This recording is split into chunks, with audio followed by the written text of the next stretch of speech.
Hello, beautiful humans. Welcome to the Midlife Revolution channel. I'm Megan Connor, your host, and today we will be live streaming Lori Vallow Daybell's trial in Arizona. It is Monday, June 9th, 2025, and I accidentally hit the go live button before I was actually ready to go live. So I apologize while I get my setup just a little bit more organized and get myself situated here. Welcome. I'm a little discombobulated this morning. We have a lot to talk about before things get going. I just heard from Joe Schmo, 88. He is my boots on the ground guy there in Arizona, and he said they are just letting everyone into the courtroom.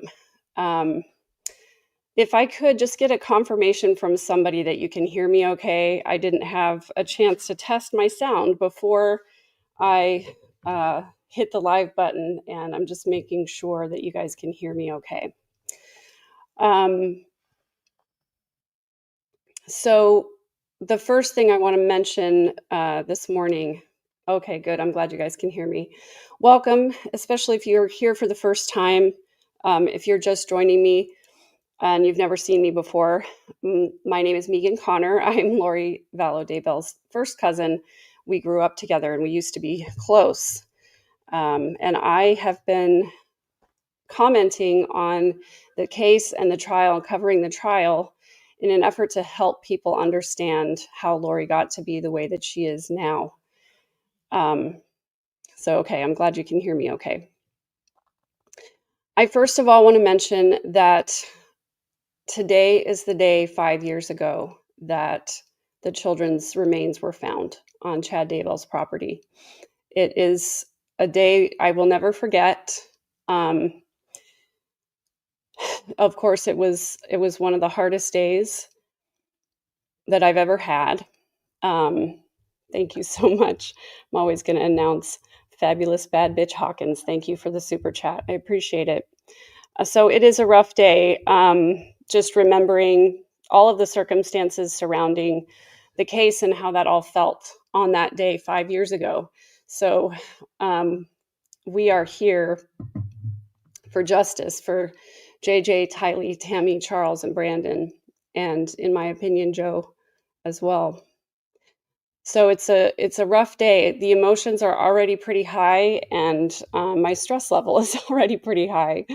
But I'm grateful to be here with you, beautiful humans. I'm grateful to have so many people who care about justice for these kids and for the other victims. So I want to keep that in the front of my mind today as we go through everything.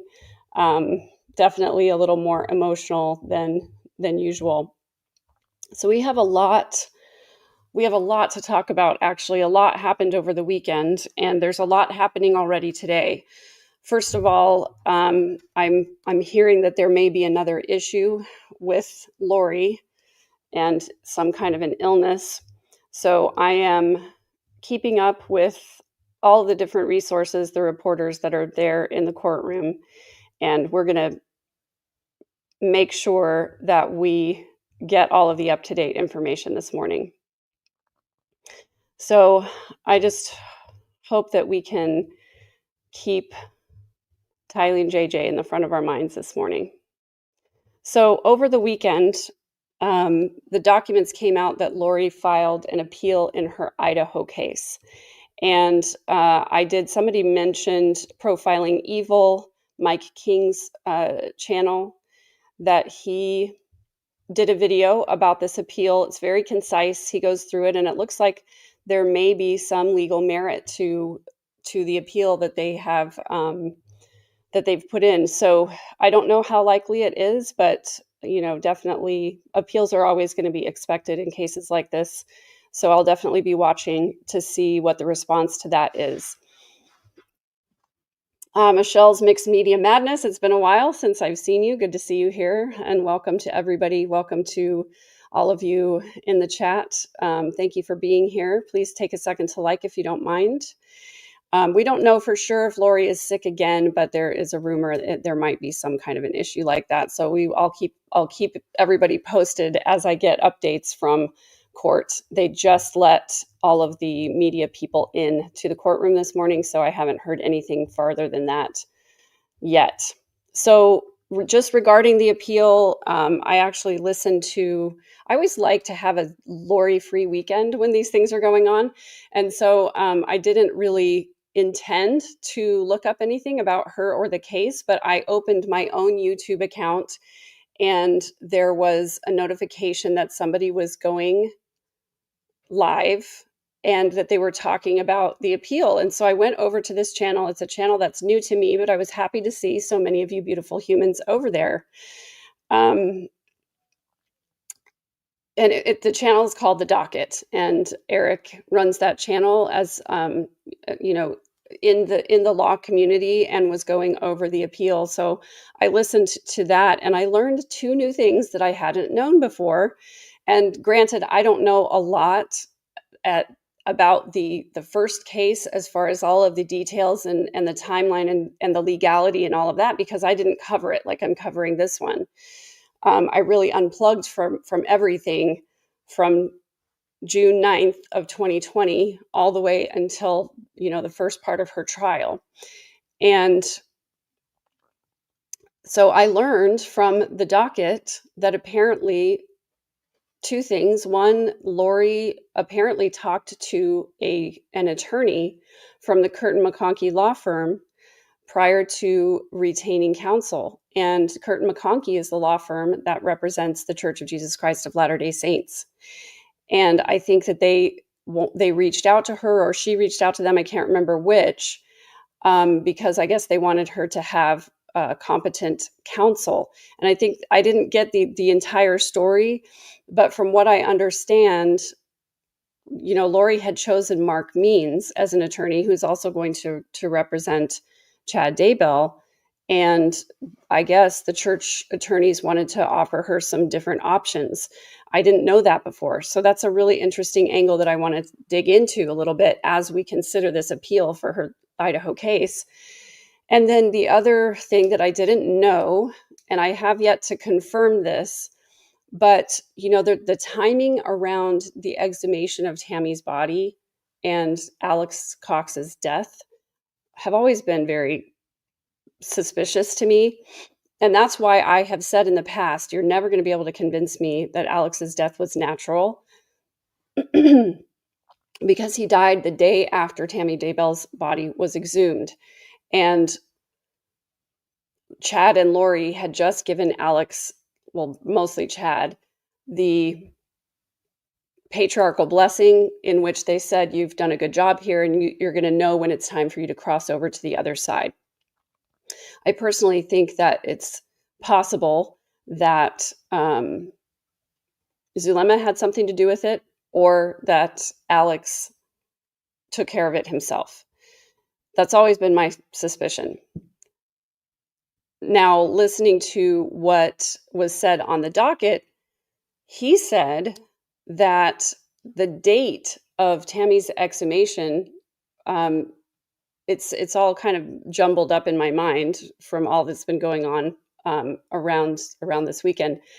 But he said that somebody leaked that they were going to exhume Tammy's body, but that it hadn't actually happened yet. So that is just an interesting tidbit for me. And so I emailed him and I said, you know, hey, can you let me know, like, how did this actually happen? So when I figured that out, guys, when he gets back to me, I will let you know. But that was just very interesting. I've always agreed with this too. It's highly unusual to have bilateral pulmonary embolism, blood clots. Each clot would be on each side of the body. They each have to break off and travel at the same time. So that's always been really suspicious to me as well. I definitely hope she doesn't get a new trial, and I definitely hope that we don't have to go through that again. And I would love it if media wouldn't show up and they wouldn't cover it, but you know they're going to. It's just they are in the business of covering sensational things, so that's what that is. Lee T, this is an interesting comment as well. A staff member at the psych hospital told Lori to call the LDS Church to see if they would help her. The church attorney informed the DA's office, who then informed Archibald. And I believe what Eric was saying on the docket is that the church attorney contacted the district attorney, and the district attorney picked up, not realizing who it was. But then when they realized who it was, they did not continue the conversation. So I know that there's a bunch of legal snafu around all of that, trying to get Rob Wood removed and whatever. But anyway, it just blows my mind that there's always something like this going on, some kind of weird stuff. And yes, Alex was cremated. However, they did preserve some tissue samples and blood samples to test in the future in case something does come out in the future that they need to test for. So the only reason that I would want there to be a new trial is if the death penalty could come back in. That's really the only reason. Although I do have really mixed feelings about that as well.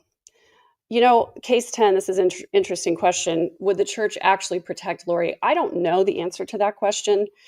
But at the time, I think Lori was claiming, of course, she was claiming she was innocent.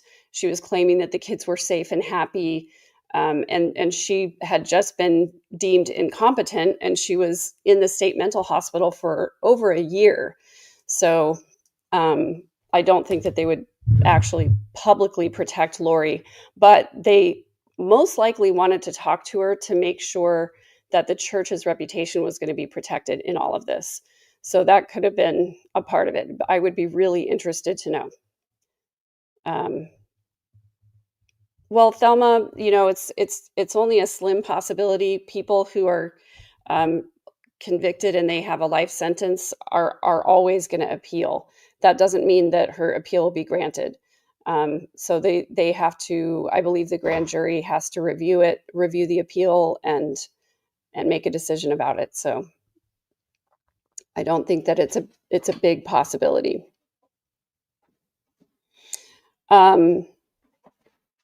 So I wanted to talk about those couple of things. And then just before we get into trial coverage real quick, I made a post over the weekend about some t-shirts and a mug that I'm going to be offering.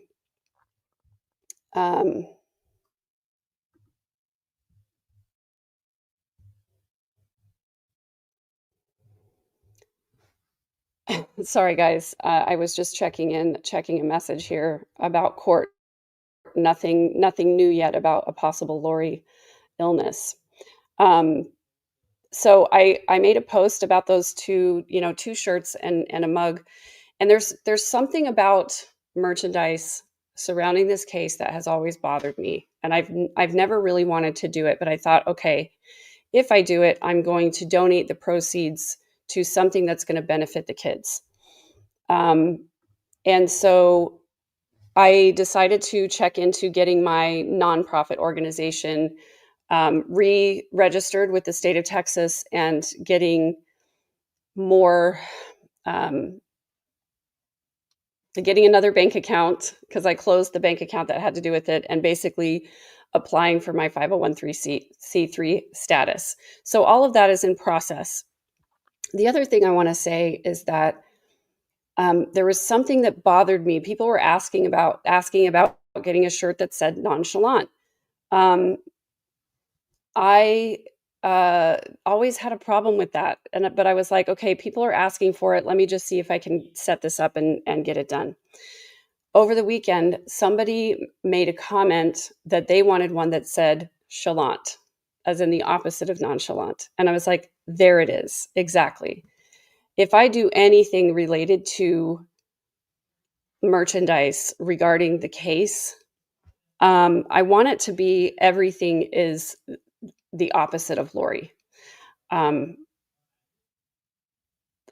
was like, chalant is not really a word, I guess, but obviously, if Lori's nonchalant, then I want to be chalant, as in I actually do care. I actually am invested in the justice that goes with this case. And so that's just all I want to say about that right now. I definitely want to do something that honors and benefits the memory of the victims in this case. And so everything that I would do would have to be something that is like absolutely the opposite of Lori. So I will have a mug that says, "Are you done?" Because that to me is, Judge Bareski holding her accountable. That was a great moment. And I like the idea of having the non part crossed out. I like that one. There are a couple of other things I'm working on as well, but just the other thing that I want to tell you is I don't want to do this as like a profit center. So any of the money that would be earned by that would go towards the nonprofit for the kids. And I actually had this idea as well when I was talking with the merchandise people. The suggestion was, they have all kinds of different things besides t-shirts, and they had like a little neoprene makeup case, and I thought it would be so fun to do a makeup case that says "Flatter Yourself." So anyway, my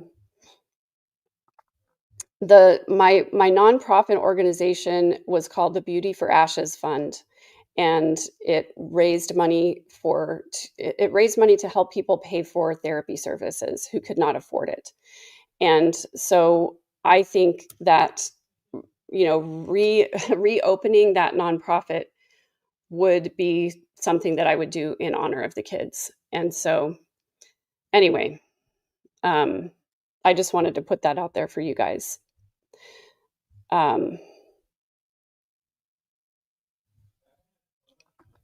So just a couple of questions. Hi, Dog Mom. How are you? I just unstarred your question. I apologize.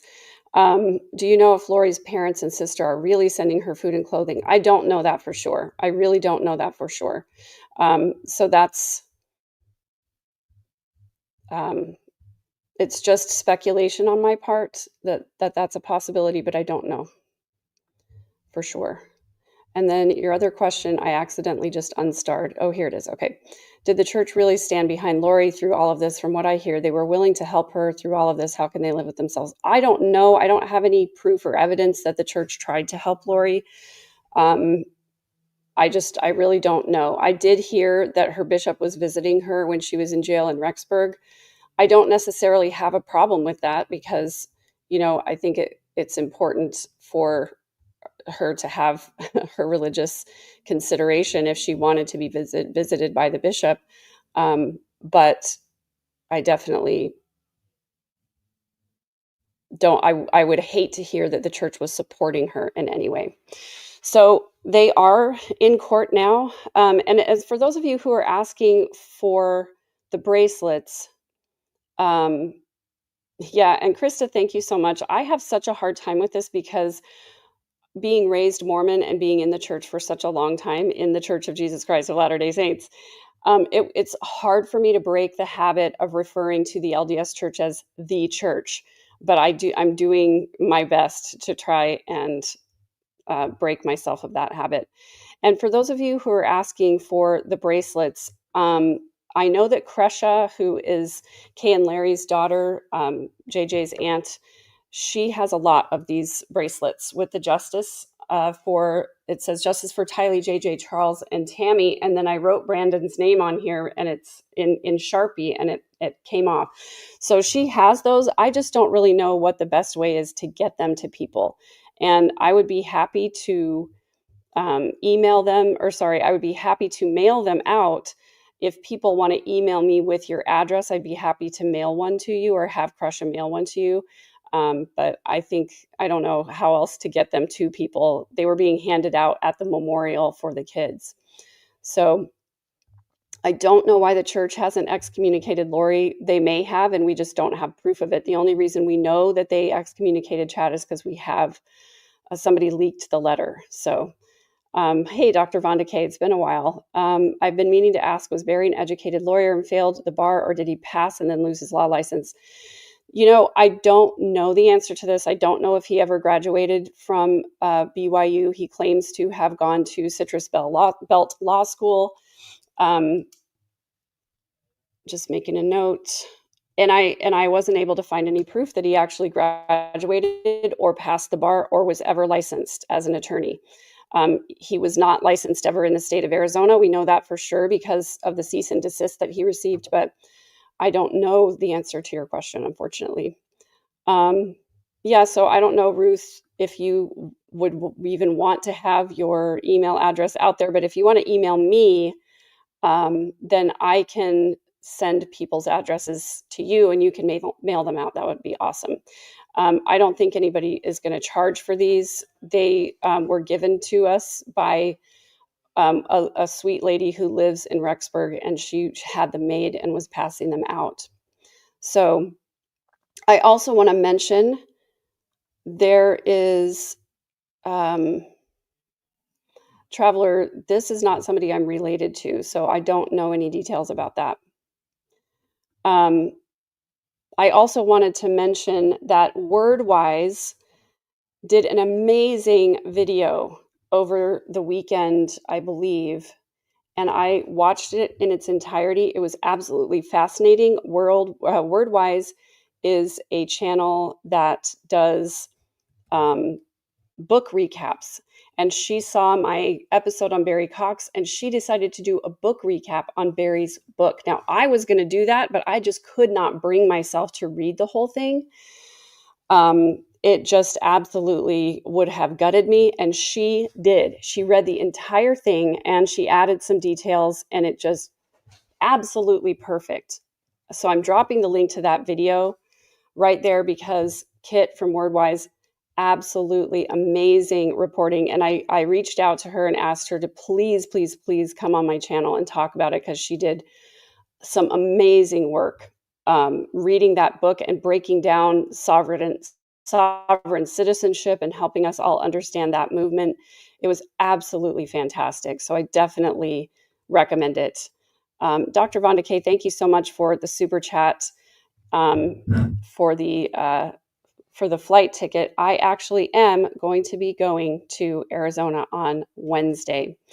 And so I want to let you know that I will still be streaming the trial, but I will not be in the chat because I will be in the courtroom.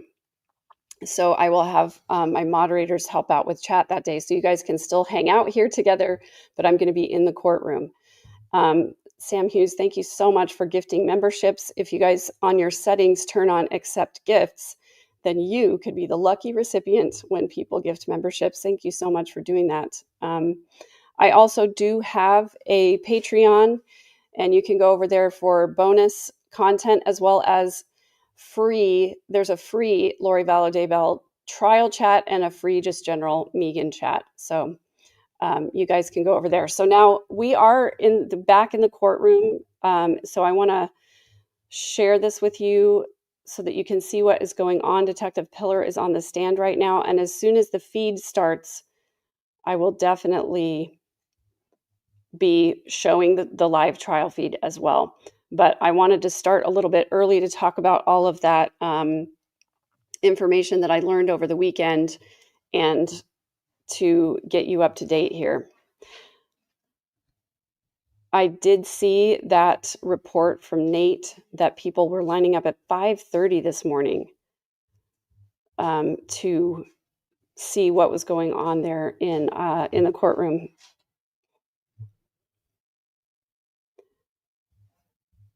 So court has already started, but the feed is on a 30-minute delay. So I expect we'll get that here sometime in the next 5 minutes or so, and I will play it as soon as it comes up. So Nate says, back in the courtroom for day 3, Detective Pillar will be back on the stand. Brandon and Jenny Boudreaux are in the courtroom with other family members, and Kay Woodcock is there. One of the biggest days we've seen as far as public turnout. Every seat is full. People began lining up outside at 5:30. And yes, I'm so grateful that Nate put this. The question of where are the kids was answered 5 years ago today when J.J. Vallow and Tylee Ryan were finally found. May their goodness never be forgotten. That's so sweet. Really sweet. So I'm going to go here. Not everyone was able to get in the courtroom. People are lining up outside to get in after lunch because it is first come, first served after lunch as well. Trina is sitting at the prosecutor's table with Detective Pillar, and her paralegal. I've been referring to her as Trina in these updates rather than Kay to prevent confusion with Kay Woodcock.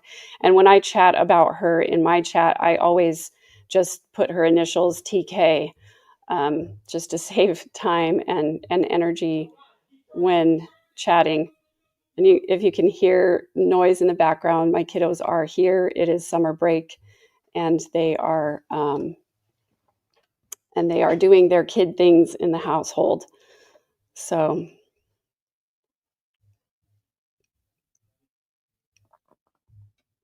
yeah, it's a difficult day for sure. Thanks for being here. No more BS. And Angel, Alaska is Angel, Angel Uncle. I appreciate you guys being here to help me with moderating today. Miss Greenbean, if there's room in the family section, I'm allowed to sit there because I was invited by Kay. But it just depends. And, I'm in touch with the victim's advocate, and she has graciously allowed me some time in the family room and sitting with the family during the last trial. But this is definitely, Brandon's trial. It's his family that gets to be up there. And so if necessary, I would have to wait in line with everybody else. But if there's room, I can be in the family section if they allow me to be. So, so far, not much going on from AA. There was a rumor that there might be a problem with another Lori illness, but so far, nothing yet on that word. And I am checking in with Justin Lum and Nate Eaton, as well as Joe Schmo is in there in the courtroom, but he is really just giving me updates of things that come out that, might possibly be, excuse me, something breaking or sensational. I really want to just have the pictures of the kids up here for right now. Let me go check in with the stream real quick to just see what's going on there. I've been streaming it from the Law and Crime channel, and just because I haven't had any problems with it yet, I'd like to continue using their stream, although I do realize that it is I do realize that there are other channels that do stream it. And I am a little bit discombobulated this morning, guys, just because it's been an emotional day already. Not to mention trying to get everything ready for me to leave on Wednesday, because I am going to be going to Arizona. Now, the reason I'm going at that time is just because I think it's possible that if everything goes the way that it went in the last trial, it's possible that Trina K could rest her case on Wednesday. And if Lori doesn't present any evidence or testify herself, then the jury could deliberate Thursday and there could be a verdict by Friday. This is all my own speculation. So I'm just going because I think it would be important for me to be there for the verdict. And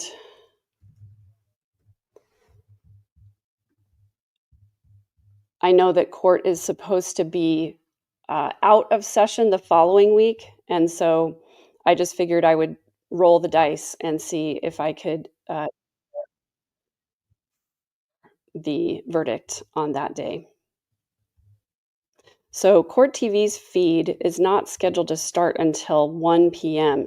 And I don't see anything happening over on the Law and Crime, because they are also covering the Karen Reed trial, which I think is happening right now as well. So I think I'm going to be here with the court TV feed.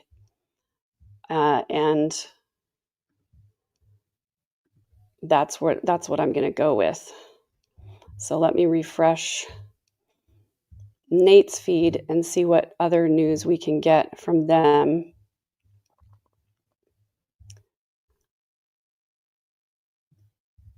I don't know if there were any motions yet because I haven't seen reporting on that. So it is 12:32 Central Time. I'm in Central Time. And so court was scheduled to start at 10 o'clock Arizona time. And so court is in session. They have started already.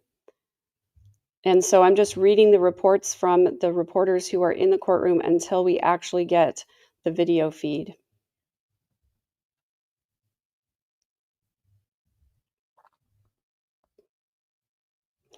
Debbie, this is an interesting question. I don't know if she does know what that today's is significant for us. She was, I believe, in the mental hospital when the kids' bodies were found, and so I don't know if she even registers that date or not. Dawn Marie, I think the answer to this is that so Judge Boreski did say to Lori that if she continues to be disruptive, he will remove her right to represent herself. And he is well within his rights and the law to do that. So he could order that happens, but he has been very lenient with her so far. So Mike Petty, Lori had a hangnail and she can't continue.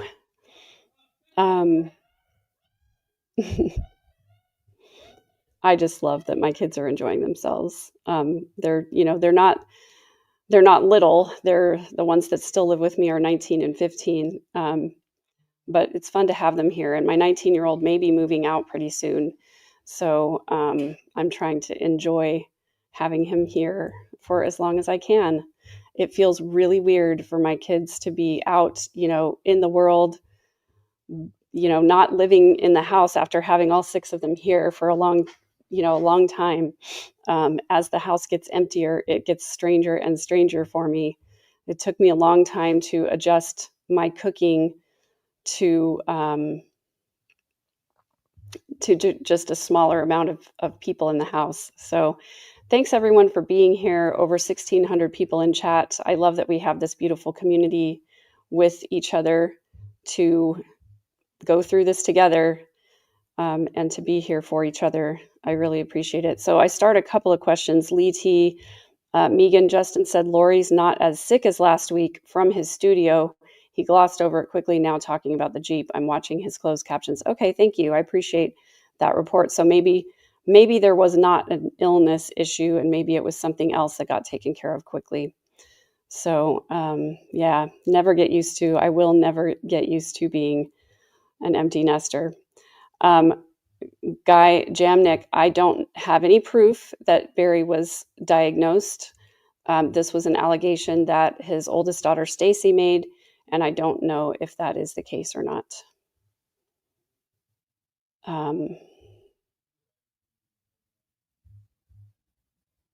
Yeah, please take a second to hit the like.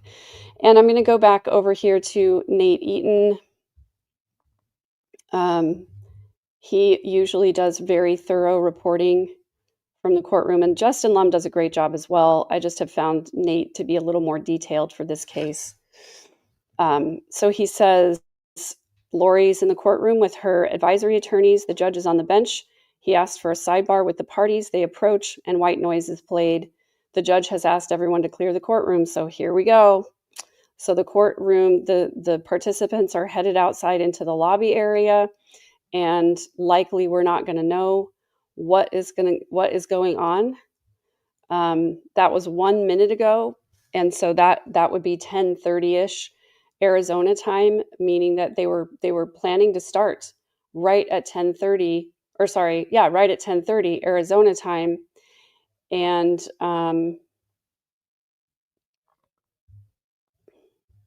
So now the courtroom has been cleared. So yeah, I have this also on Court TV that the live stream is going to start at 1:30 Eastern, 12:30 Central Time, but so far there's nothing there.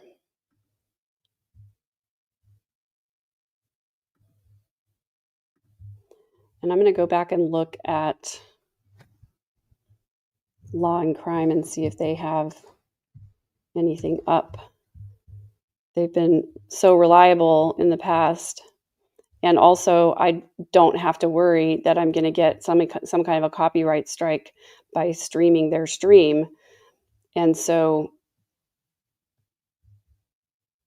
that's been a good resource for me. And I'm always concerned about that possibility. So just looking for, so they, what they've got advertised is Diddy and Karen Reed. They don't have anything on here about Lori's trial. So I'm guessing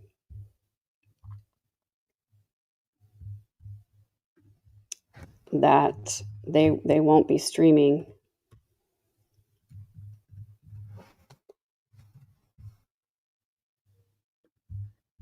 Lori's trial today. So appreciate you mods and appreciate everybody being here. It could be a 404 hearing. Could be. I definitely hate autocorrect. I feel like it's gotten worse over the years. And it always, when I do talk to text, it always puts in all this punctuation.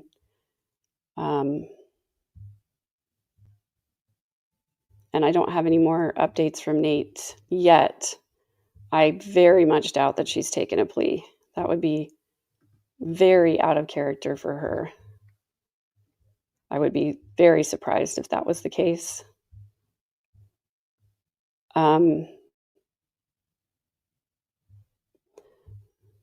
So Nate is still on that last one of the courtroom has been cleared.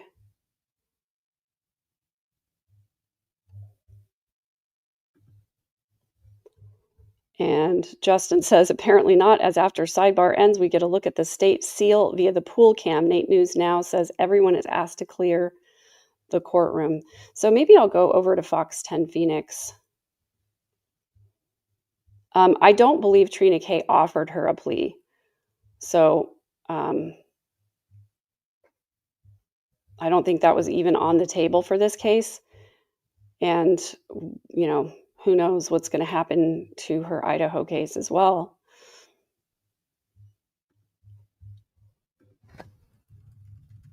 So let me go to Fox 10. I have really appreciated their coverage of this case. Justin Lum has been really excellent.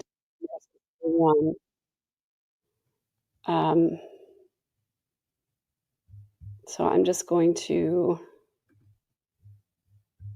I don't know if they're streaming the trial at Fox 10 or if they're just doing coverage. I know that they have historically had interviews and things like that in the middle of their coverage, but haven't heard anything yet.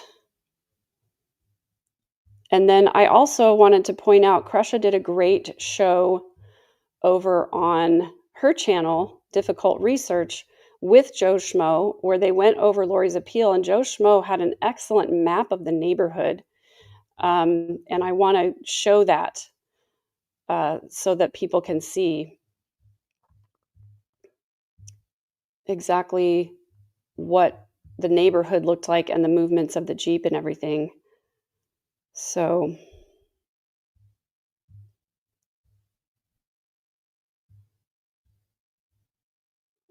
I think it's a 404 hearing as well, since the door was open. I'm hoping that's what it is. So I do have that link to Court TV up to be notified when it comes on. because I'm going to try their feed today. In the meantime, I do want to go over to, since nobody's reporting anything, the reporters aren't in the courtroom. Joe Schmo is reporting too. Immediate sidebar followed by the court staff asking the gallery to completely exit and get back in line. And I'm just going to say, asking if it's a 404 hearing.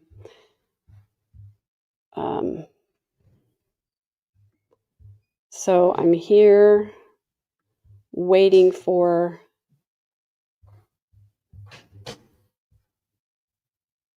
the stream. I've got my notifications on, so I will stream it as soon as it comes up. Yeah, that door, I think I said she opened the door so wide that we could see all the cows in the barn. She referred to it over and over and over again. So I think they've had ample opportunities for that 404 information to come in. So I'm sorry, guys. I'm doing like 4 things at once, trying to make sure that I get you the coverage as soon as it happens. And now I'm going to go to the video that Crusha did with Joe Schmo over the weekend. It was about a 4-hour-long video. So I just had it playing in the background while I was working on some other things. And then I realized that they had this beautiful map of the neighborhood and they discuss it. So I'm going to play that here for you guys for just a minute while we're waiting to see what else is going on there in the courtroom.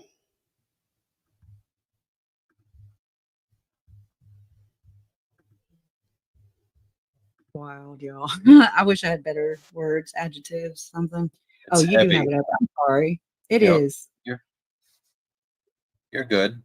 So this is the neighborhood. So if you look at all of this like tract housing right here, this was all one big piece of ground, and then they subdivided it into single family residential. There's one way in to the south, that's Pecos Road. And there's one way in and out from the north, and that's Fry Road. Okay. So it sounds like to me like Brandon came up, and you have a choice to go to the right or to the left. It's pretty much 50-50 which way you go. Okay. Based on the fact that here is Lynette Mendoza is right here, 3893 Fairview. This is her house. So her ring cam is right here, and it's pointed off in this direction, off to the northeast. Gotcha. That makes sense. Well, you got a fancy map there. So he comes up, he went to the left, and he comes up around, and then he turns left to go to his house.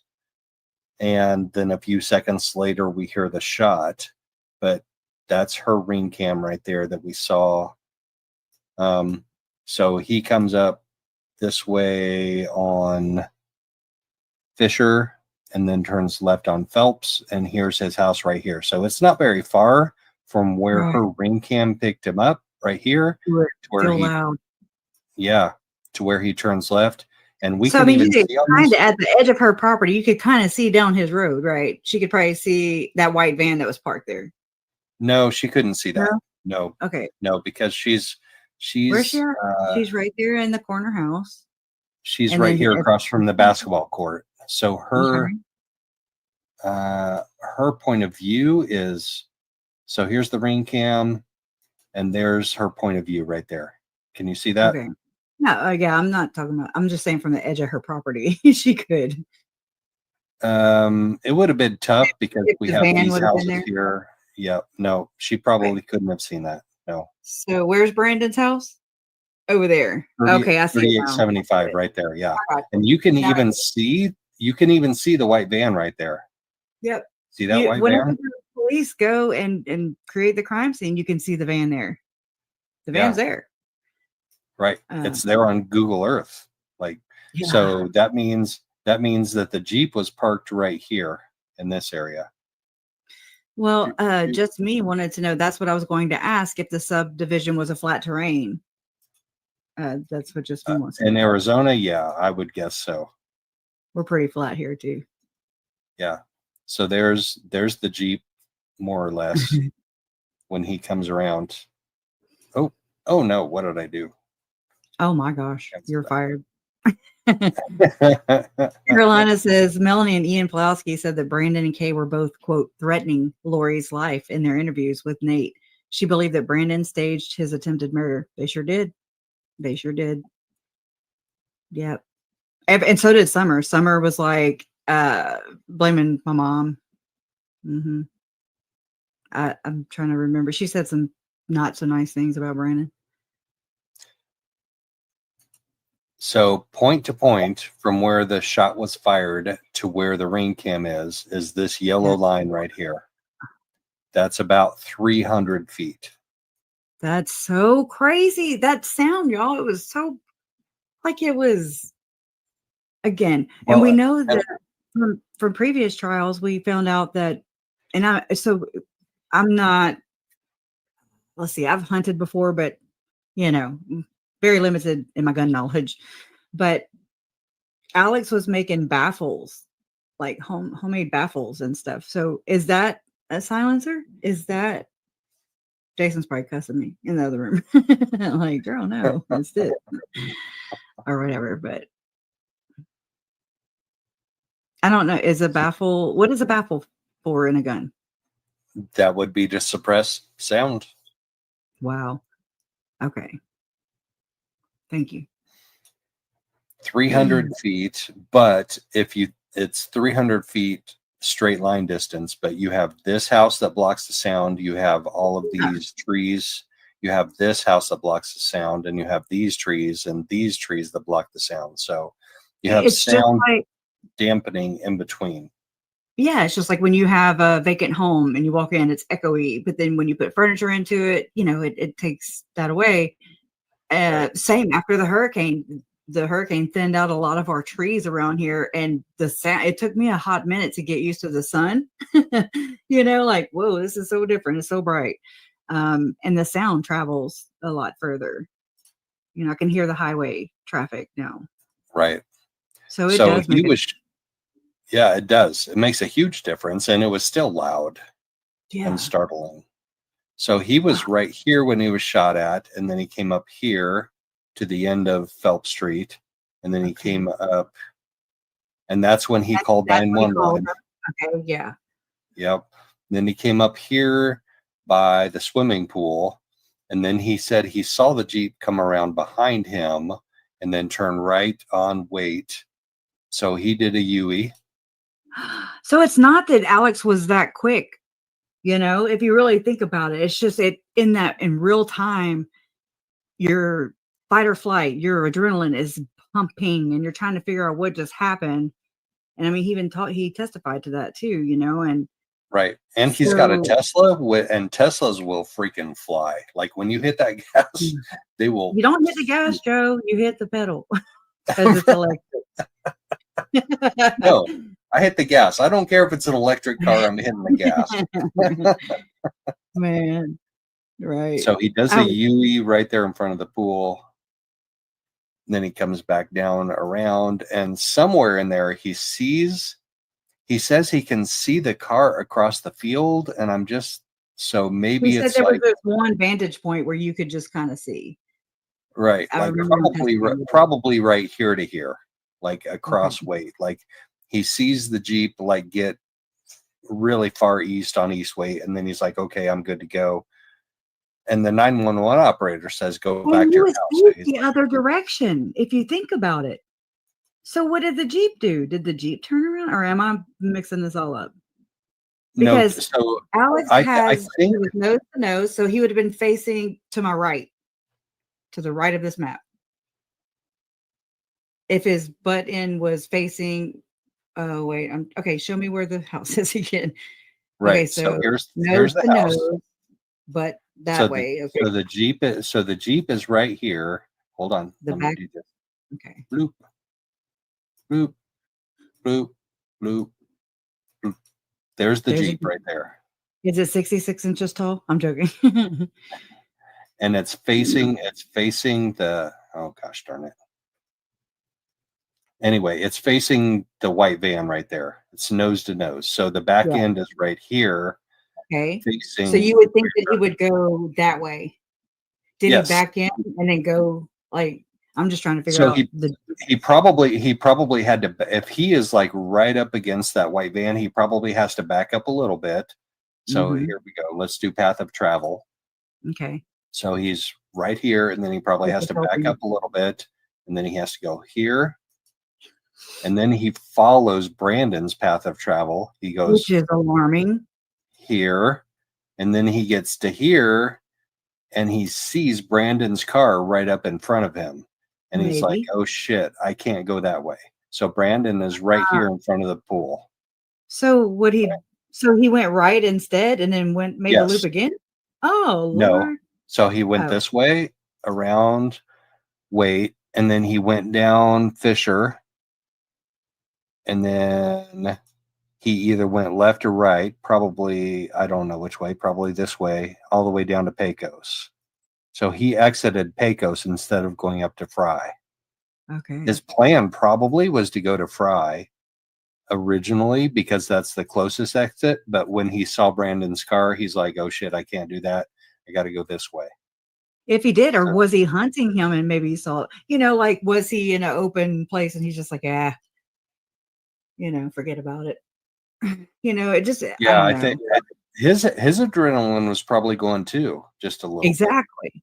That's why I never thought there could be two people, and that's kind of that's beside the point. It's like, or that is the point, to not involve Melanie, to have her doing the kid exchange, just like Lori did in her 2 other attacks on her 2 other husbands. That's pattern right there. It shows that history is a good indicator of future behavior. So yeah. I don't think so. I saw that in one of my chats today, or one of my comments on my live from yesterday. What if Melanie was the driver and that was the little boy that Brandon saw? I don't think so. I really don't think so. I think it was a little girl anyway. So yeah, but he said little boy in the police report. He did. And there's neighborhood kids, he's just he's processing out loud. Like I do. Exactly. And I sound crazy. And so when you're just processing something out loud, to me, it's like when I sit here, when I'm not on here with you guys and I'm just doing it in my head, it's like I'm able to see it better and process it easier whenever I say it out loud and verbalize it right here. And it's like, you're talking out loud and you're just like, oh no, that sounds freaking ridiculous. So, he's just trying to reason and figure out what the hell just happened to him. So he's processing out loud. So she can't hold that against him. And shame on her if she does. There is one thing that I thought that I heard him say in his testimony that puzzles me. And I thought I heard him say the Jeep passed him on his right. And I have to go back and I have to look that up because I could be wrong. But that would be confusing to me because that doesn't make sense with this scenario path of travel. Yeah. And maybe it'll help us figure it out. So I'm going to go try and look it up, with this transcript being off, but I'll try. So let me see. I don't know what keyword to use that's not going to be like 500 of them and traveled maybe. Traveled or passed or let's see.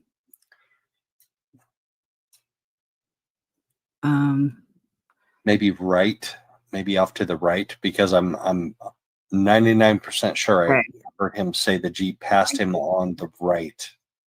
Yeah, there's 100 of those. There's only okay. So I'll try. I could just go to Brandon's testimony instead of this whole big, huge. Right. Yeah. It's in Brandon's testimony. Was it when he was cross-examined or when he was with Trina? I think it's on direct. Okay, that helps me too. Here's the full. So, okay, I'm gonna be looking that up while you do that. I'm so glad you brought the map. I'm a visual person, and so it helps me kind of. Yeah, me too. Here's- And to see where that ring cam was, how annoying would that be to have a basketball court right next to your house? Kids out there playing all hours of the day. Boom, boom, boom, boom. I can't. Yeah, no, I'm a noise freak, big time. I play this game, right, and it's called Name That Sound. I'm like, ooh, what was that? What was? I just have to like know what the sound was. It's weird. So I honestly think that Alex had this plan to sit here in front of the white van, park right there, take the shot, and then go where Brandon went, but he wasn't expecting Brandon to go. So here we have, I'm going to draw a Expecting little. him to die. Yeah, right, exactly. Oh, So God. we have, I'm going to draw little polygons right here. Here's a polygon. This is the Jeep. This is my polygon of the Jeep. Boop. This is my boop, Jeep, and this is my polygon. boop, Okay. boop, boop. All right, there's that one. And then here's Brandon's car and the cones. So people look at the cones. The cones are kind of like in the middle of the street. Oh, gosh darn it. Come on. Come back here. Okay, we got that one. We're going to do a new. I'm just going to pause that. I think the feed is going to come to us in just a couple of minutes. And for those of you talking about, we've always talked about this time frame of, is it possible for one person to get from the back of the Jeep into the front of the Jeep and drive away that fast? Well, you have to remember, Brandon comes down the street, the shot is fired, hits his vehicle, and he takes off, continuing in the same direction that he went. And he got all the way around the corner there, and what they were showing on the map is that he gets to the pool area, and then then he sees the Jeep drive by. And so he had enough time, Alex would have had enough time to get into the driver's seat by the time Brandon had driven away and everything. So anyway, I think we'll get some more information, some more, what do you call it? Evidence. It's that thing that Lori can't grasp. The evidence, the actual evidence will come out. So I know that Joe Schmo, I also wanted to report that Joe Schmo said that MCSO was part of the sidebar before the courtroom was cleared. And so maybe this is the illness issue that I was kind of hearing about. Court TV's feed is going, but there's no picture from the court yet. So there is another update over here as well.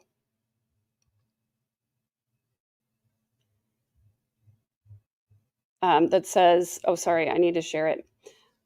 Department of Corrections officer was part of the sidebar. He just walked out of the courtroom. So Department of Corrections administrator, they're saying, was part of the sidebar, but Lori was in the courtroom with her advisory attorneys. So she's at least well enough to be in the courtroom, but we'll see what else is happening. MCSO is Maricopa County Sheriff's Office. And so that would be an issue with her housing or her physical health or something like that. Could be something like that going on. So Rollo, this is an interesting question, and it takes me back to the timeline that we think that he was Googling after leaving the neighborhood. So he knew how to get out of the neighborhood, but he was trying to find a route that avoided main thoroughfares so that he could kind of disappear, I think.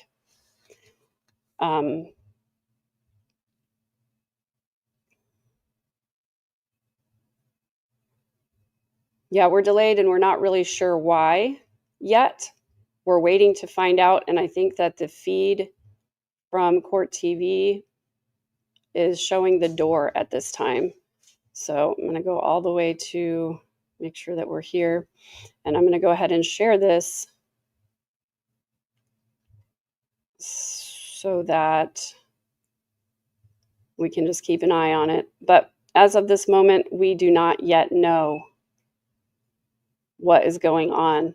So I believe Trina K said her intention was to finish up with Detective Pillar this morning, and then cross-examination needs to happen. She had all of her people who are flying in moved to Tuesday.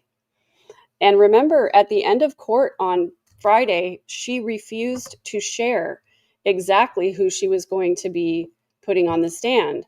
And that is her right to do that. She doesn't have to disclose the order of her witnesses. So also the judge did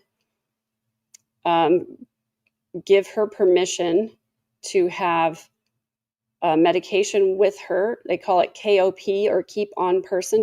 It was just, aspirin, I think, or Advil, ibuprofen, something like that. So this is all we've got. Here, she's coming out of the little side room over there. She's carrying her big folder.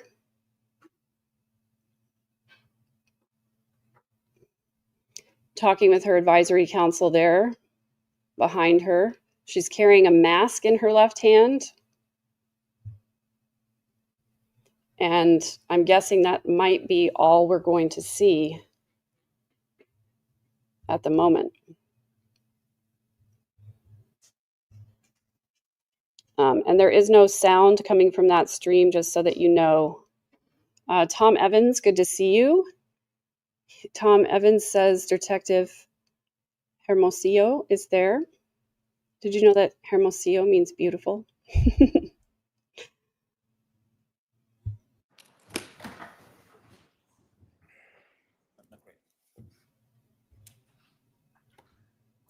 State of Arizona versus Lori Daybell. The parties are present, the jury is not present.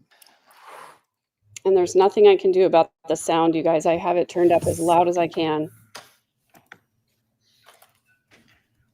Do you have the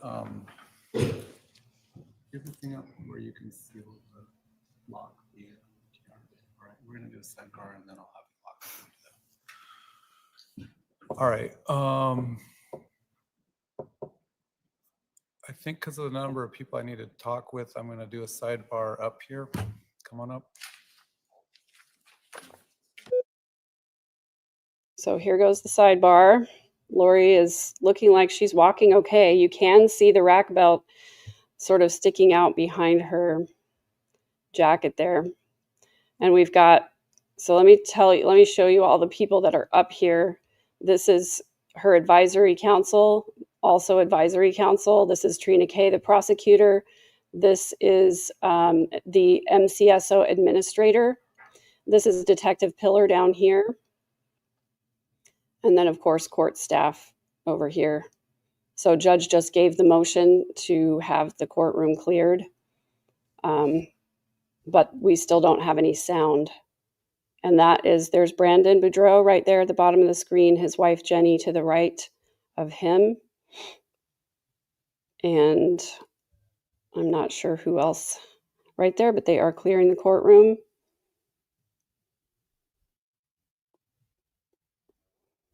Court reporter is there next to the judge.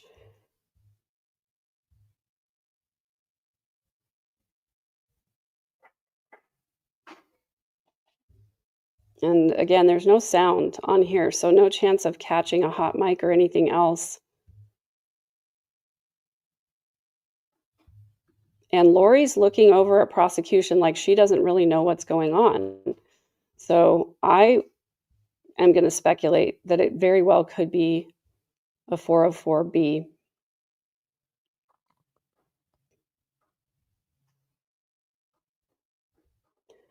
This is on a 30-minute delay, this video. And so again, we do not have any more information as far as I know. Checking Nate Eaton's feed again. Just about a minute ago, he said that he was still waiting outside the courtroom as the sidebar continues.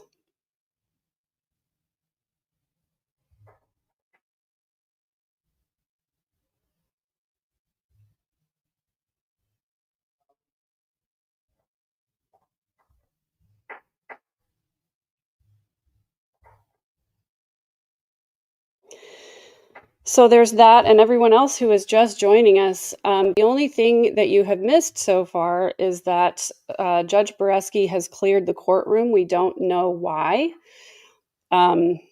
We've now got the feed up, but it's on a 30-minute delay. And as of about a minute ago, Nate said that they were all still outside the courtroom. He said the judge cleared the courtroom, and then everyone had to line up again outside. And that's where all the reporters are at this moment. So we don't know what is happening inside the courtroom. AA from AA, I don't think MCSO admin would be required for a 404B, but there may have been, again, I heard that there might be some kind of illness issue with Lori that needed to be taken care of. So maybe they did that first, and now they're talking about 404. I don't know. Again, speculation. So 404B hearing is related to Trina K being allowed to bring in her prior convictions. And they warned her repeatedly last Friday that if she continued talking about her good character, quote unquote, her lovingness, her kindness, that then Trina K would be free to bring in her prior convictions. And so, but they would have to have a hearing where Lori is allowed to offer an objection to that coming in. But as we know, she is not really educated enough in the law to be able to raise a legal argument against it. So it's my speculation, if they are in fact having a 404 hearing, that, yeah, so they officially withdrew the 404B, which is when you bring in prior convictions. And so she did mention 405 several times. Again, not an attorney. So I do not know the difference between 404 and 405, but I will look it up for you here. So I just refreshed Nate, and he says the last thing I have from him is that they're still outside of the courtroom. That's the most recent that I have from him. Lee T says, do you have any guesses as to why a DOC person would have left the courtroom a few minutes ago? Well, maybe his part was just over. If Lori was raising another issue with her medication or something else with her health, then that administrator would need to be there for that issue to give their input about what they believe Lori wants or needs. And then he would be excused because he doesn't need to be part of the 404/405 hearing. Emily Wilson says, if it gets too hot outside, would the courthouse have an indoor waiting space for people to line up? Well, I believe they are inside the courthouse, just outside the courtroom. So this courtroom is on the 5th floor of the courthouse building, and it has a very large waiting area outside for people to line up and wait, and they have chairs out there for everything. And right now, Nate says we're being let back in the courtroom. Lori and her team remain at their table. The judge is not on the bench. So I'm sure that we will find out soon what exactly has happened. So I'm trying to take care of my shoulder and my back.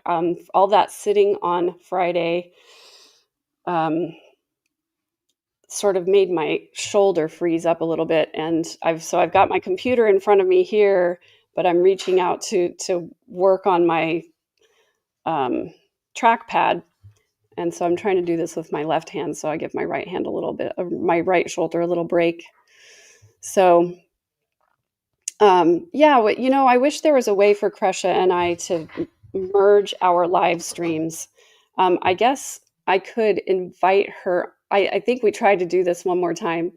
I think that if I invite her to my stream, I can turn on the settings so that we can stream to both our channels at the same time. So I am doing really well. Thank you so much to all of you who are asking. It's been an emotional morning, just remembering the anniversary of the kids being found 5 years ago today, but I'm doing well. and I appreciate it. I am protecting my mental health. I'm doing all the self-care things. I have all of my, I've got my salt water over here. I had a lovely morning beverage. And I am feeling a little jittery because I think I had too much caffeine. So thank you for this. Intervisions. Rule 404, prohibited uses. Evidence of a person's character or character trait is not admissible to prove that on a particular occasion the person acted in accordance with the character or trait. Thank you so much for clearing that up for me. I really appreciate that.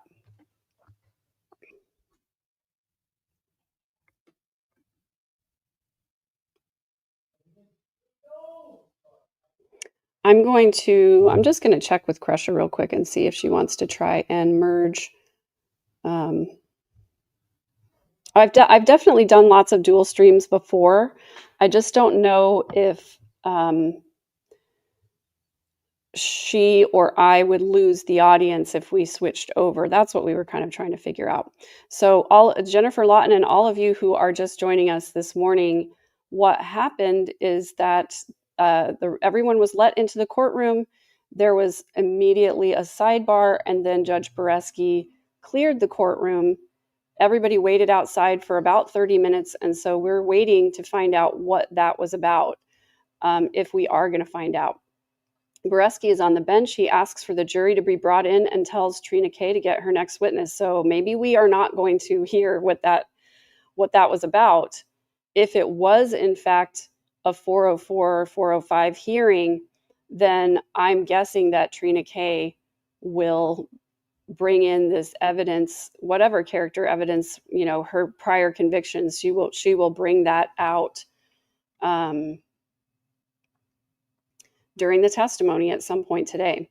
So intervisions, thank you for this. Rule 405, when evidence of a person's character or character trait is admissible, it may be provided by testimony about the person's reputation or by testimony in the form of an opinion. So Trina K could put Detective Pillar on the stand and basically just say, have you done another investigation regarding this defendant? And then they could talk all about Lori's prior convictions. So for those of you who've been following since the beginning, there was initially a motion for Trina K to bring in her prior convictions, all of them. And then she withdrew that motion, and her amended motion said that she just wanted to bring in count 7, which is fraud by deception. But that motion, I don't think was ever ruled on, or I don't know what happened with that motion. So Nate Eaton now says this is unusual, as we were in the middle of Pillar's testimony on Friday. He is not on the witness stand. Instead, Trina walks in with another witness. So that is very, very odd. I don't know what's going on, but we did. Yes, I remember to take my medicine this morning. Thank you for that. It takes a little while for it to kick in, though. So I think it's working.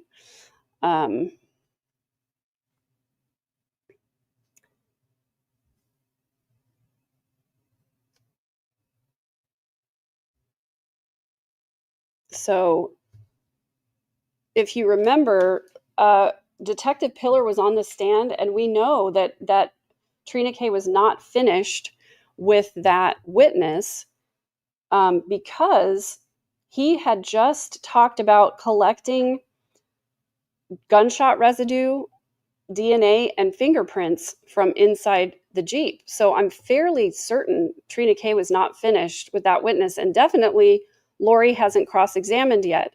So I don't know if there's another issue with Jeff White being missing in action again, Lori's investigator. Dom's mom, this is a good point. I do remember hearing this. Trina mentioned last week she had a witness flying in that had a short testimony, so she wanted to get them done first before the next one that was going to be longer. I do remember her saying something about that, but I don't know.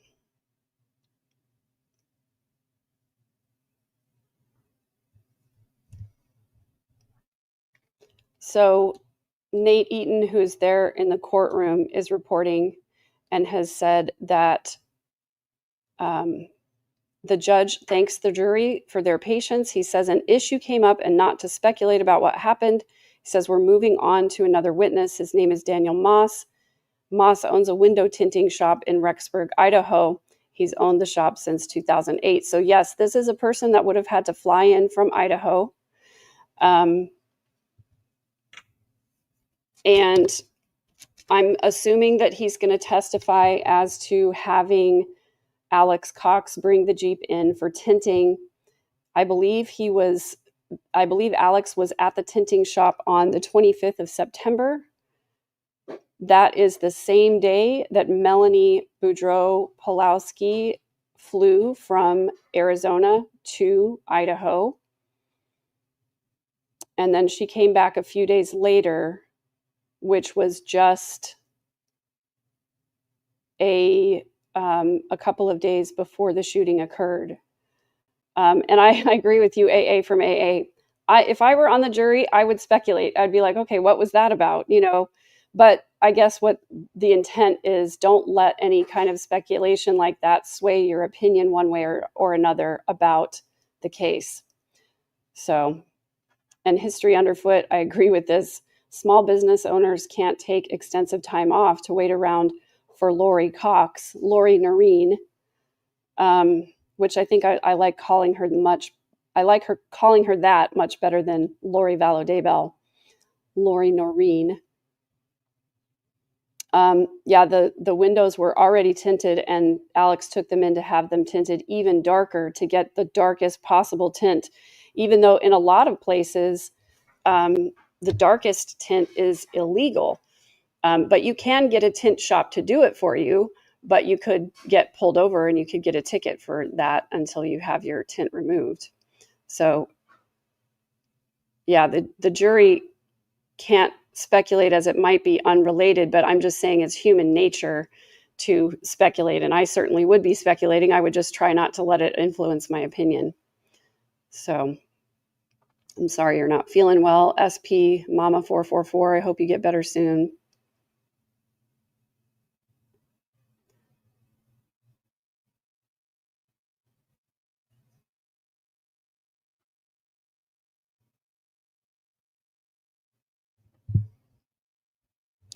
So I'm hoping that the feed will come back up here.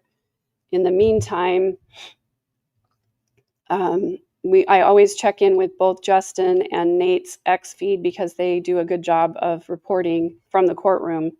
So Trina asks who answers the phone if someone calls his company. He says it could be him or another employee. If someone calls in, they pull out a calendar and give them some dates and times they can come by. People can drop by their cars before or after hours. There are different percentages of tint that can be put on a window. 5% window film only lets in 5% of physical light. 70% lets in 70%. He says 5% is really dark, and that word is always going to have a negative connotation for me. I'm always going to try to find another word. It's amazing how these kind of things can affect everything in your life. If it's 20%, you could see a silhouette of a person in the vehicle.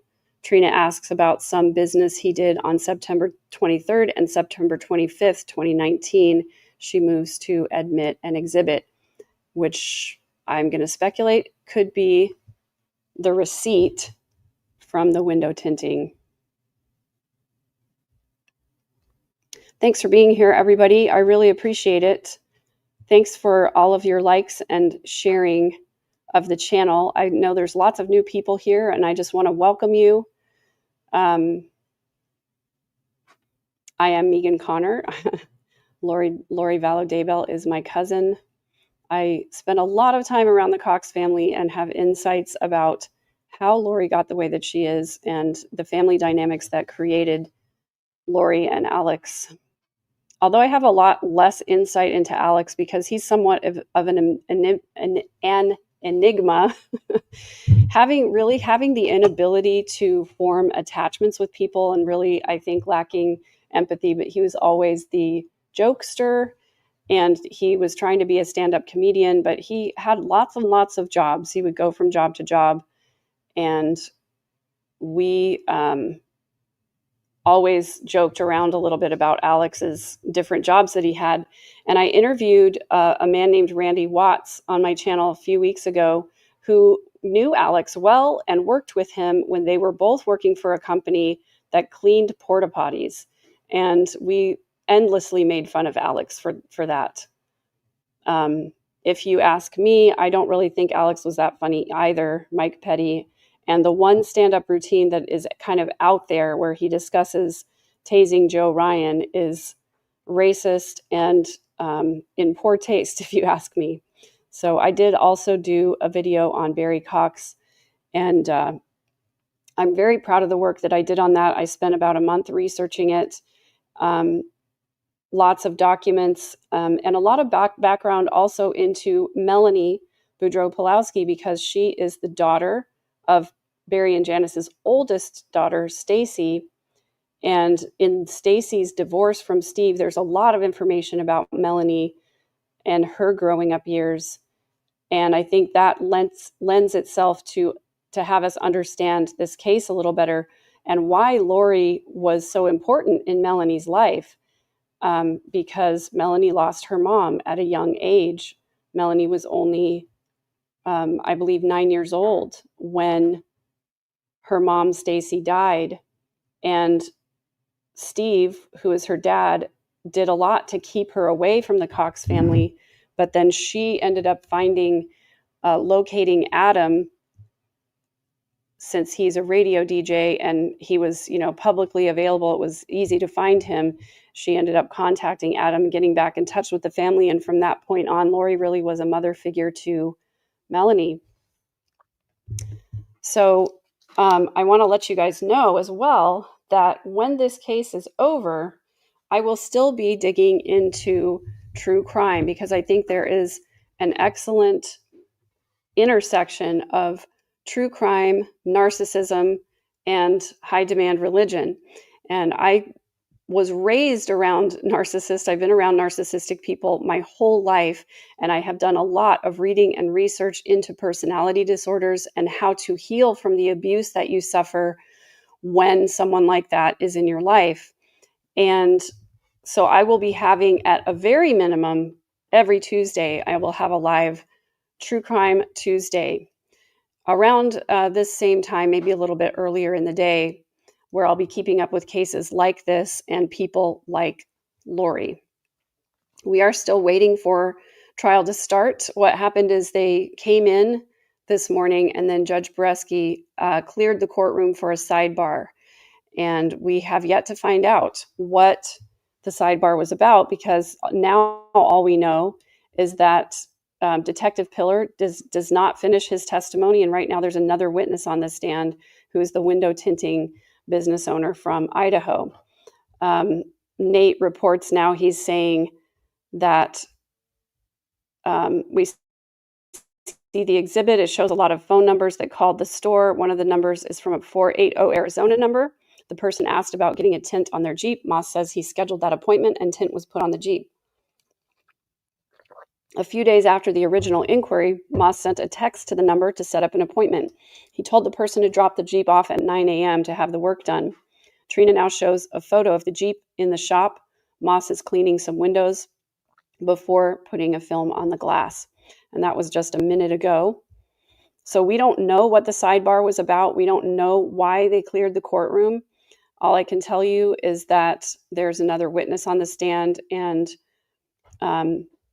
Nate's reporting that they went back into the courtroom happened about 15 minutes ago. And so in about 15 minutes, we will start to see testimony from this witness. In the meantime, I'll just keep updating you with the X posts from Nate and Justin and Joe Schmo, who are in the courtroom now. So Nate says it's a 2-door Jeep Wrangler. They come with factory tint. At the time, people come in and asked to darken the factory tinted glass, he says. Factory tint is 20%. He says they add another layer to the factory tint to make it darker. So, you know, narcissistic personality disorder can be acquired in a couple of different ways. And Dr. Ramani, who I follow on YouTube, has an excellent channel all about narcissism. And she says there are two ways that narcissism can manifest or can be developed in someone. And one of the ways is if you're raised by a narcissist and you sort of develop the disorder as a coping strategy. And the other way is when you're told all your life that you are special and that you are important and that you're more special than other people and you shouldn't have to wait in line and you're entitled. You basically raise someone to be entitled, and they can develop narcissistic personality disorder because they adopt those ideas and those traits, and they learn how to manipulate. So I actually have an e-course where I teach people how to identify and defend themselves from manipulation and control. And all of that information is available on my website at third-first.com. My e-course is available online. You can access it online. It's over 14 hours of education about the disorder and also about how you can best defend yourself from it and heal from narcissistic abuse. So thank you for sharing this, JQ. There are two ways of creating a narcissist: A, genetic predisposition, parent, and B, chaotic environment in the home. Yeah. So lots of different ways. I have already written a book. In fact, I'll show you right here. I'm in the process of revising it. This is my book. It is called I Walked Through Fire to Get Here. It's, upside down. It's available on Amazon. It's been a bestseller on Amazon twice. This book has nothing to do with Lori. This book is all about my healing from childhood trauma. And I wrote it in an effort to help other people learn how to heal. I just wanted people to know that it's possible to heal and to move on and have a happy life. I published that book. It was released on July 4th of 2023, I want to say. And so I put that book out there and started to do interviews on that, and eventually decided to do a podcast. And so my podcast was started about a year ago, April 8th of 2024. So there is the possibility, Philip May, that she is actually insane. She does have a couple of diagnoses. She was diagnosed with a mixed type of personality disorder, along with histrionic traits and hyperreligiosity. And the artwork on the cover is artwork that I actually did during an art therapy session. We always did chakra meditation, and they asked us to imagine the different colors of the chakra. So this is how I imagined myself when I was actually going through therapy. I think it'd be an interesting thing for me to do another self-portrait now. I think it'd probably be very different. But if I ever am feeling anxious and I want to calm myself down, I close my eyes and I imagine the different colors of my chakra, and it immediately just brings me down into a more peaceful state. So that therapy was really, really important for me. I'm in the process of revising it, so I'm working on it, and I have a publisher for it, which I'm really excited about, and I'm talking with that publisher about writing a section for her book that she's going to publish about the intersection between Lori's case and Ruby Franke, Jody Hildebrand, Visions of Glory. So that was Lori's diagnosis, which Judge Boyce revealed to us during Lori's first trial: a personality disorder of mixed type, along with histrionic traits and hyper-religiosity.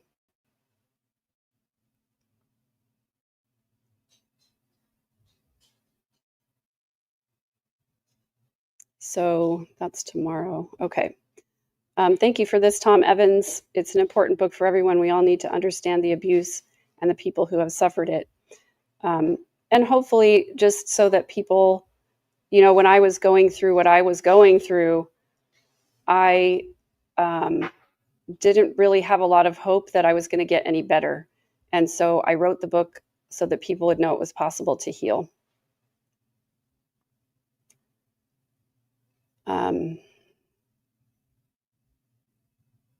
I don't know history underfoot. This is an interesting speculation. Narcissistic people cause chaos in part to continually prove to themselves that they can cope with pain. They recreate and relive painful situations. For me personally, I think that narcissistic people are so used to chaos and they're so used to thriving in chaos that they recreate it because it makes them feel safe. And that could be part of it. They want to prove they can get through it. So that was just a little breakthrough sound coming on Court TV's sound on their feed, but I don't know what is going on with that. I definitely have and will continue to talk about other high demand religions. I have talked to lots of people who've come out of high demand religion, and that is a unique set of circumstances also, and a unique healing process that you have to go through. I don't know the answer to this question, if they can start over with what we know now, or if it's 100% the same info, they may reassess. I'm not sure about that.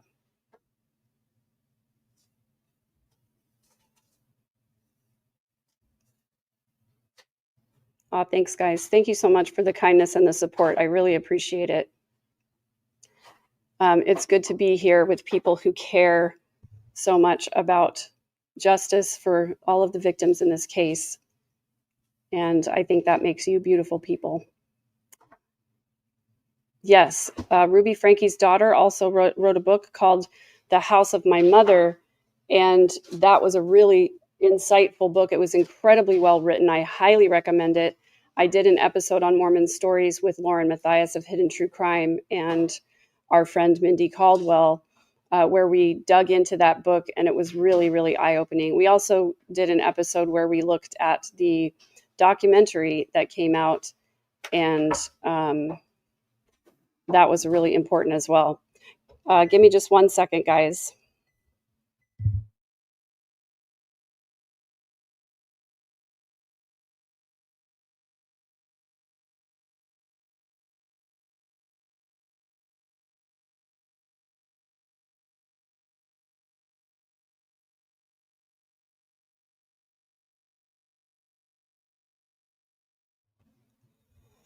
Yeah, so Rollo's saying there were 5 points in that appeal brief that's about 60 pages long.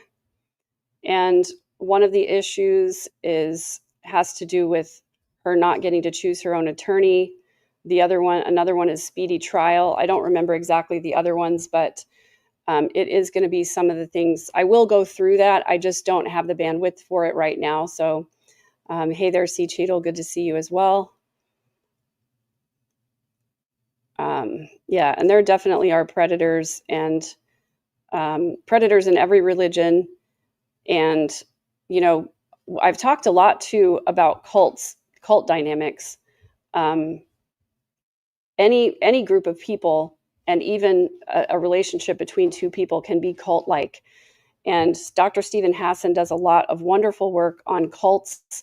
He developed what is called the BITE model, BITE. And he says that if you're in a group or a relationship where someone is trying to control your behavior, control the information that you send and receive, control your thoughts in any way, or control your emotions, that is a cult. It's all about coercive control. So if you evaluate your situations using the BITE model, there's a good way to tell if the cult that you're in is healthy or unhealthy. Dr. Stephen Hassan talks about the fact that cults are on a spectrum. For example, Taylor Swift fans could be considered a cult. Diet Coke drinkers could be considered a cult. Apple product users could be considered a cult. Just the markers are whether it's an organization that's healthy or not, based on how they treat people when they leave and other markers. So I highly recommend Combating Mind Control by Dr. Stephen Hassan. He also does a lot of discussion about cults over on his channel. A healthy cult just meaning a group of people with like-minded ideas that support each other in whatever organization that they're in. But yeah, the groups like that can be on a spectrum. So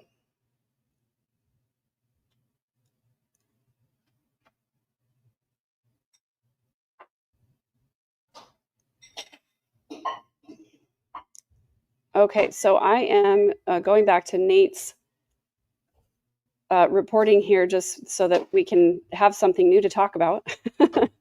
Daniel Moss, the tint expert, is on the stand. I don't want to say expert, but he's the one who owns the tint shop where the Jeep was brought.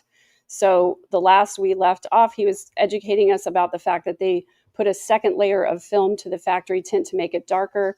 He was asked to add more tint to the rear window.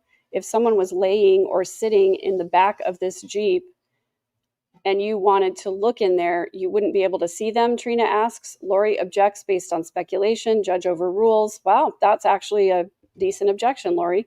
Moss says you wouldn't be able to see someone with the factory tint plus an additional 5% added. In broad daylight, you would not be able to see, he says. Trina asks Moss if he recalls seeing the person who dropped the Jeep off. He does not. Moss says the license plates on the Jeep were white and from Texas. He couldn't get the exact numbers from his camera surveillance system because of the angle of the vehicle. Trina points out the sticker on the window. It was there when the Jeep was dropped off. When the job was finished, Moss sent a text message receipt to the Arizona number. 5% tint was put on the rear window. 20% was put on the front. The job was $200. Again, I'm getting breakthrough sound on court TV, and it's not the court sound. So the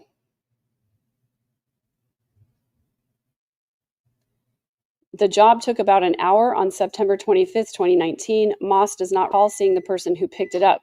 He does not recall having any in-person contact with the owner. Trina has no further questions, and Lori has no questions for Moss. The jurors have no questions. The witness is excused. The next witness is Thomas Miller. He's a special agent for the DEA, where he's worked 27 years. He's the unit chief for the National License Plate Reader Program. The program was established to help with drug trafficking investigations.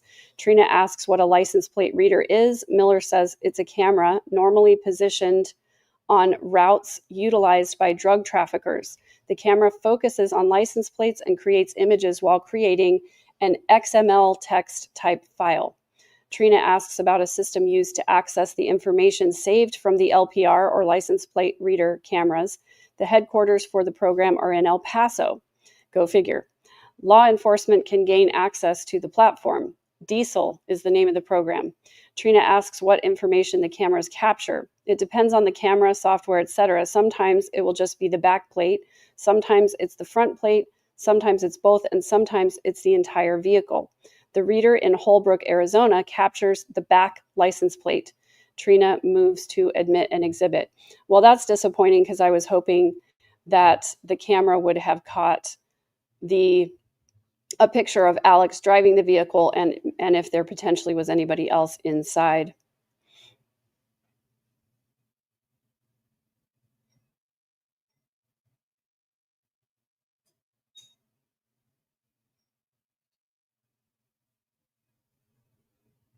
Nathan Hinckley, I've had Nathan on my channel before.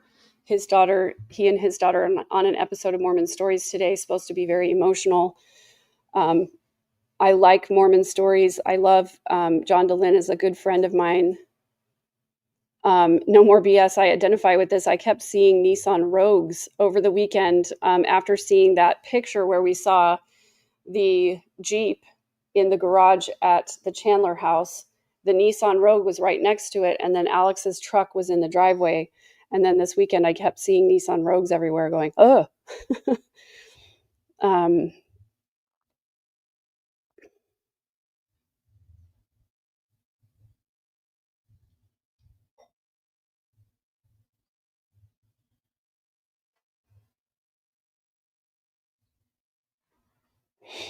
History underfoot, I actually have some experience with this, unfortunately.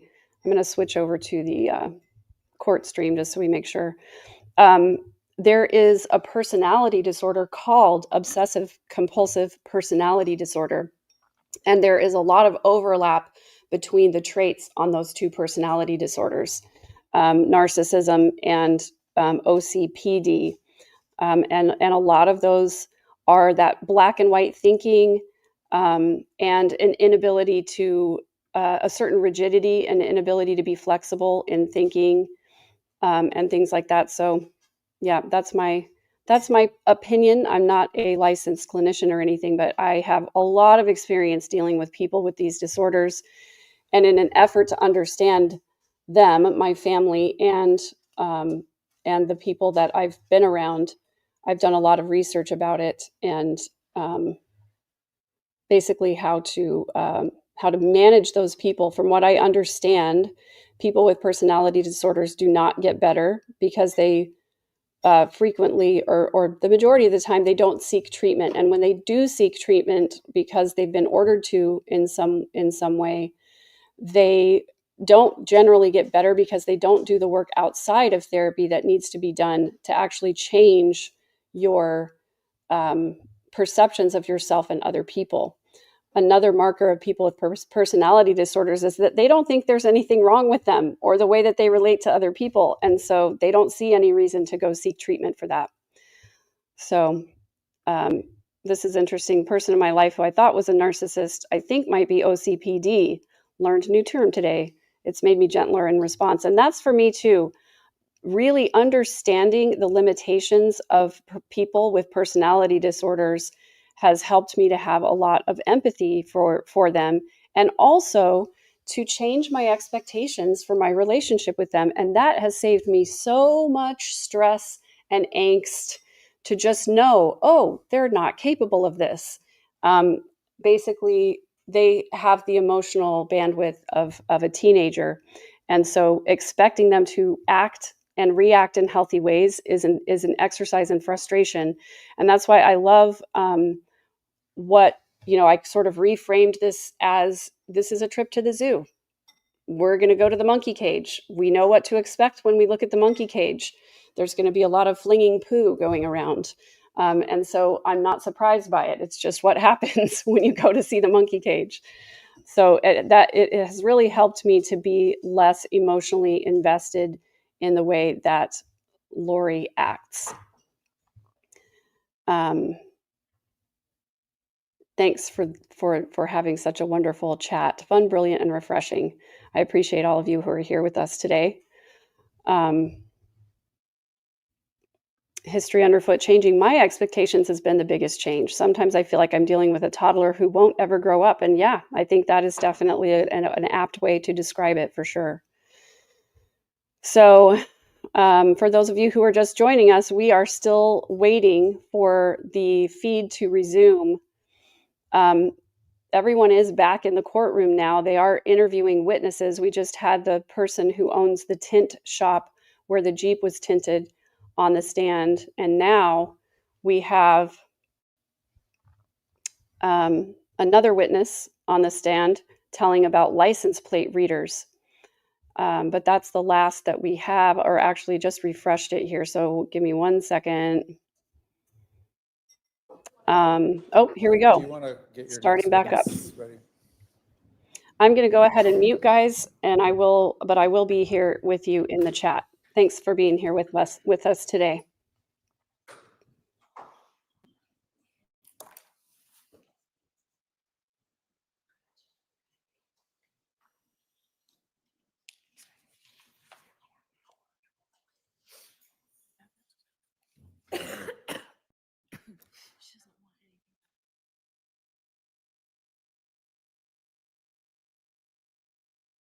hot mic moment. I just heard she doesn't want anything, but I don't know who said it.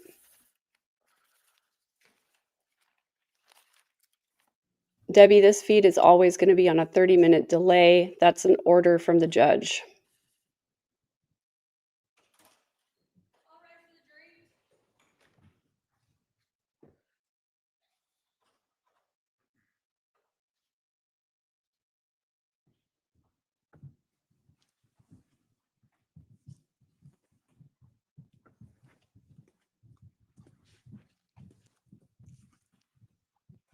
You can be seated when you get to your seats.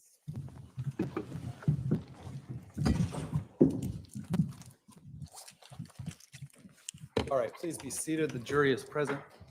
Members of the jury, thank you for your patience. We had to resolve an issue this morning.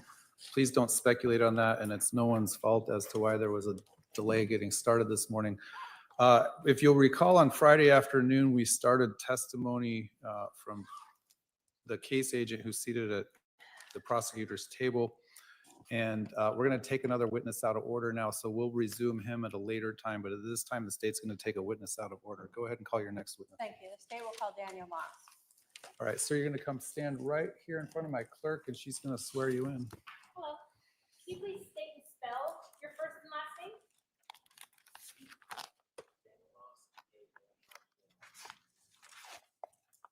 Raise your right hand, please. You do solemnly swear the testimony you're about to give is the truth, the whole truth, and nothing but the truth, so help you God. Walk around the court reporter up the ramp. All right, right up here.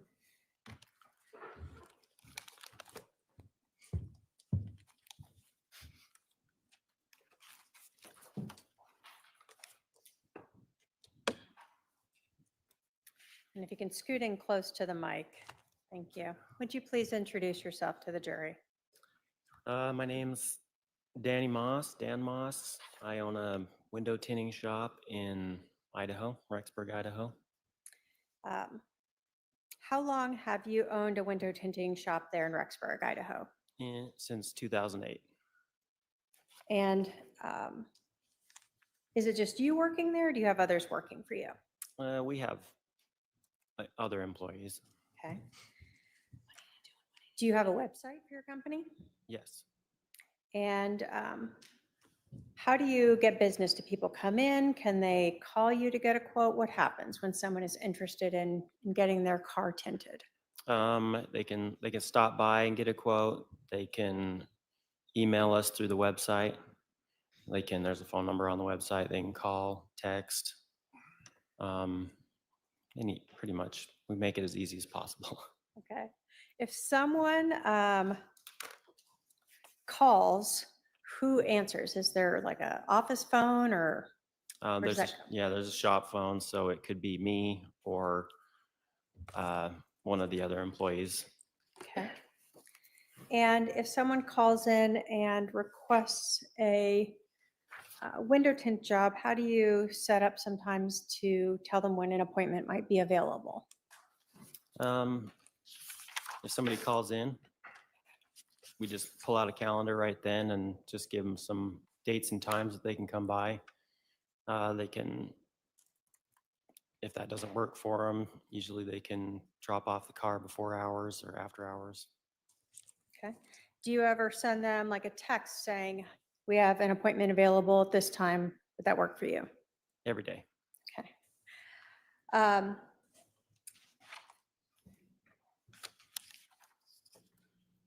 I want to talk a little bit about window tint in general. Are there different levels or percentages of tinting that are put on? Yeah, there's it's called the VLT percentage, visual light transmittance. So what your eye can see, not infrared or ultraviolet, but the visual light that comes through the glass is represented by a number, and the window film manufacturers assign that number to how dark the film is.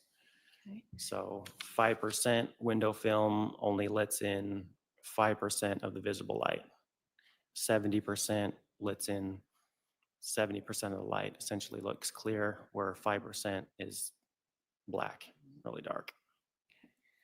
So if someone puts 5% VLT onto a vehicle, are you able to see into that car? No. What about 20%? What is that? You can see like a silhouette of somebody that's in there. Okay. And can people do different percentages like front or rear windows? Yep. Okay.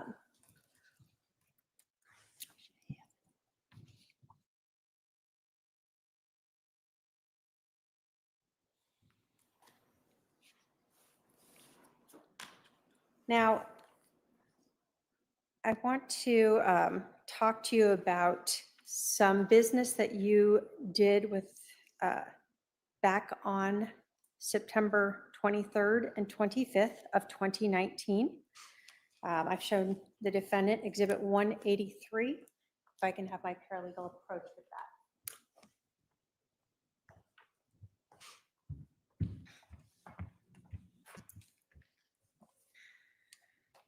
If you take a look at that, does that contain an affidavit that you signed authenticating some different screenshots from the business phone, as well as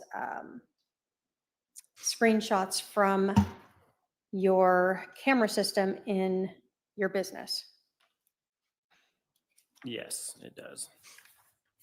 And do those relate to a phone call that was received on September 23rd at 1:54 p.m. from a 480-351-9120 number?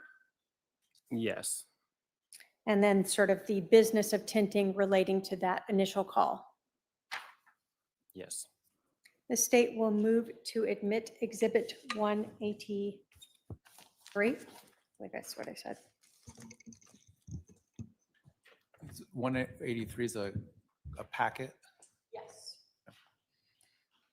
Relevant, Your Honor. All right. The exhibit is admitted. You said 81? 183. I'm sorry, I wasn't even close. 183. All right, if I could have the Elmo. Thank you. All right. I'll start with sort of what is described in this as, let me zoom out.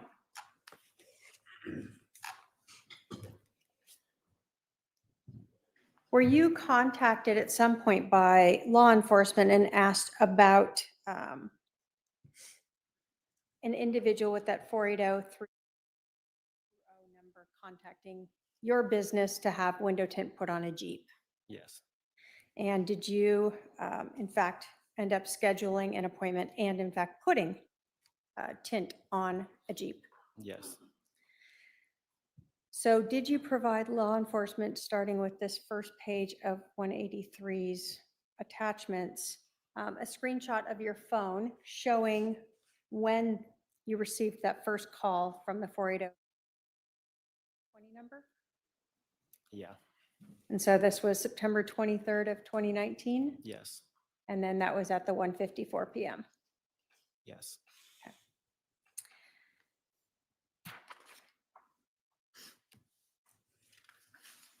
Now, it's a couple days later, did you or your business reach back to that 480-351? Advise them that you had an appointment available. Yes. I'm going to zoom in a little on this.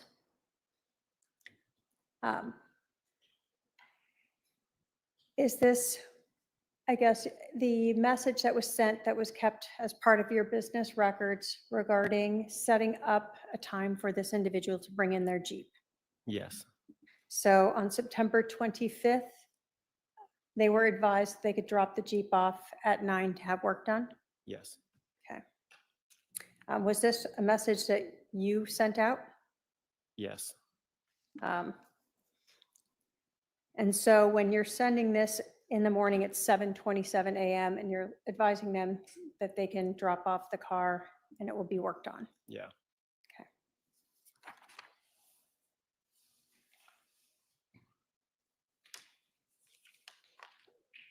I'm going to put up, can you describe for us what we see here? Looks like I'm cleaning some windows, just about ready to put some film on that door Okay. glass. So this is you actually, you did the work on this Jeep Wrangler. Yeah. I want to talk to you about, this is the vehicle that was associated with the 480-351 9120 number. Yeah. Now this is a two-door Jeep Wrangler. Yes. When you are looking at a vehicle like a Jeep Wrangler, do they come with factory tint on them? Yes. So when a vehicle has factory tint on it, what do you do when they're brought in to put tint on them?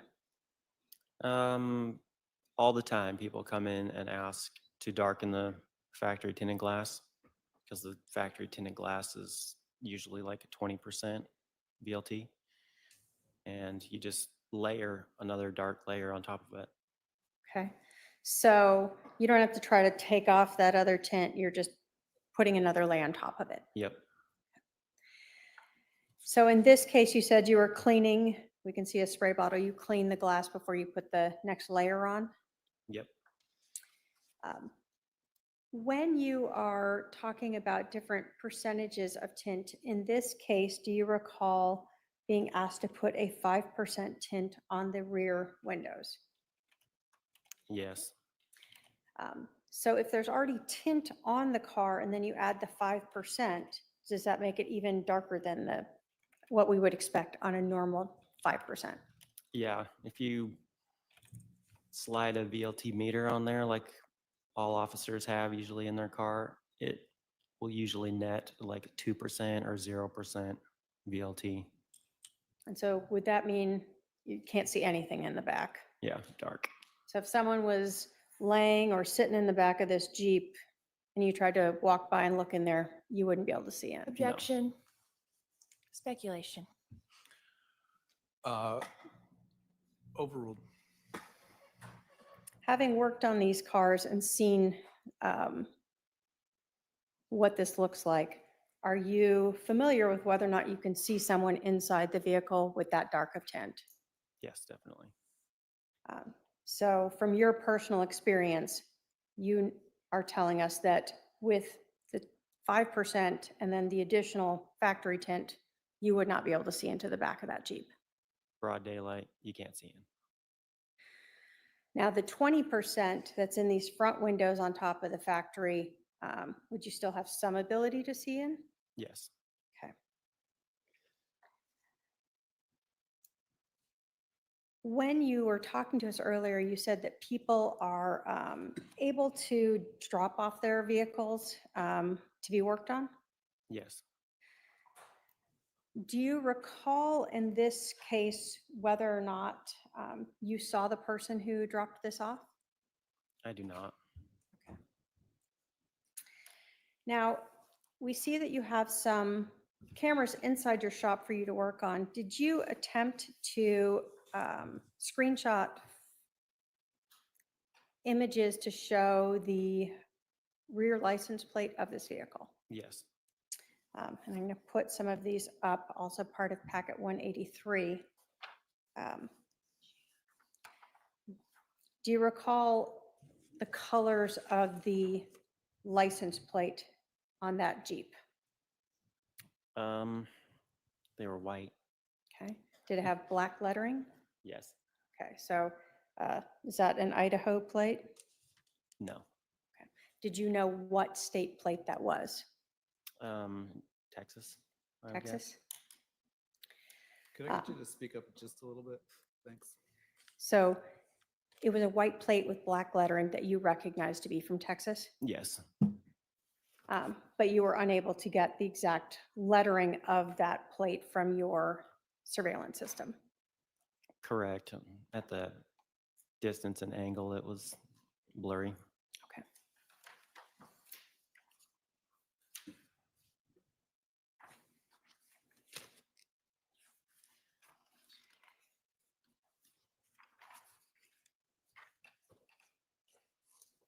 One other question in this. On this Jeep, did you note there was like a sticker down here on the Yes. front windshield? Yeah. So that was there when the Jeep was brought in and dropped off to you? Yes. When you are completed with the job, do you send a sort of receipt of some type? Yes. And do we see that here as a part again of Exhibit 183? Yes. And did that describe the work you did? Yes. So we see again, this was sent to the 480-351-9120. Yes. So we know it was a Jeep Wrangler, what we saw in the photograph Yes. with the Texas license plate. Yes. And so it was 200, how much you charged? Yes. And then it says 5% rear and 20% front. What does that mean then?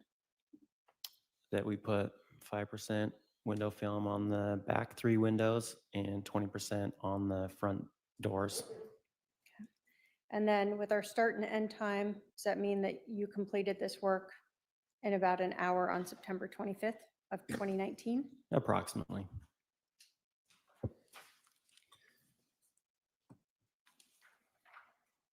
Do you recall seeing the individual who had this Jeep ever pick it up? I don't. So did you have any contact with the owner that you recall at this Not point? that I can recall. So other than knowing that you were dealing with this Jeep that was documented, the 2-door Wrangler associated to that 480-351-9120 number, you can't tell us anything else about the owner. Correct. State has no other questions, Your Honor. Cross-examination.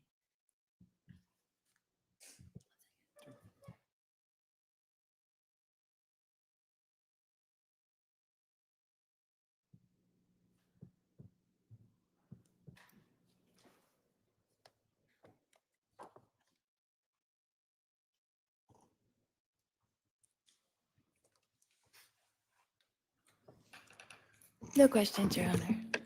All right, are there any questions for this witness from the jury? I don't see any. All right, sir, you can step down. Thank you. State can call its next witness. Thank you.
All right, sir, come on up. You're going to stand right. Enforcement Administration. How long have you?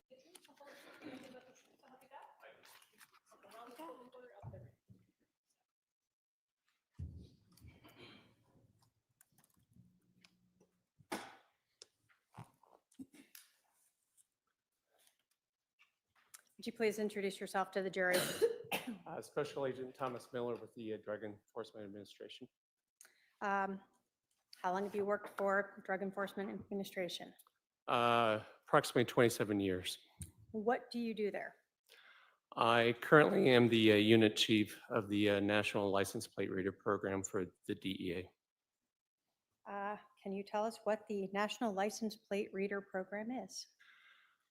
It's a law enforcement tool that was developed and utilized by the DEA to enforce its Title 21 statutory authority to facilitate drug trafficking investigations and any other drug-related crimes in the drug trade. So in there, we hear the term license plate reader. What is that? What is a license plate reader? How does that work? It is a camera that we normally have positioned on any known drug route utilized by drug traffickers. A lot of the LPRs have a software. It's called optical character recognition, or better known as OCR. What this OCR software allows the LPR camera to trigger on the alphanumeric characters on a license plate, and it will create an image or images, and simultaneously it will also create a XML or a textual file. And at that time, the images and the text file are then paired up and is then saved in the DEA server. Okay. You used a term LPR. Is that shorthand for something? Yes, a license plate reader. Okay. So it's easier for us to say LPR. Yes. Is there a system called Diesel that relates to the National License Plate Reader program? Yes, Diesel is our tactical query and alert system, and it stands for the DEA Special Intelligence Link, and that's how we access the information that is saved from the LPR cameras. Okay. So can law enforcement agencies outside of the DEA access this Diesel system to determine if any of the cameras have caught a specific license plate? Yes, the El Paso Intelligence Center, where the Diesel platform is located, they will vet state, local, tribal, and other federal law enforcement personnel to have or gain access to our Diesel platform. Okay. So certain law enforcement agencies can get access Diesel to see if a license plate has been read on any of the cameras. Yes, as long as it's they're ingested into our Diesel platform. And by ingested, what do you mean? After the LPR camera that does feed into the Diesel platform, it will go into the Diesel platform where they can access that. Do all of these license plate readers capture like just a photo of the license plate, or is it the vehicle? What are we getting in this system? Depending on the vendor camera and the OCR, or the optical character recognition software, it will sometimes give you a visual of just the plate, and then other times will be the back plate, possibly depending on the position of another camera, the front plate, and sometimes an overall picture of the entire vehicle. Okay. So if someone is driving on an interstate where one of these license plate readers are located, depending on the camera, it may capture a photo of the vehicle and of their license plate? Correct. Okay. Do all of these license plate reader cameras just look at the back of vehicles? No, a DEA will sometimes also place cameras that read the front license plates. Usually we do this more for tractor trailers or semi trucks who have a front plate that is different than the plate on the trailer. I want to talk to you about the license plate reader near Holbrook, Arizona. For that reader on the I-40, does that camera capture the front or the back, or what does that camera capture there? It captures the back plate, and there's two cameras, one each covering the 2 lanes on that road going westbound. I've shown the defendant Exhibit 121. My paralegal can approach.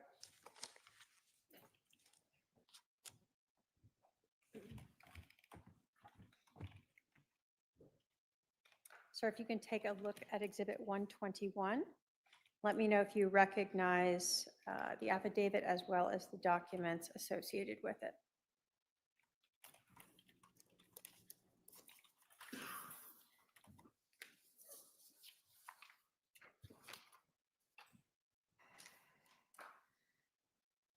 Yes, I do. And does that contain an affidavit authenticating those records as well as a diesel citing of a license plate from your National License Plate Reader program? Yes, it does. And that's kept in the normal course of business. Yes. State will move to admit pursuant to 803 and 902. Objection? Just relevant, Your Honor. What was the number again? 121. 121's admitted. 121's admitted, Oh, sorry. thank you. If I can have that to publish, please.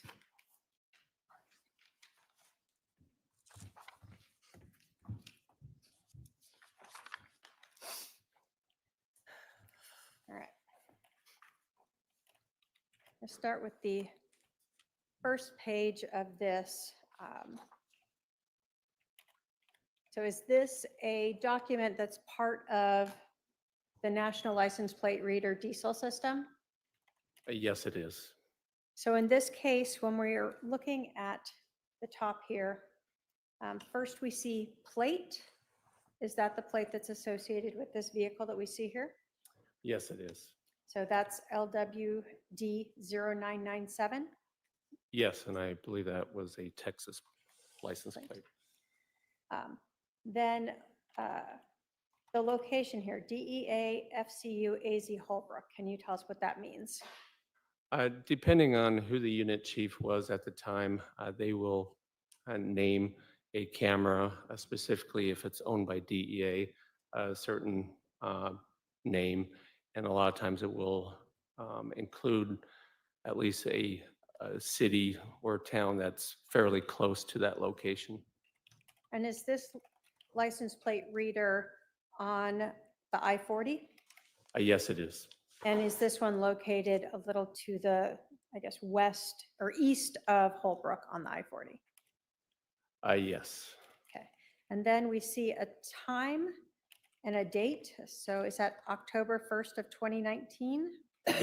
Yes, it is. And it's 6:52 Mountain Standard Time? Yes. At that time on October 1st of 2019, if we convert that to Arizona time, is it 5:52? Yes, it would be that time of the year. Okay. Over here, we see a highway name. You said I-40 westbound and then direction giving us the westbound as well. Yes. In this photograph, we see the back of a vehicle with no tire on the back of it. Is that correct? Correct. And then was there a second page of this that gave a closer up of the license plate on this? Yes, it does. And is that what was documented in the citing details of a Texas plate LWD 0997? Yes.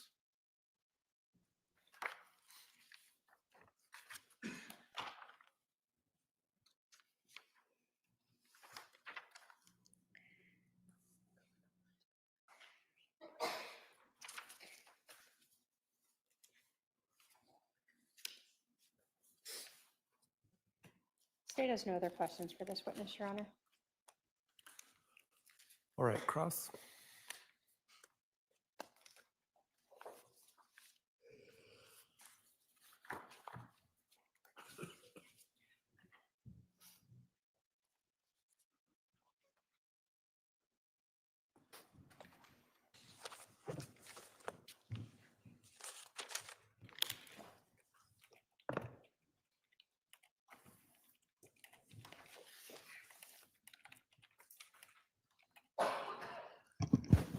Mr. Thomas, is that the only picture that you have in Arizona on October 1st of the Jeep Wrangler? I'm sorry. Is it the only picture license plate reader picture that you have in Arizona on October 1st? Yes, that's the only picture in our diesel platform. Okay. And how many license plate readers do you have in Gilbert, Arizona? I am not sure on how many we exactly have. Do you have any? Yes, we do. There's one on Gilbert Road, isn't there? That I'm not sure. We have over 11,000 cameras that feed into the diesel platform. Okay. What about in Mesa, Arizona? Are you aware of any in Mesa, Arizona? I am unaware how many cameras that we have in Mesa, Arizona. We do have quite a few cameras, LPR cameras in Arizona. And so of all those cameras that you have along this way, when this incident happened in Gilbert, Arizona, you don't have any other pictures of this Jeep? Is that correct? No, but there's several reasons why there may or may not be. A lot of times we do have software and hardware issues with our LPR cameras, so they will be down at times. Depending on speed, how old the camera is, sometimes speed and the amount of traffic will also have a bearing on whether or not an image is captured. And then there's ways to defeat LPR cameras as well. There are ways to defeat them? I'm sorry? There are ways to defeat them? Yes. Interesting. Your Honor, I'm going to object to that and move to strike defendant's comments. The jury should disregard the noise that the defendant made after that answer. All right, go ahead and ask your. Sorry, next Your Honor. question. So, Mr. Miller, of all your cameras, you have no other pictures on October 1st, 2019 of that Jeep Wrangler, is that correct? I'm going to object to asked and answered twice already. It is asked and answered, but he can go ahead and answer one more time. That was that transaction of the diesel sighting was the only one in diesel. Okay, so on October 2nd, you have no other pictures of this Jeep Wrangler as well, is that correct? I'm not for sure if that ever was ran. I'm not for sure. What does happen is DEA does have a retention policy where as information or data that goes into the diesel platform is then expunged or deleted or purged from the diesel platform after 90 days. And you don't have any from October 3rd as well, is that correct? Correct. Okay, so you don't have any from October 1st, October 2nd, or October 3rd, is that correct? And not to my knowledge. And do you know how far from Gilbert, Arizona, Holbrook, Arizona is?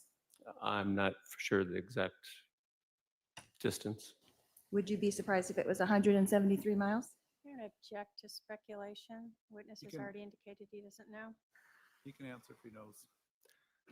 I don't know that. So that would be about 3 hours from I'm Gilbert, gonna again Arizona? Object This to, is the objection That's fine. sustained. He didn't know how far it was. No more questions, Your Honor. All right, redirect. just briefly.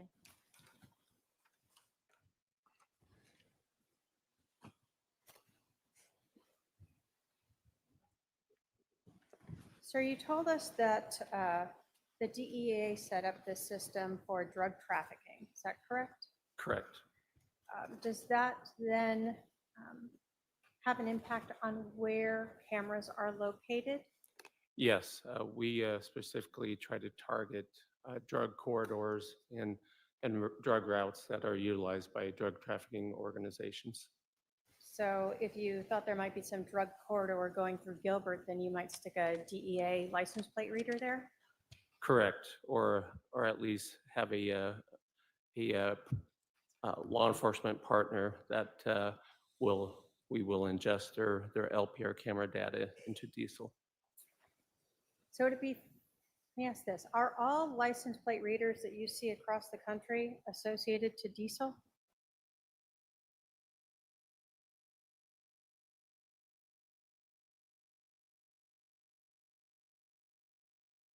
No, So just because there may be a license plate reader on Gilbert Road, but does that mean that it's part of the diesel system? no. In fact, there's so many different license plate reader programs out there that that our program, comparatively to the totality of everything, is very small. So DEA just ingests or has its own small percentage of cameras. Yes. They don't cover every single camera. No, not at all. You were asked about if a vehicle is driving in a drug trafficking corridor that the DEA is interested in, that there would be ways to defeat or not, I guess, be captured on these license plate readers. What did you mean by that? There's definitely ways. I mean, they will remove their license plate. They will partially cover a plate. They will change a number temporarily. But a lot of times we will see things that will cover a plate, or at least part of the plate, to make sure that an LPR does not take an image. And then you said the amount of traffic. So if traffic is busy, is LPR less successful in obtaining all of those vehicles and all of their license plates? Yes, and depending on the age of the camera, there is a failure rate of the images that are taken by an LPR camera. So if there is a vehicle that is fairly close or tailgating another vehicle, it may not take a picture of the front vehicle. Ultimately, in this case, what you're able to tell us is that on October 1st of 2019, at about 5:52 a.m., a Jeep Wrangler with a Texas license plate LWD0997 was going westbound on I-40 in Arizona? Yes, correct. Thank you. I have no other questions. Are there any questions for this witness from the jury? I don't see any. Sir, you can step down. Thank you. And Judge, can we sidebar briefly? Yeah, let's sidebar.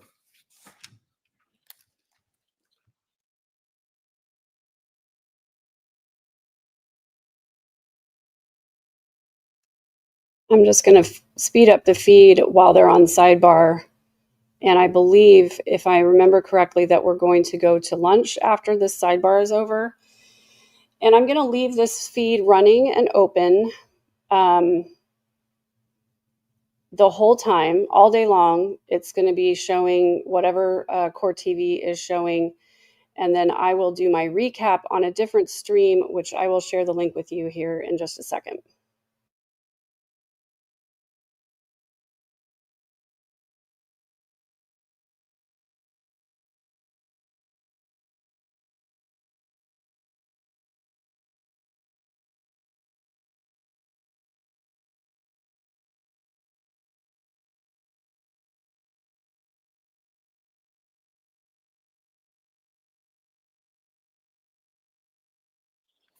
All right, members of the jury, again, please don't put them close to the mics. That's what I think makes the feedback. I apologize for the late start we got this morning. We're going to break just a couple minutes early for the lunch recess, but we're going to start at 1:15 p.m.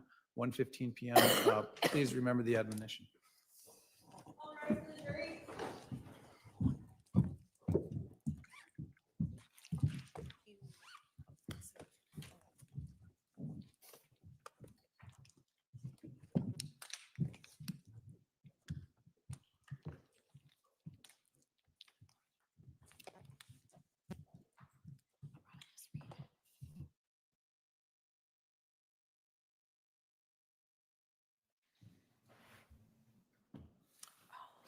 All right, we'll be at recess till 1:15.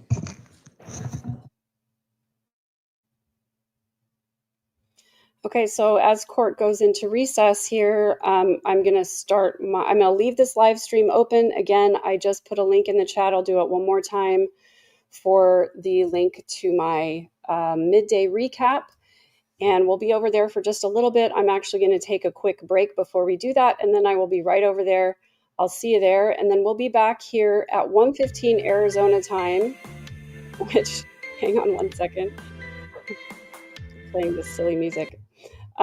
So which will be 3:15 Central Time, 3:15 my time, obviously 4:15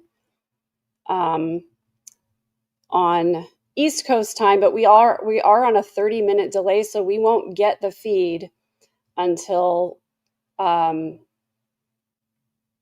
apologize, 3:45 Texas time. So I'm just going over to a different stream because there are people who watch my channel who don't want to see or hear Lori.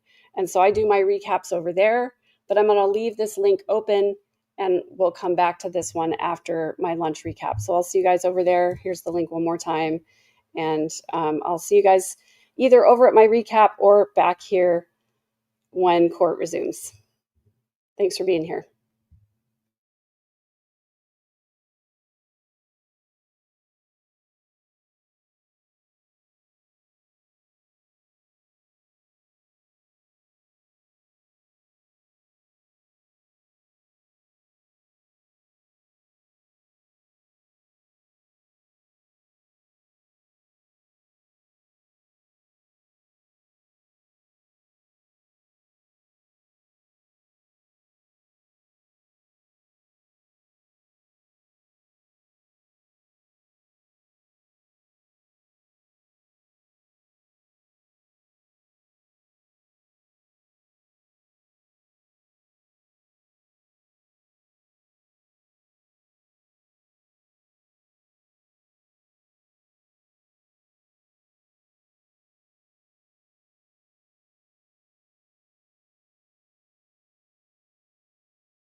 Please be seated. The jury is no longer present.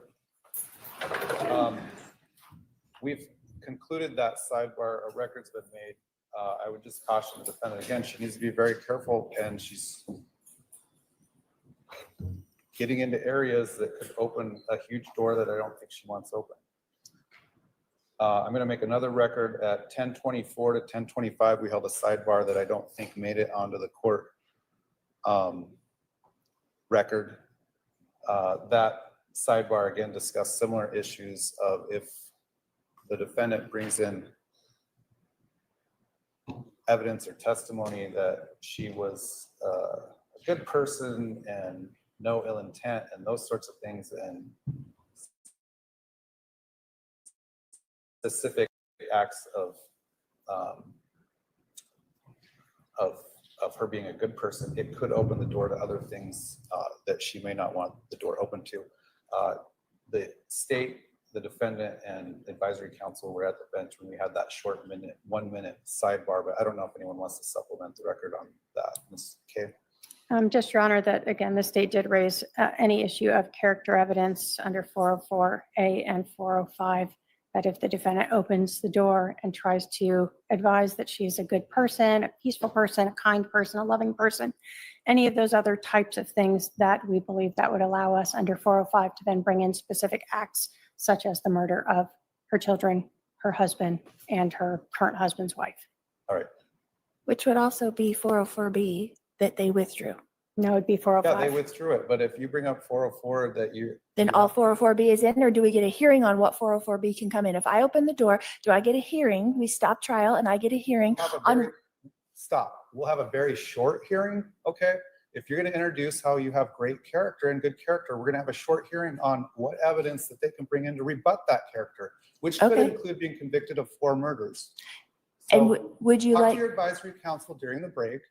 And You don't need to yell at me either. I'm at you, okay? Yeah, you are, and you do not need to talk to me that way. I'm very courteous. Take her out.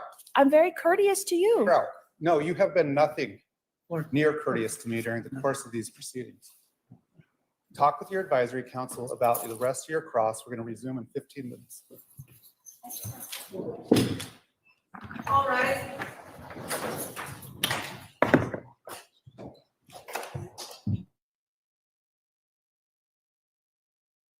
Just for funsies.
I've ruled on the motions as required by law. Without any kind of a conclusion of law in them, just denied, denied, denied, denied.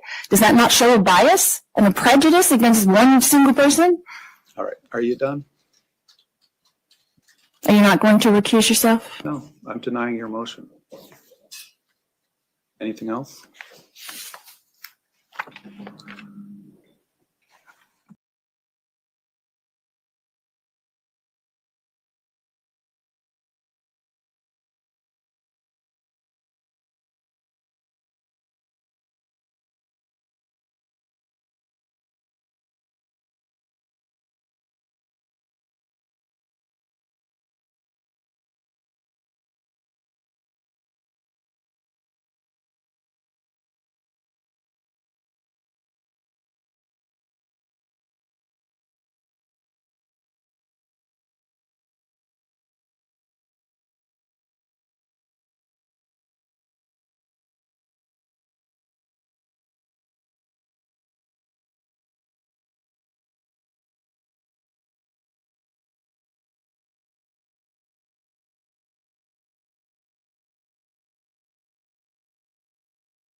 All right.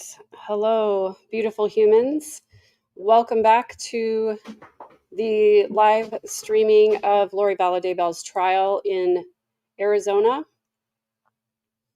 The court feed is currently is still on the lunch break, so we're just waiting for the feed to catch up. They are back in the courtroom. My thanks to Debbie for reposting Nate's reporting from the courtroom, and I'll just catch everybody up here real time. I know I missed a few of those posts. My apologies, as I was eating some lunch and did a little therapeutic piano playing, and I feel so much better after having taken a little break. So here is what is going on in the courtroom. They were back in at 1:15 Arizona time, and so we should be getting that live trial coverage, or that 30-minute delay, apologies, should be back here in just about 5-ish minutes or so is when we should catch up. So in the meantime, I'll go ahead and read through the Nate Eaton's posts in order from the courtroom so that you can see or hear. And I did turn off the sound on the live stream feed from Court TV because they were playing this goofy music on there. And so I'll be checking back in there periodically just to make sure that we get everything situated, synced back up with the stream. So here is Nate Eaton's reporting from this afternoon. He says, oops, that's Justin Lum. Make sure I'm sharing the right. Okay, I am. Okay.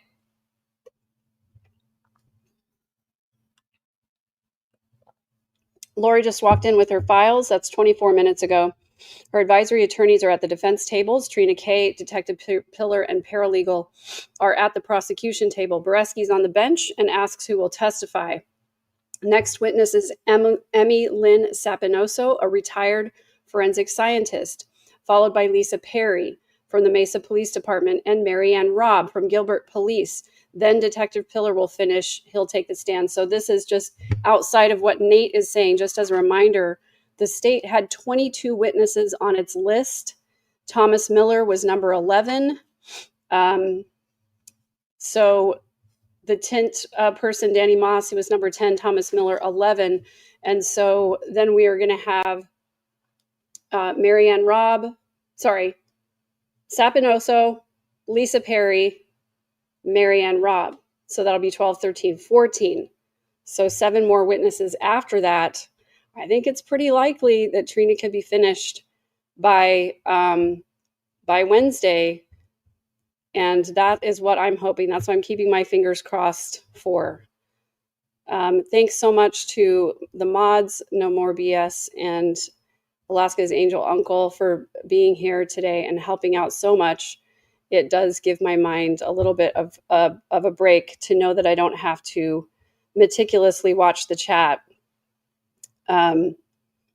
Lori does have some people on her list. I believe she wanted to call Detective Moffat again. She wanted to call Melanie Boudreaux-Pulowski, I believe, and Zulema Pastenis. If it wasn't Pulowski, then it was Gibb. I don't remember exactly. But as far as I know, neither of those people have been properly subpoenaed or interviewed by the state. And no expert reports filed either. Exactly. All of that about, what's his name, Lonnie Dworkin, and no report has been filed. And even if it was, it probably would not be allowed in. I don't know if there would even be anything relevant on that phone extraction that would relate to this case.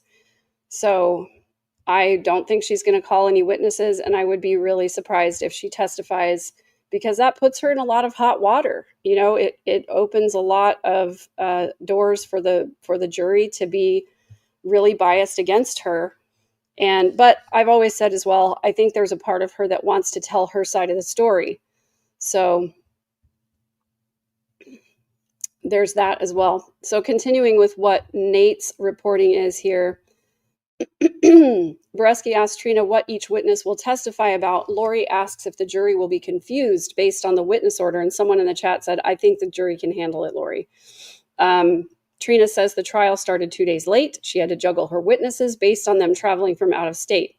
So now the jury walks in, that's about 20 minutes ago, says we should get back to Detective Pillar later this afternoon. Trina calls Sapinoso. She currently works at the Orange County District Attorney's Office. She used to work in Mesa, Arizona as a forensic scientist where she did DNA analysis, bloodstain pattern analysis, and was a forensic artist. That's a talent, man. Sapinoso has been trained internally and done workshops training outside the office. Trina asks what biological sources can be used to obtain DNA. Sapinoso says half of DNA comes from your mom, half from your dad. DNA is in blood, semen, saliva, touch DNA, skin cells, etc. Known source DNA is collected directly from an individual. A DNA profile is created after DNA is obtained from a person. You can have a known DNA profile or an unknown DNA profile. Sapinoso created a DNA profile for Alex Cox using his blood.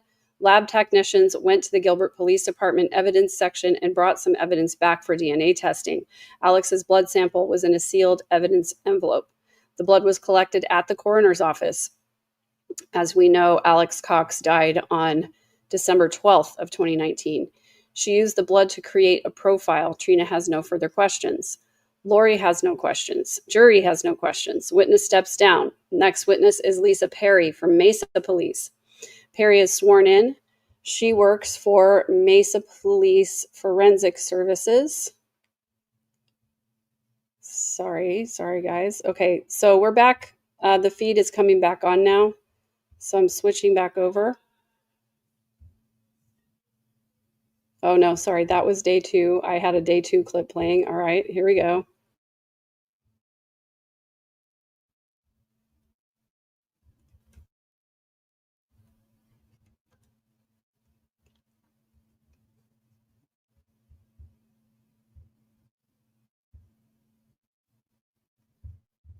We'll be testifying as to that later.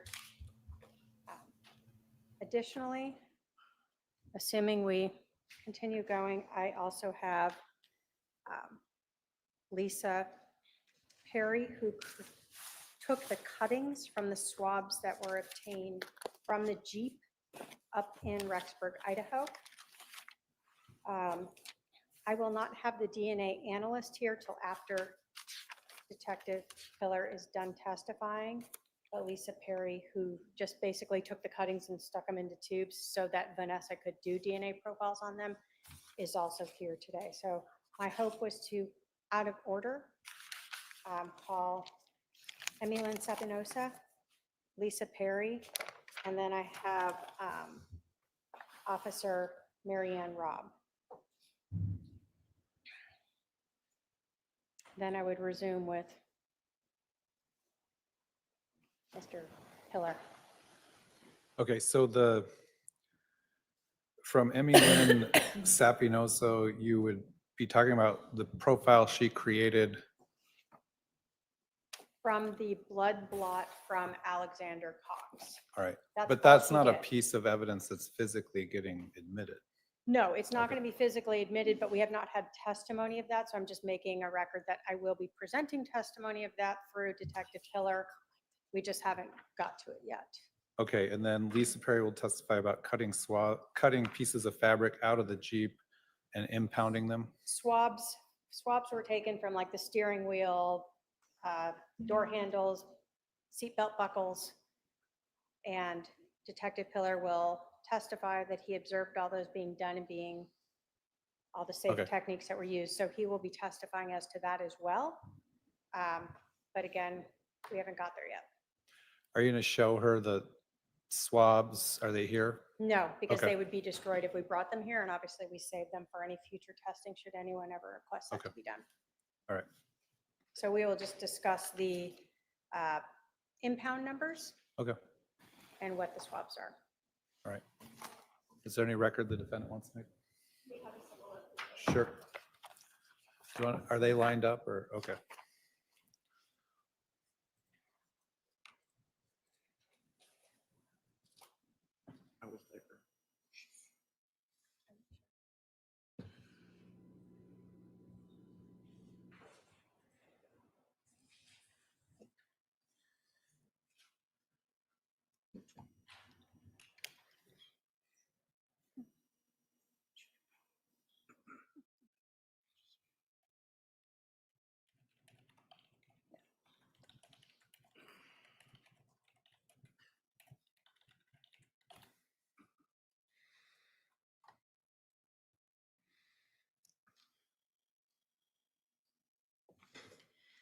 Because according to Tammy Lachek's report, she is the one that took the blood blot from Alex Cox. So we're going to just have our same objection to the Crawford, that it's missing because she's not here to testify against it, about it.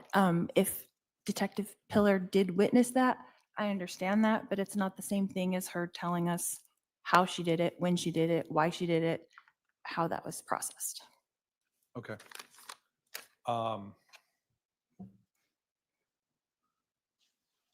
The evidence, as I understand it, or the testimonies I understand it, is that Emmy Lynn Sapinoso is simply going to testify that she received a clot, a sample of blood or a blood clot, and then created the profile.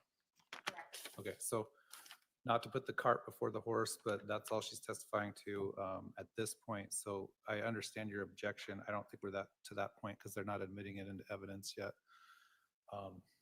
So anything else? Just that, is that not confusing to the jury to do it that It could out be a of little, order? it could be a little confusing in that it's not a linear presentation of how things happened, but the state isn't required to call the witnesses in that that type of sequence if they're not able to. So Obviously, because we started 2 days late last week due to the defendant, it did throw the state's case off. We would have already had Detective Pillar already testifying and done before today. So okay. We're doing what we can with what we got. All right, let's bring the jury in.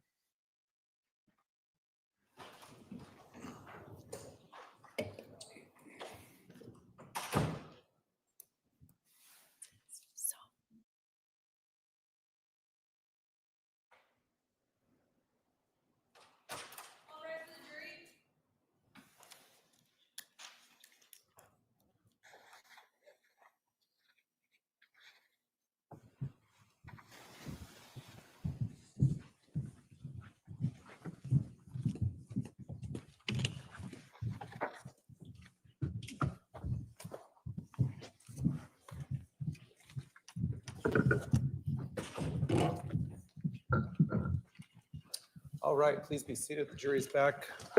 Again, we're still taking witnesses out of order. We'll get back to Detective Pillar hopefully this afternoon. Go ahead and call your next witness. Thank you.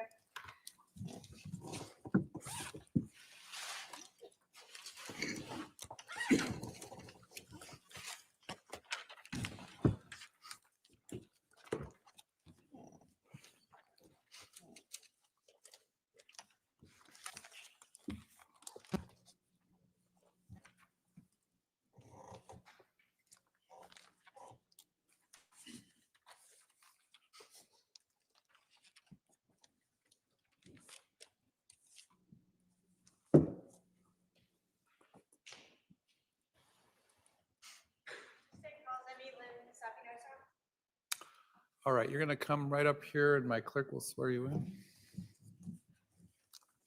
Hello. Can you please state and spell your first and last name? Thank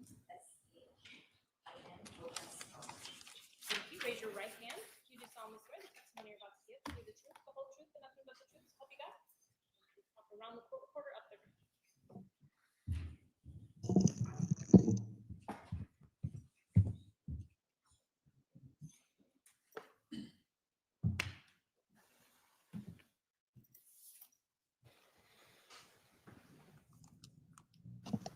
Would you please introduce yourself to the jury?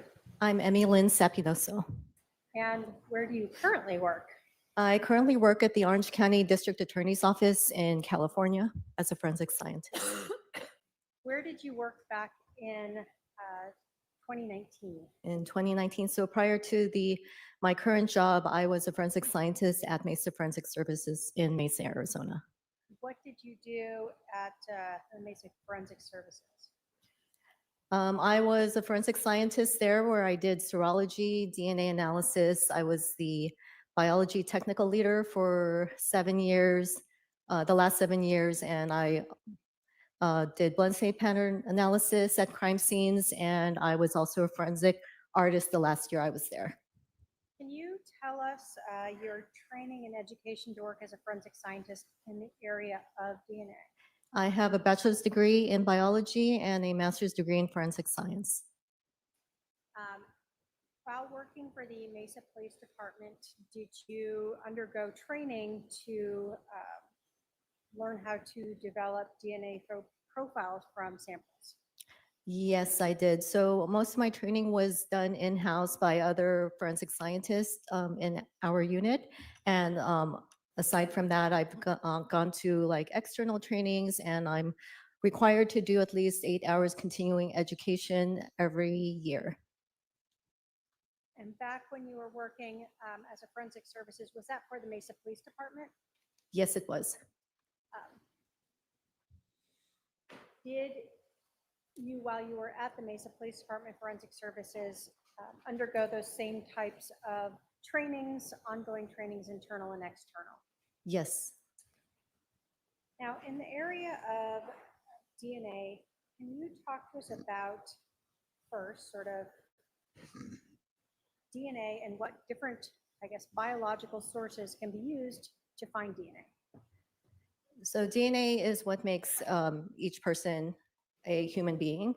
It comes from your parents. Half of it is from your mom. The other half is from your dad. The DNA analysis that's performed at a forensic laboratory is typically from biological fluids like blood, semen, saliva, and can also be collected from touch DNA or items that people touch and leave their skin cells on.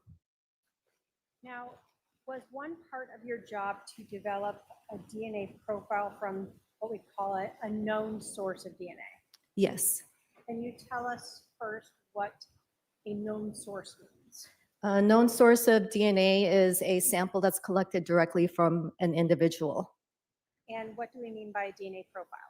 DNA profile is the result that is obtained after DNA analysis is performed in the laboratory. As a forensic scientist working for the Mesa Police Department, would the job sometimes be split where one forensic scientist would be required to create a DNA profile from a known, and another one might create DNA profiles from unknown or items collected at a scene? Yes, so that's pretty typical. It just depends on which forensic scientist is available to perform the work at any given time.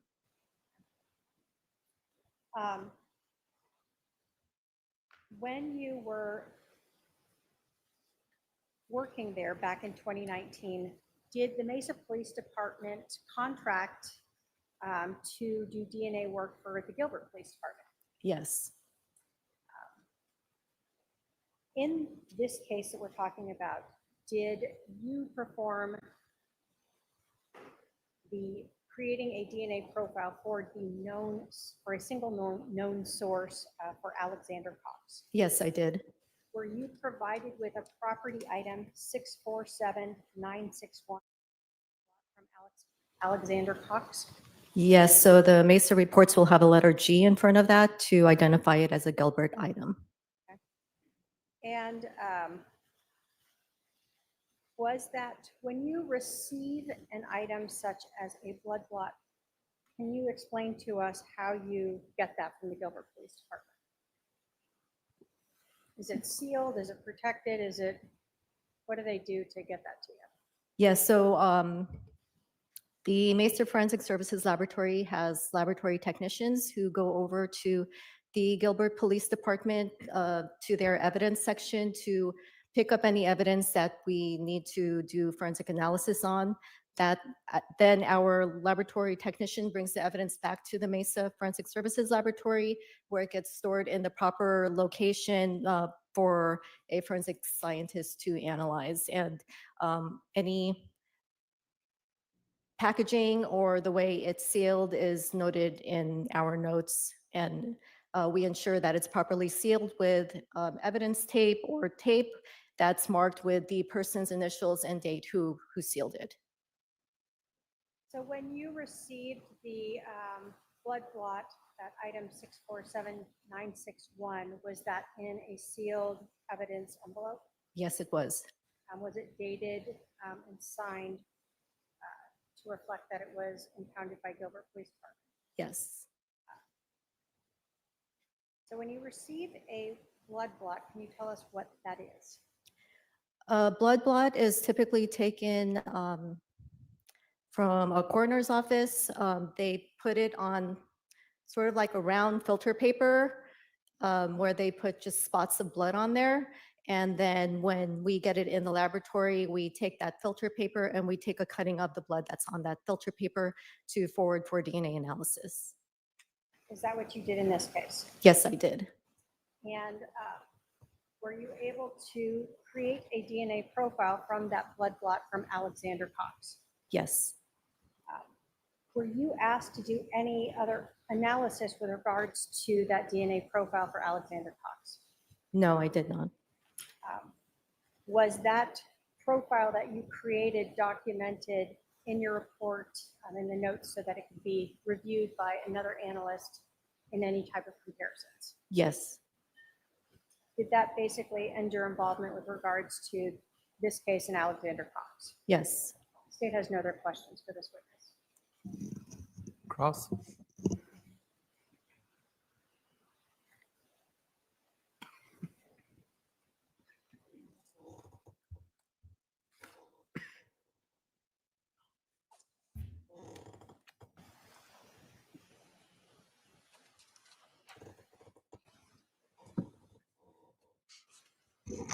No questions, Your Honor. Are there any questions for this witness from any member of the jury? Not seeing any. You can step down. Thank you. State can call its next witness. Thank you.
All right, you're going to come right up here in front of my clerk and be sworn in.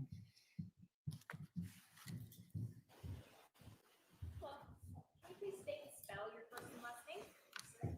L-I-S-A-B-E-R-R-Y. Raise your right hand, please. You do solemnly swear that you will tell the truth, the whole truth, and nothing but the truth, so help you God. On the court order of the right.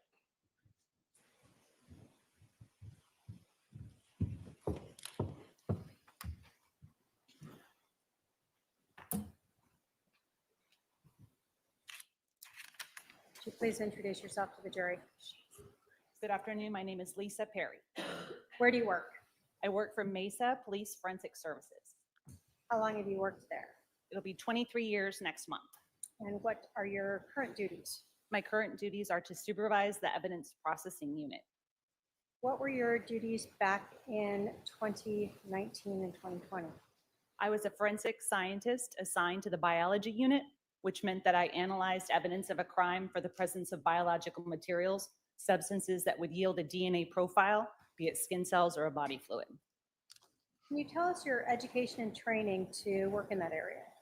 Yes, I have a science background with a bachelor's of science in marine biology with a chemistry minor from Western Washington University. After some times in some biotechnology labs, I started my career with Mesa Forensics, where I entered their rigorous internal training program. After completion of that by qualified analysts, I also took training by the California Criminalistics Institute and National Forensic Science Technology Center in body fluid identification. Back in January, end of December, January of 2020, were you responsible for often preparing swabs that were taken at scenes of potential biological material for DNA testing? Yes, I was. Can you tell us a little bit about what that means and what that process is? When swabs have already been collected at a scene, what I will do is receive them from our evidence section, or they'll be transferred to us from another agency's evidence section. I will prepare my workspace to handle the evidence, meaning that I will we will wear a lab coat and goggles and gloves and things that will protect me from the evidence, and the evidence will be protected from me. I will clean my lab space with 90% bleach solution. I will put down clean paper and have sterile utensils that I will work on to analyze the items of evidence.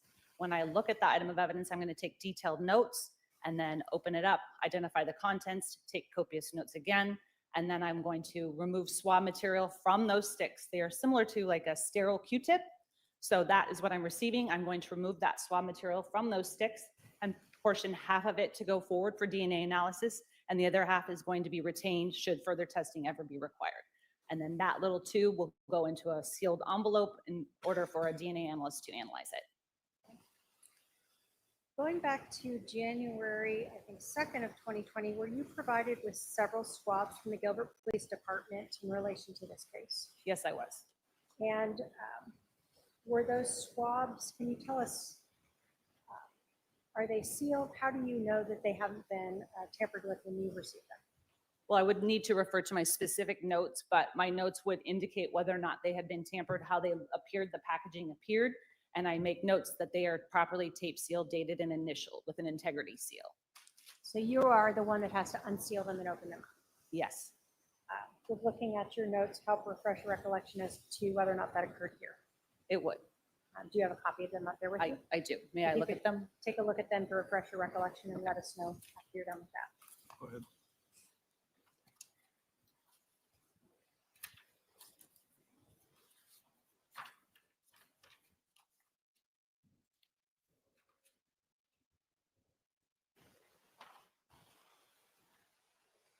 And each item still had its integrity seal.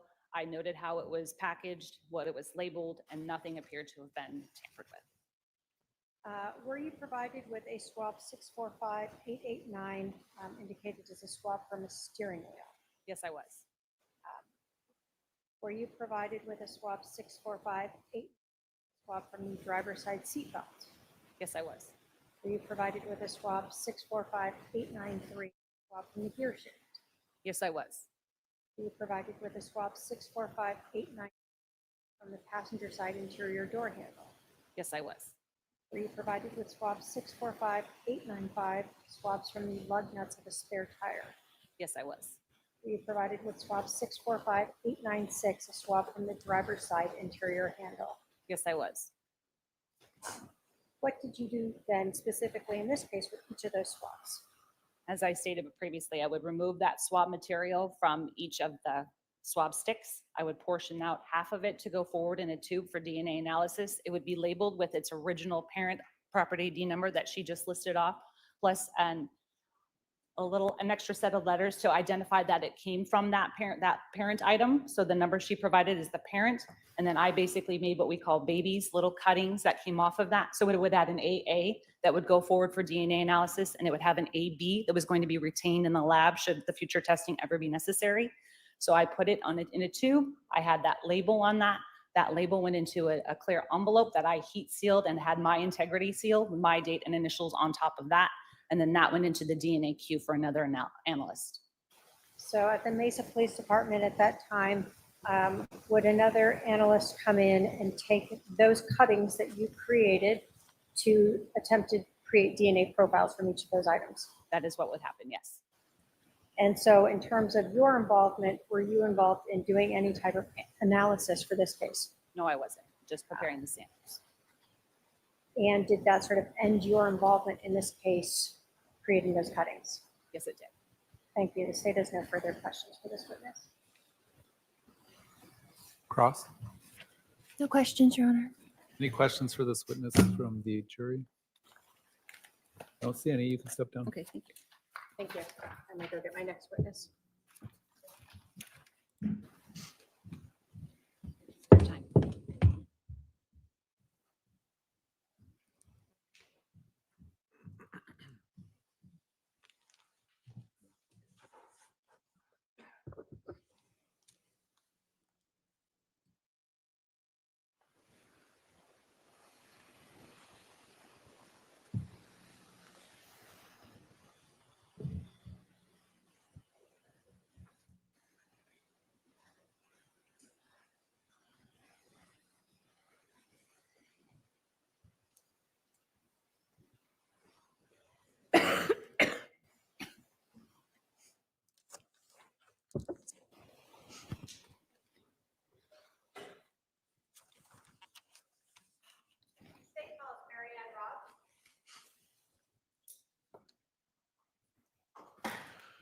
All right, go ahead and come up here in front of my clerk.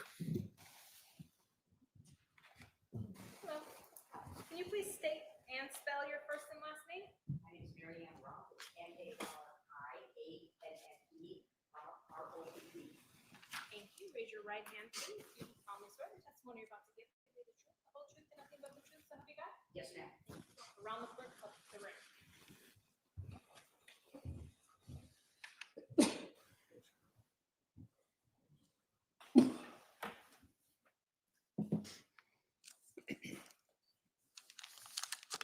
Would you please introduce yourself to the jury?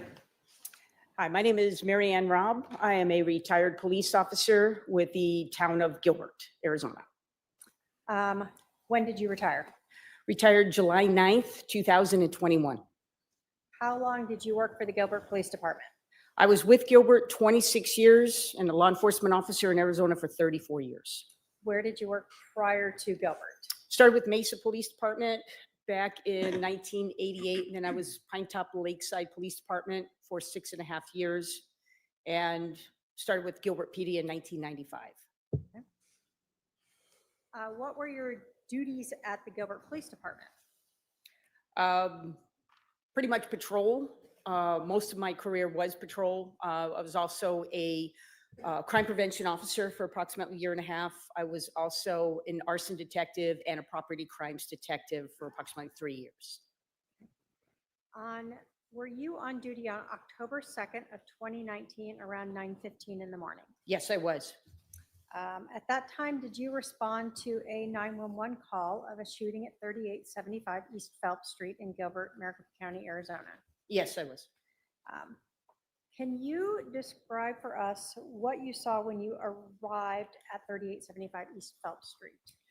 There was a gentleman standing pretty much in the street, just in front of his home. There was also a dark-colored Tesla vehicle that was parked there, and I noticed that just to the driver's door on the ground was a window that was laying on the ground. Was the Tesla in the road or in the driveway when you arrived? It was in the driveway.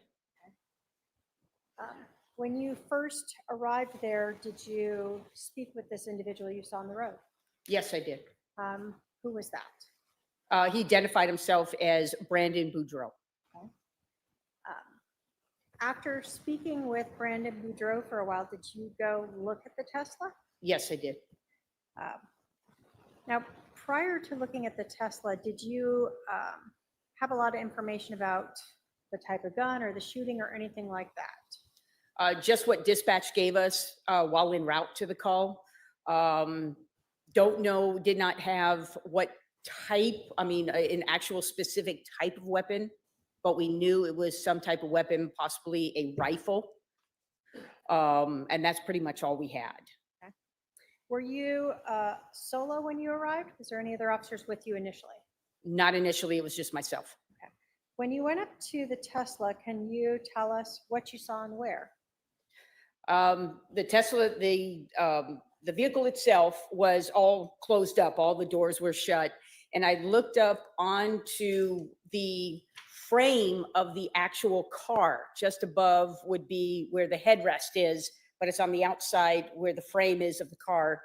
And I noticed that there was a hole in the top of the car, and it looked to me like it was a bullet hole.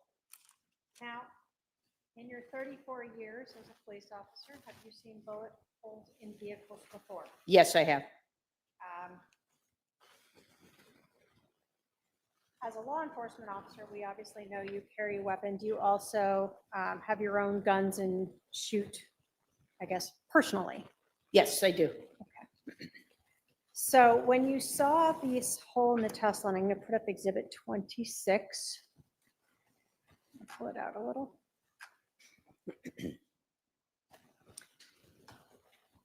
Is this what you saw? Yes, I did. Exactly. So you told us when you saw this, you recognized it as a bullet hole. Yes. Had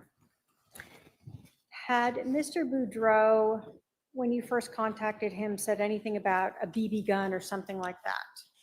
I made a comment about that. At first he thought maybe it could have been a BB gun because he noticed that his windshield or his driver's side window kind of shattered. Did he indicate that anything had come in and hit him, like whether there was a hole through the window? No. So you go up to this hole, this bullet hole. Did you think that was made by a BB gun? Definitely not. No. Did Brandon come up with you to look at his vehicle? He did after I initially looked at it. And did he make any statement when he saw you looking at that hole? He says he definitely wasn't a BB gun or pellet gun or paintball gun. Nothing like that. Do you recall him saying that he hadn't seen that before you pointing it out? Oh, that's correct. Yes. So when he first came up and saw you looking at that, did he indicate, oh, wow, I didn't see that? Yes, he did. Did you initially utilize your flashlight to try to see if you could find an exit or the projectile in there? Yes, I did. And were you able to find an exit at that point? No. Did you in fact ask him to open up the rear door of the Tesla so you could look and see if there was any exit into the car? Yes, I did. Did you find an exit? I did not. Did you then use a pen to try to see if you could find an exit or a projectile in there? I used my pen also to see if I could figure out the trajectory of where the bullet, so I can think of, okay, where can I possibly locate that bullet? So that's why I put my pen in there to try to figure out what was the way it was traveling in the car to see if I can find. Once you realize that there's this bullet hole in the frame of the Tesla vehicle, did you go back to your vehicle to do anything? Yes, I did. What did you go back to your vehicle to do? Well, I made a phone call to one of my officers that was also in the area looking for a suspect vehicle. And I explained to him that this is no BB gun. This is an actual bullet hole. And we do have a crime here. So I asked him if he would come over to my location to assist me in starting basically a crime scene. Okay. Did you want him to look at that as well? Oh, yes. Help you to see if there was an exit or anything like that as well? Correct. Did you get a camera to try to take some photographs as well to document what you were seeing right then? I took some photographs. I used my police. We have an iPhone, and I was using that, and I was taking pictures of the whole scene. Okay. Now, when you were looking at this bullet hole, and then you came back, I guess prior to leaving, did you ask Brandon about that glass that was next to the vehicle? I did. I thought maybe he took the glass out and put it on the ground, and he said no. What occurred was, as he pulled into his driveway after the incident occurred and he knew that the other vehicle was gone, he pulled into his driveway. Well, the Teslas, I guess as soon as he puts his car into park, his driver's door automatically opens. And that's when he said that, as you can see on what would be, I guess, the right-hand side is when, yes, the actual window, the passenger or the driver's window just fell out onto the driveway there. Did you actually ask him if he had moved it to make sure it was where it landed? Yes, I made sure he didn't touch it, and I asked him that. Okay, so did he indicate he had not touched it or moved it? No, it was where it fell out of his car is where it laid. Okay.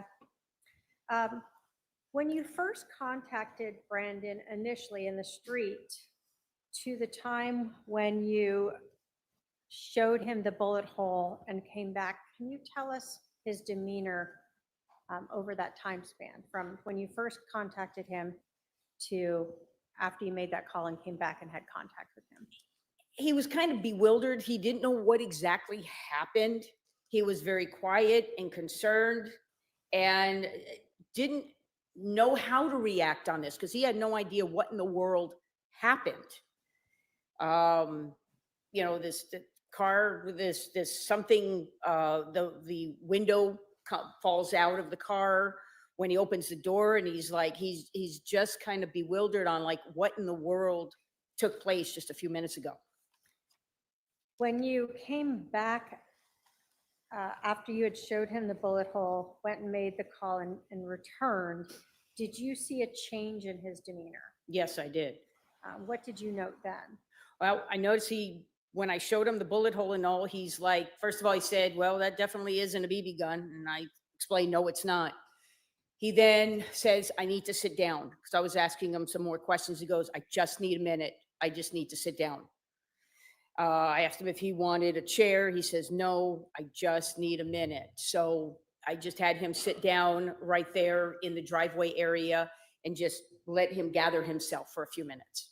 Did you notice anything with his hands? He was quite shaken. So you saw his hands physically shaking? Yes. At some point, did you ask Brandon to give you a description of the vehicle that he said shot at him? Yes, I did. What did he give you in terms of a description? The description was a green, a kind of a darkish green Jeep Wrangler. And he said that as he was driving westbound on his street, Phelps, the back window of this Jeep just kind of flew open, and he noticed that there was a muzzle of some type of weapon that was pointing out at his vehicle. He thought maybe there was a silencer, but there was a very loud bang from that. After that happened, his window shattered, and he just got scared. So he just took off and went around the block, went westbound and around the block. Where this all took place is he said that this green Jeep Wrangler was parked westbound, and if we can see that, it was that would be kind of the south side. It was parked on his side of the street, and it was pretty much face to face with that white minivan. So it was basically parked the wrong way on the roadway. And that's where it was parked there. It was pretty much, he said it was right up against the minivan. And that's when he saw the back window pop open. And that's when that gun pointed at him, and he heard a very loud bang, saw his window shatter. And then like I said, he just kept going westbound to the next street over, made a turn northbound on that street, and basically stopped. Because he just called 911 and got 911 on, they were talking 911. Let me ask you a little bit about, did he tell you this Jeep Wrangler, if it was a 2 or 4 door? It was a 2-door. Did he tell you anything about the license plate on the vehicle? Yes, the license plate he didn't have the numbers, but it definitely was a Texas license plate. When he talked about the type of gun that came out, did he tell you if he thought it was a handgun or a rifle? It had a long barrel, so he said he was believing it was a rifle. Okay. So he talked to you about the Jeep being right in this area in front of this white vehicle we see in Exhibit 14? Yes, that is correct. Did he also sort of present to you approximately where he was when he sees this window open and the rifle barrel appear? If you see the cones right here, I believe detectives must have put them on right where that first cone exactly. That's where he started making that left into, he started going into his driveway. And that is when the shot occurred. Okay. And then he continued straight? He did. He just kept going straight because he had no idea what was happening. So he just got out of the area and headed west on Phelps. Now, Detective, you told us obviously you've been a law enforcement officer, retired officer for more than 30 years. Have you fired a rifle? Yes, numerous times. I'm an avid hunter. When you fire a single shot from a rifle, will a casing always eject? No, it depends on what rifle you're shooting. If you have a bolt action rifle, if you shoot, it's good. You need to manually open up the bolt. The casing will go out, will eject, and then you would put another bolt, or you'd close the bolt and put another round in your gun. If it's a semi-automatic rifle, then yes, as soon as you shoot, the casing will pop out and another bullet will go into the chamber. Based upon what Brandon had told you, that he only saw the end of the barrel come out the back window, did you expect to find a casing around here? No, not at all. Why not? Well, it's a Jeep, and I also have a Jeep Wrangler myself, but if the barrel is just kind of right out by the end of the Jeep where the window goes up, the rest of the rifle's inside the Jeep. So wherever that person is, whether it's in the driver's seat, well, if it's two-door, it's got to be the driver's seat, passenger seat area. As soon as the rifle is fired, the bullet comes out, it's going to be right inside the Jeep. It's not going to go out the back end because it's a long rifle. So the casing, if it was a semi-auto, it's going to have fallen right there somewhere, the driver's seat, or maybe in between the passenger seat in that area. Did you in fact tell the other officers and sergeants that arrived at the scene that you didn't expect to find a casing because of that reason? That is correct, yes. You told us that you have a Jeep Wrangler yourself. Yes. In order to open that back window, do you have to remove the rear tire if you want to just open the window? And yes, I mean, even if you didn't have a rear tire, you got to open up the tailgate. The tailgate comes first, then the window would pop up. Okay. So if there's a tire on it and you want to open just the window, it would hit the tire. That is correct, yes. Okay. After, I guess, as you are collecting this information, did you call to have detectives come to arrive at the scene? Yes, I went back in my patrol car, contacted my sergeant, advised him what I had, and the detectives were dispatched out to the scene. Now, while you were sort of the person who was having contact with Brandon, and you're observing him having to sit down and shaking, did you talk to him about whether or not he needed someone to come be there with him? Yes, I asked him if he needed a bottle of water. I asked him if there was maybe a family member or a friend that could be with him during this investigation. And did, at some point during the time you were here, did a couple of his friends show up? Yes, they did. Okay. As this investigation was going on, once you realized this was really a bullet hole, we see some yellow tape here. What is that? That is crime scene tape. At the time, we knew that we now have a crime scene. So what we'll do is put the tape in the area that we feel that is part of the actual crime scene. So no other, whether they're officers, the public, or anybody cannot come into that area. And it's an area that detectives and officers can search without it being contaminated by people coming in, going in that area. In fact, did one of Brandon's friends sort of arrive while he was initially here, and he was kind of asked to move back away from the scene some? That is correct, yes. And so we can see here, the yellow tape is sort of behind where you have explained the Jeep was located according to Brandon? Yes.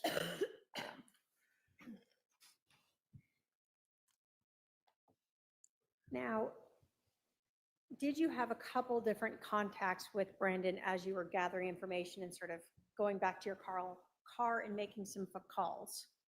Yes, I had contact with him in front of his home, and also when we had him and his friends go across the street and sit on the grass in the neighbor's house. Before he went across the street to sit, did you try to, or did you talk to Brandon about who he thought might have been responsible for this. Yeah, I asked him if he had any enemies that would be doing this. And so because of the way that he talked to you about this, where Jeep is parked there and he arrives and the door comes open and a barrel of a rifle comes out, were you trying to determine who might be the person doing that? That is correct, yes. Did Brandon tell you that the only thing he could think of was his soon-to-be ex-wife's family? Yes, he did. Did he tell you that he thought this might be in relation to an incident that occurred in Chandler? Yes, he did. Did he provide you the names of people who were involved in that incident that he thought might be involved in his shooting? Yes, he did. He said Lori Vallow and Alex Cox. During your conversation later with Brandon, did he provide you information that Lori Vallow and her husband at the time, Charles Vallow, had previously lived in Texas? Yes, she did. Was that significant to you, given the fact he told you the Jeep had Texas plates? Exactly. If these folks are from Texas, Texas plates, it's a good possibility 2 and 2 together that possibly could be the suspect. Was that all things that you were passing along to the sergeants for them to brief to the detectives? That is correct, yes. Did you talk to Brandon about when he had moved into this residence, how long he'd been here? Yes, I did. And did he advise you that well, let me ask you, this was October 2nd was a Wednesday, right? Yeah. Did he tell you he had just moved in the prior Wednesday? That is correct. He's moving in Wednesday, Thursday area, yes, of the week before. So the Wednesday and Thursday he had been physically moving into this house? That is correct, yes.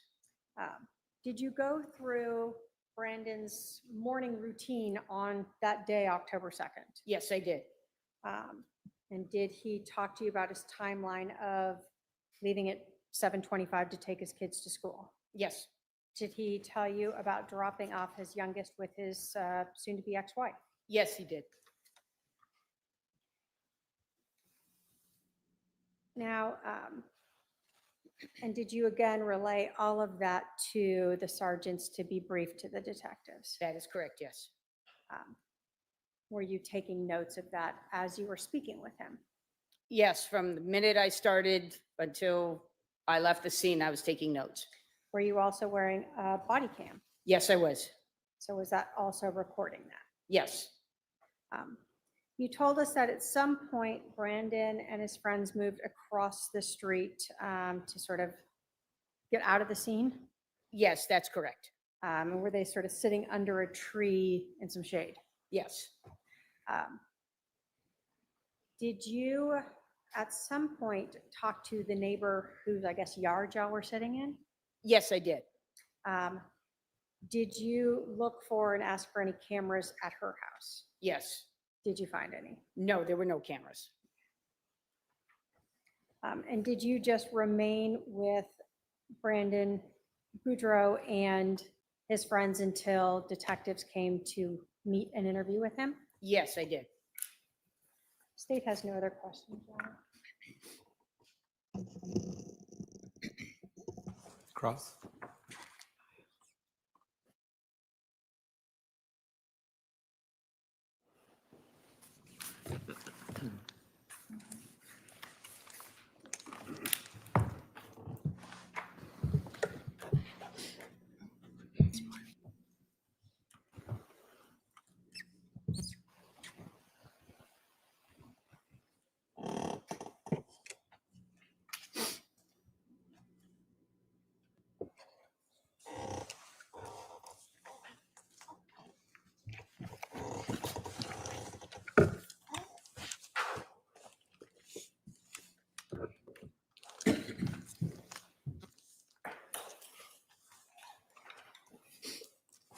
Officer Rob, is it okay if I call you that since you're That is fine. retired? Okay.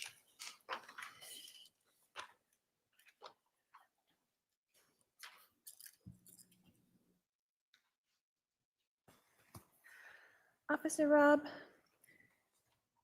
when you had stated that you saw a gentleman standing in the street. Is that correct? That is correct. How far in the street was Brandon when you pulled up? From the sidewalk, Yeah. maybe 2-3 feet, maybe. Okay. So closer to the driveway side? I would assume so, yes. I'd say maybe a couple feet east of the driveway and about maybe 2 or 3 feet into the street. Okay. And then where did you park when you drove up? Across the street.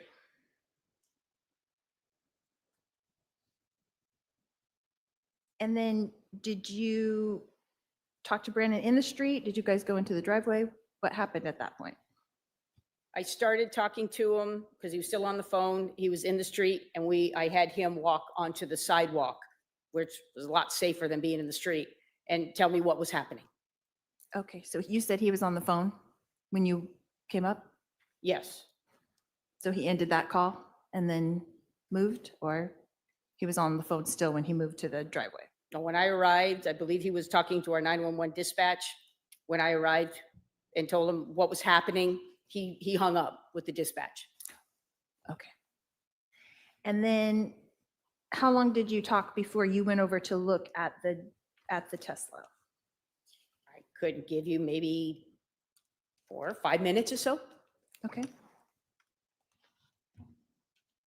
And then when you looked at the Tesla and you put your pen in the Tesla and kind of wiggled it around, were you looking for the projectile in there? I was looking for the projectile, and I was also looking for the trajectory of how that bullet went in so I could figure out where in the vehicle it might, if it did exit, where it could have exited. Like to see if the hole went through possibly into the car? No, I'm just looking to see which way the bullet was going in the car. So if we can find it, where in the vehicle it could have been. Okay. So did you, I mean, is that kind of a typical thing that you stick your pin in there to find trajectory? Yes, ma'am. Okay. And you didn't think that could do anything to dislodge any of the projectiles or anything like that? No, ma'am. And did you find any large projectiles within that hole? I did not.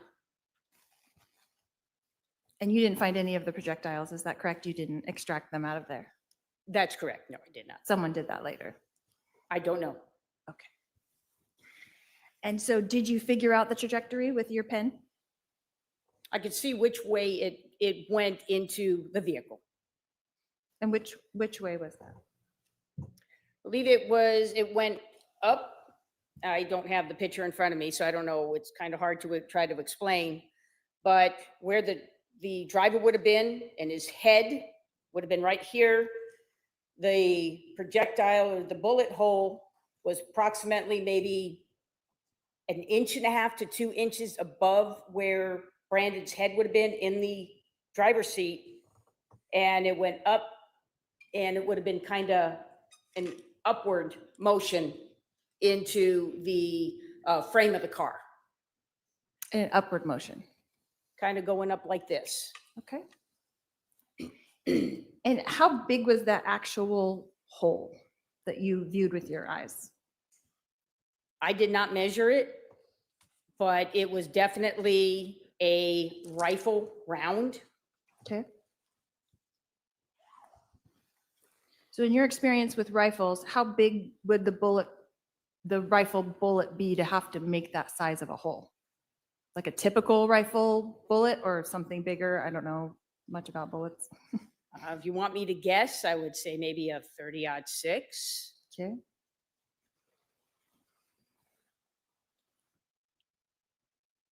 And so did you give these trajectory points to when you were briefing the detectives when they got there, what you thought the trajectory was? I did not, because they could easily see what was where the trajectory was. I let them make their determination. And then did you look for, I know that you had asked him, you said you had asked him to open up the back seat. Is that correct? The back door? Yes. To the back seat? And what did you find inside the back seat? Anything? No. How about glass? Which glass? In the back seat or in the back of the back door, you mean? Yeah. No, it was fully intact. Well, I mean, just, was there any glass in the back seat of the car? No, So was there glass in the front seat of the car? I don't recall that. I don't remember. And there was some glass on the flooring? There was glass on the outside. I couldn't tell you if there was anything inside the vehicle. I don't recall that. Okay. And Brandon had told you, or had conveyed to you, that the window had fallen out when the door opened. Is that correct? That is correct, yes. And it had not been moved at all? It has not. And did you move it at all? I did not. Did you see any of the detectives move it? I did not.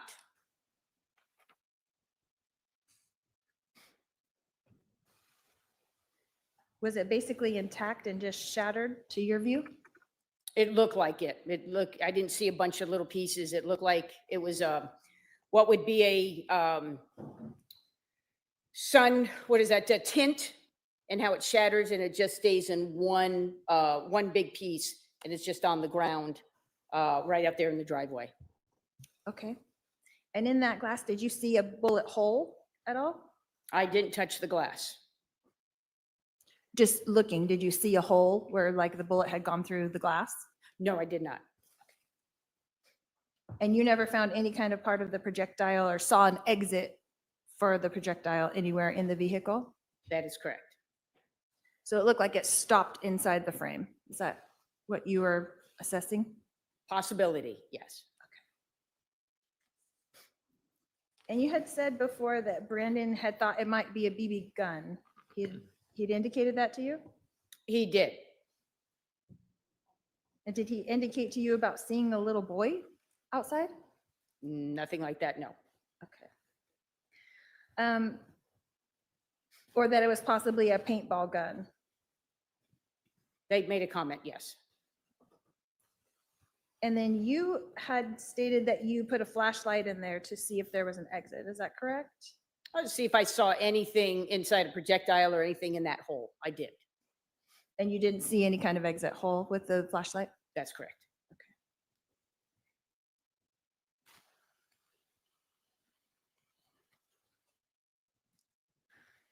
You had stated that when Brandon's first friend showed up, that he was inside the crime scene tape. Is that correct?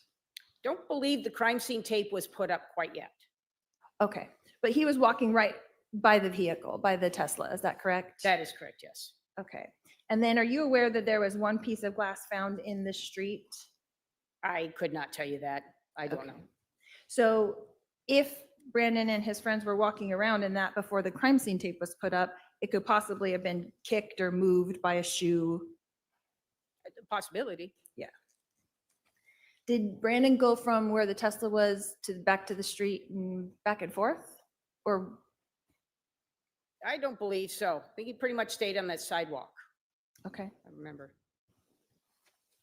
But initially he was standing in the street. That is correct. Did you think that was odd since someone just shot at him, that he would be standing out in the middle of the street where someone could come back around the bend? Object to speculation. Sustain.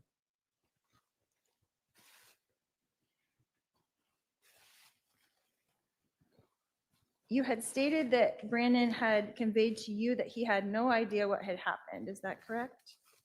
That is correct. And so he was bewildered. Is that what word you used? Yes. And that he had described the vehicle that had shot at him as a darkish green Jeep Wrangler. That is correct. And so did he not say puke green to you? I can't recall if he said puke green. And then did he go and get his phone and show you a color of a green and said camo green? That is correct. Okay. So he actually showed you a picture of the green color. He didn't show me. He was looking at his phone, and there was another officer, Officer Bullock, myself, we're looking at, and that's the color that he was looking at. And he said camel green. Okay. So, but you saw the picture of the camo green that he was showing to Officer Bullock? I don't believe so, no. But you heard him say the word camo green? That is correct. Okay. And then you said something about that he saw a silencer but heard a loud bang. That is correct, yes. Okay. If there was a silencer, would there be a loud bang? Couldn't tell you. I don't know if silencer on a rifle. I have no idea. I've never heard a silencer on a rifle, so I can't answer that. In all your shooting experience, you've never used one or had known anything about them? Not a silencer. I know a silencer on a handgun, but not on a rifle. So I don't know how loud or how quiet it would be. Okay. And so if you're inside a car, like a nice car, right? Like a Tesla, and all the windows are shut, and the doors are shut, maybe you have the radio on, you might not even hear a loud, I mean, if there was a silencer, you might not even hear a loud bang at all. Wouldn't that be true? Again, to speculation, since she's already indicated she doesn't Hold on, know. she testified she hasn't experienced a silencer on a rifle, so the objection's sustained.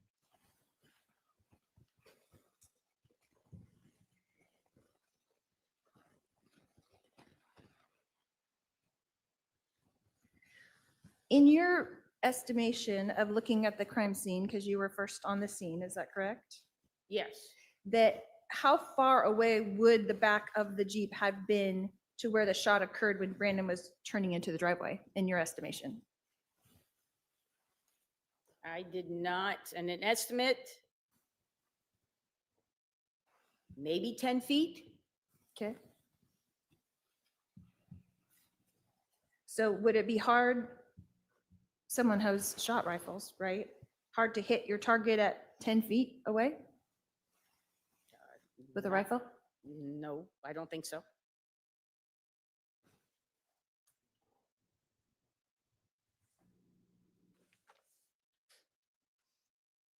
And you had stated that you didn't think that there would be a casing anywhere on the ground, but they did canvass for a casing anyway, isn't that correct?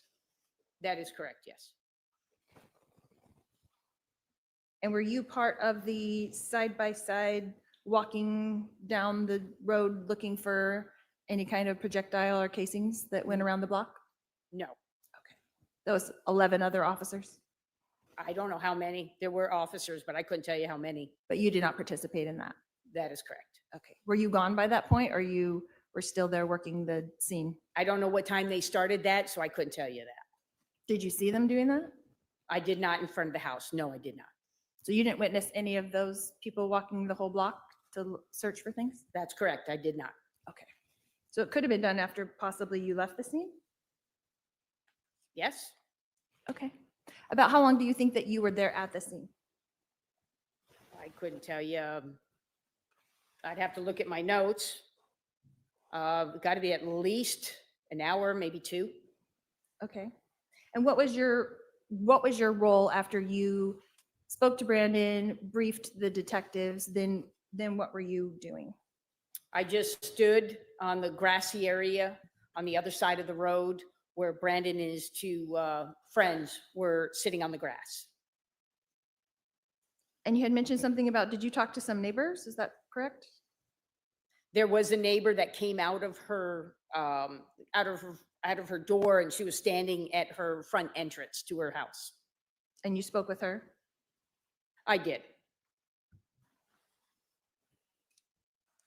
And did you come back and follow up with any of the neighbors?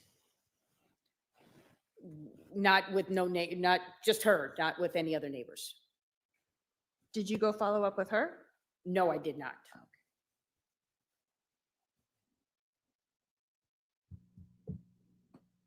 And you stated, so when you were speaking to Brandon initially, when did he call his friends to come over? It was after I went back into my patrol car, came back out, maybe 10 minutes later or so. I assume he was on the phone and contacted him at that time. Okay. And did you discuss that with him? Like, go ahead and call your friends or call someone to come be with you? No, I told him, do you need me to call someone for you to be with you? Okay. And he decided to do that himself? I assume so, yes. Okay.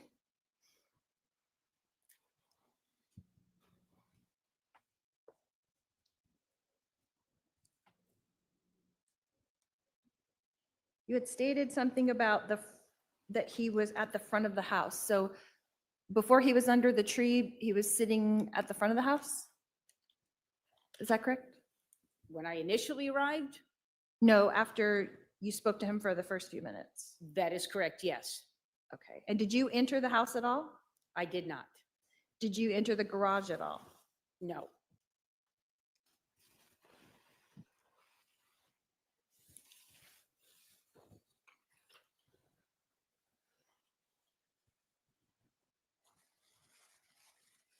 And in your notes, did you write a report? I did.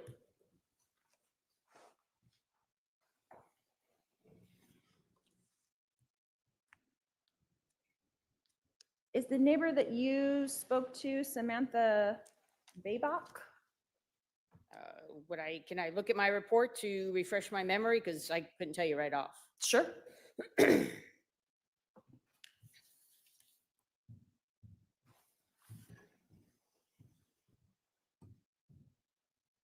She has it. She has it. Okay. Oh, sorry. She's just gonna look at it, right? Can you ask that question again? I'm sorry. Yeah, is the neighbor that you talked to's name Samantha Baybach? Raybuck, yes. Oh, Raybuck. Okay, I must have that one. And did she convey to you? Object to hearsay. Sounds like that's where it was going. Sustained. Did you learn that someone in the neighborhood thought there was a dark blue Object Jeep? Again to hearsay. Sustained.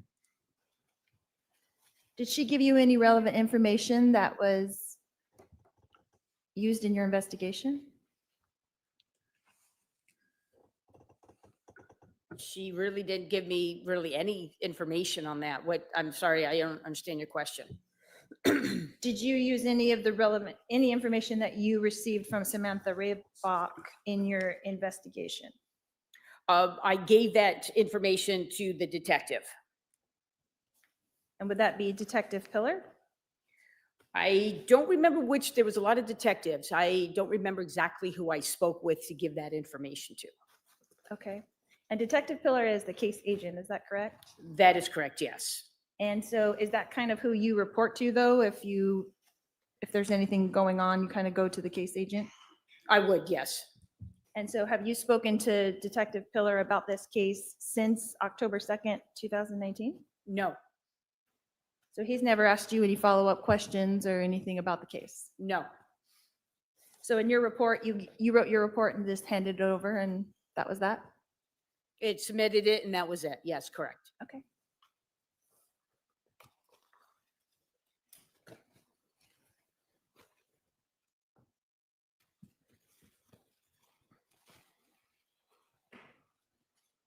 And in your report, do you remember reporting that it was like pukey green?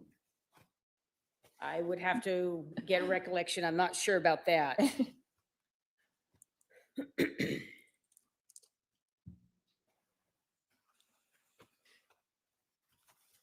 So you're refreshing your memory by looking at your report? Yes, sir.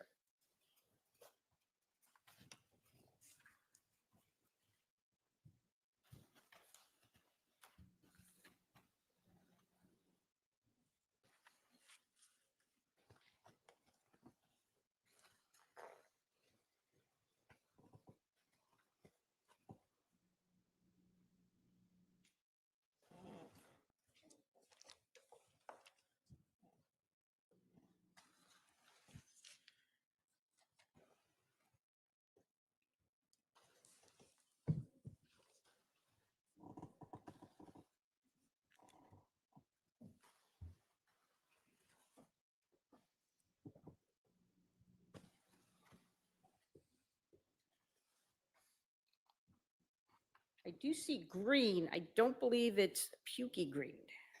I thought that was funny.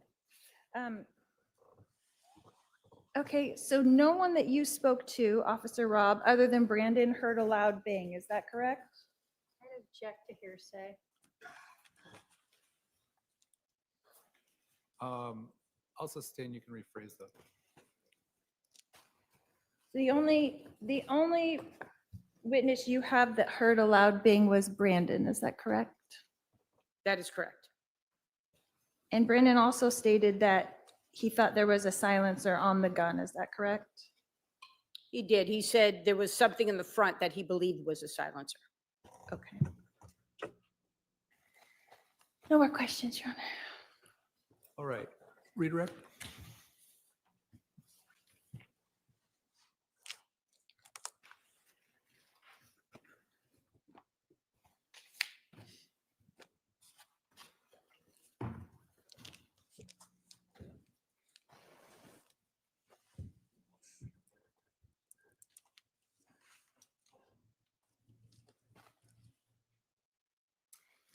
When you were talking to Brandon, he was talking about thinking it was maybe a BB gun.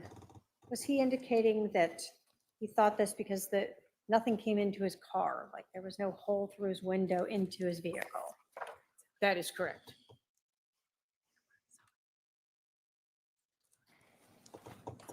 When you are the first officer on scene, did it become clear to you when you went up to the Tesla that he had no idea there was a bullet hole in his vehicle? That is correct, yes. When you were talking about Brandon's demeanor, about him having sort of no idea what happened, you're not saying that he didn't know what occurred that day, that he wasn't able to tell you what he saw and what happened as he drove up, right? That is correct. So was Brandon able to tell you turned onto a street and saw this Jeep? Say that again, I'm sorry. Was Brandon able to tell you what happened when he turned onto a street and saw the Jeep there? Yes, he did that. He was able to tell you about seeing that back window come up. Correct. And he was able to tell you about seeing the rifle barrel come out. Yes, He was able to tell you about the rifle barrel having what he thought was a silencer at the end. that is correct. And then he was able to tell you that he heard that loud bang and his window shattered. That is correct. And that after that, he went straight. Yes, that's correct. And he was able to give you the description of the Jeep Wrangler, Yes, 2 doors, yes, that it had that Texas license plate on it, that's correct. the direction and location where it was parked. Yes, Did Brandon tell you that his car was still moving when the bullet struck his car? I believe he did. So the person from that back of the Jeep is firing as his vehicle is still moving. That is correct.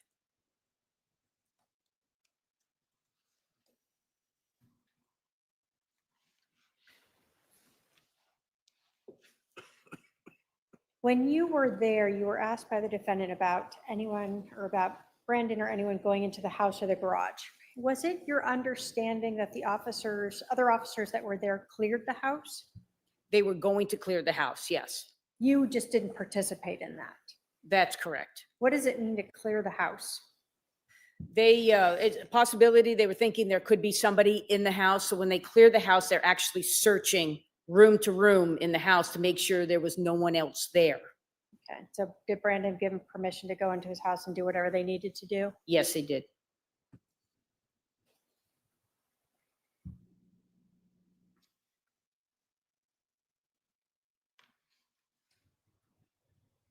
When you first drove up on the scene, you said Brandon was in the street on the phone with 911 still? Yes, Was he kind of looking as you came up and kind of going towards you? I believe so.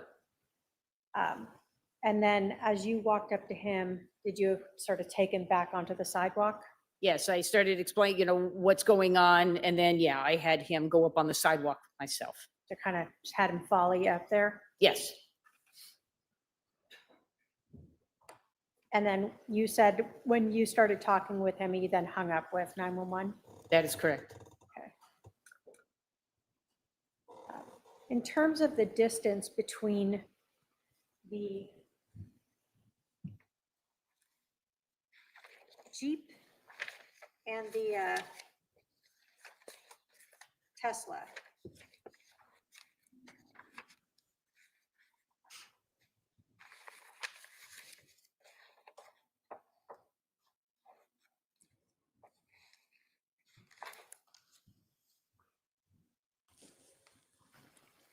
Was it just a little more than the width of the driveway, basically? I'm gonna put up exhibit 7 here.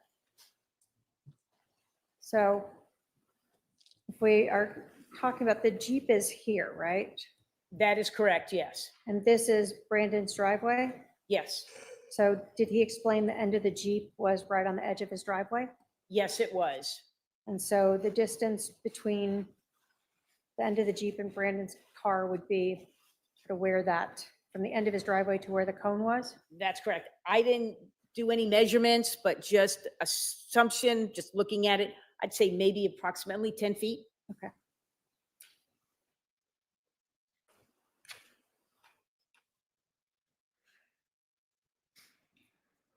And then you were not responsible for searching the distance of where Brandon told you he had driven or where he had seen the vehicle, the Jeep go? That is correct. At some point during this, when detectives were there, did you finally get relieved to go do other calls? Yes, I went back on to my routine patrol. Yes. All right. Thank you. I have no other questions for this witness. Are there any questions for this witness from the jury? Write down your question if you have a question. Pass it forward. I wrote it down.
Would it be easier or harder to hit a closer target?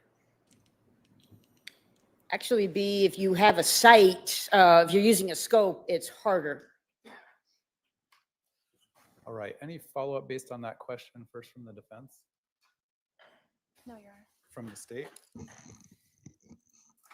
And would the movement of the object you're striking also play into the difficulty of hitting it? It would be also, it would be the moving of the vehicles. Also, it depends on whoever is doing the shooting with the rifle. Do they have a rest where they can shoot and everything? Meaning a rest, meaning you put your gun on a stable platform and you're able to shoot where there's no, when the recoil happens, the gun does not jump. If you're doing it freehand, then a lot of times the gun will, it will kind of go up the recoil and your gun would kind of go in an upward direction. So if a person is shooting a moving target using a gun that doesn't have a stable platform, the recoil of the rifle could also impact the ability to hit the target. That is correct. If they're aiming here, a lot of times without the rest, it might just kind of go up just a hair and miss its actual target. Other questions, Your Honor? All right, you can step down. We're going to take our afternoon recess for about 15 minutes. Please remember the admonition. All rise for the jury.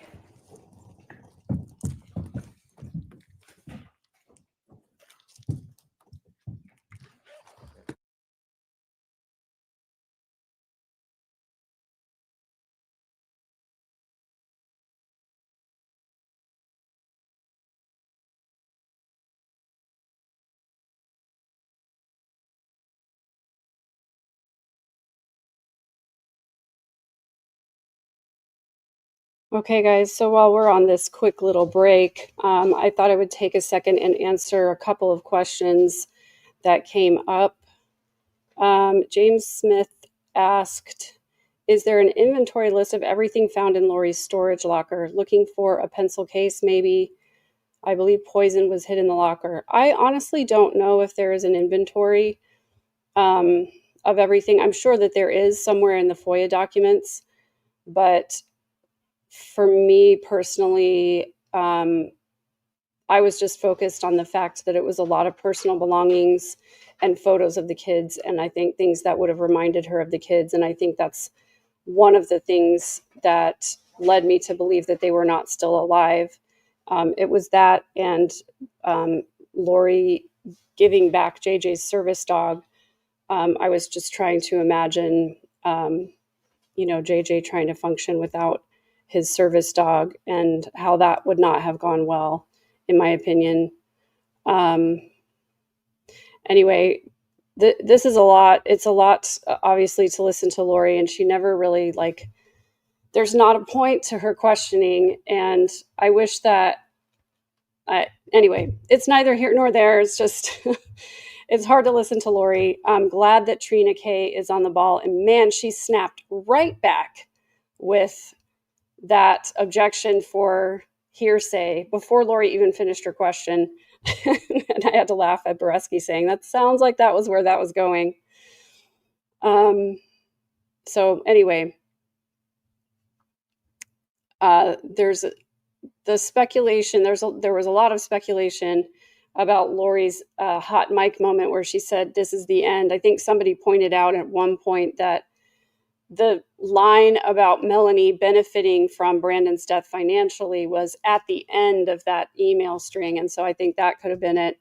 Also, a lot of people have asked me about that Reddit thread that came through I guess it was at the end of the week last week. I don't exactly remember the timing of it.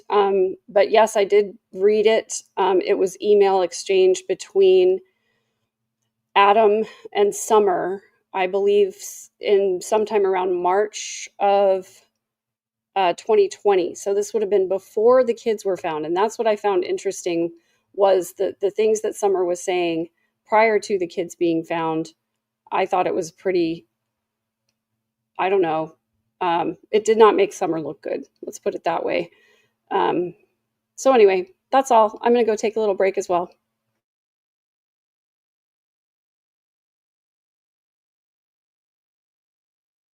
The Reddit thread it's on the Lori Vallow subreddit, and it's a pretty popular post, so it shouldn't be hard to find it.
Want me to just go up there? Or you got to call me again.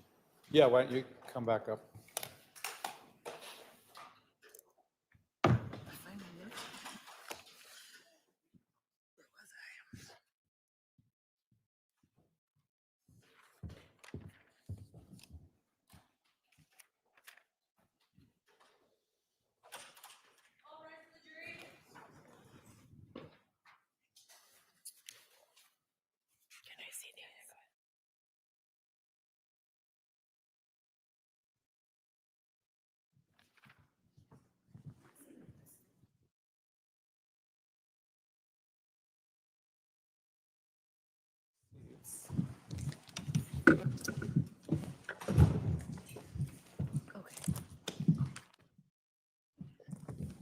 All right, thank you. The jury is now present. The parties are present. We'll resume the direct examination that was started with this witness, Mr. Pilar, Detective Pilar, on, I always say your name wrong, Pillar. I have a mental block. That was started on Friday afternoon. So go ahead. Thank you. All right. So last Friday when we broke, we had discussed how you have previously been responsible for collecting gunshot residue or GSR, correct? Correct. And that you had been taught and trained how to do that. Correct. And we talked about how you also have been responsible to collect or attempt to collect DNA or biological material using swabs. That's correct. And you were taught and trained how to do that. Yes. And I think we also talked about how you have been taught and trained how to collect fingerprints and have done that as well. Correct. So next I wanted to talk to you about how you package these items of evidence. And let's start, for instance, with a GSR kit. After you have collected it the way you advised us, how would you package that to ensure its integrity? So just as a refresher, GSR kit are individual tube-like collection kits, about again the size of a shotgun shell.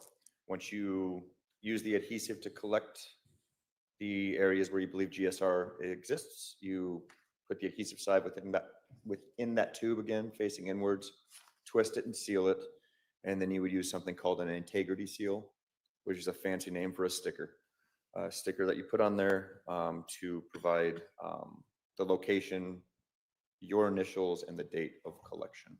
And is that put in any type of bag then and sealed?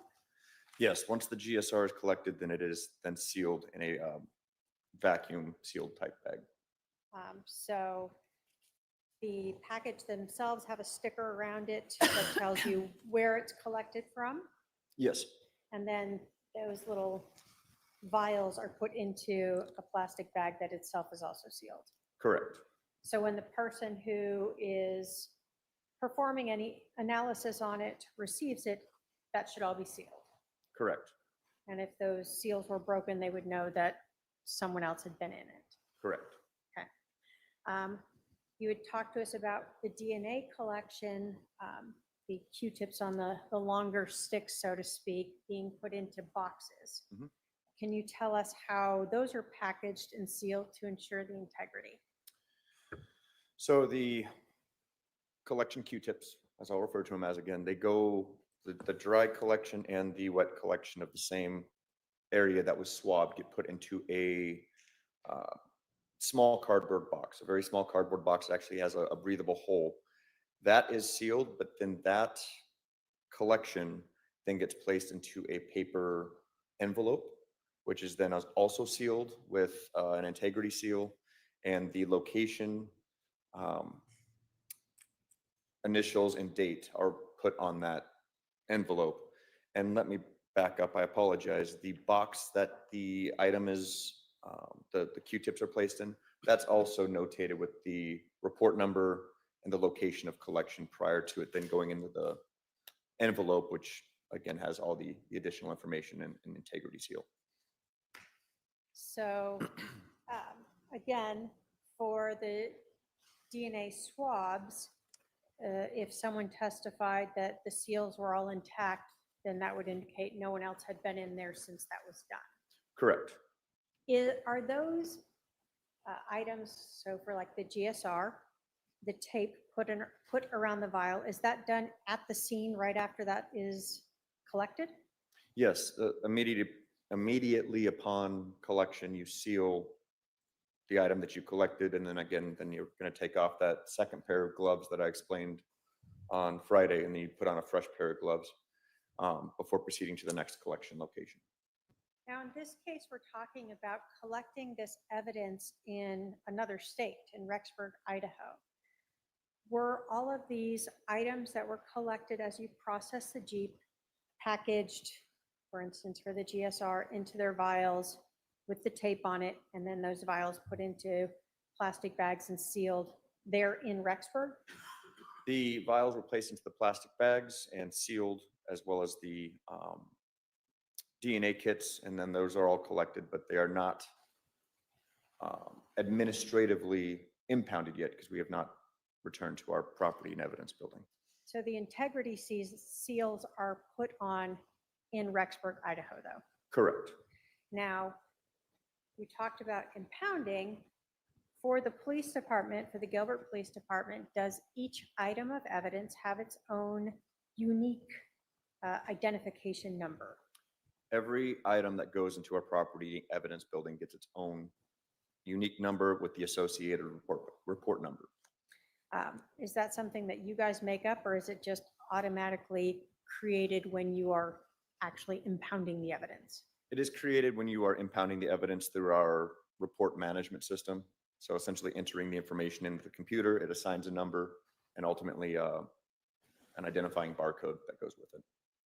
So we had heard, for instance, about swabs that were sent to Mesa Police Department, or a blood blot that was sent there, and some numbers were read off. Those are just numbers generated as part of your impound process? Correct. But the protection and the integrity is what you or your crime scene specialist are doing at the scene itself? Correct. Okay. So I want to talk to you about November 18th of 2019.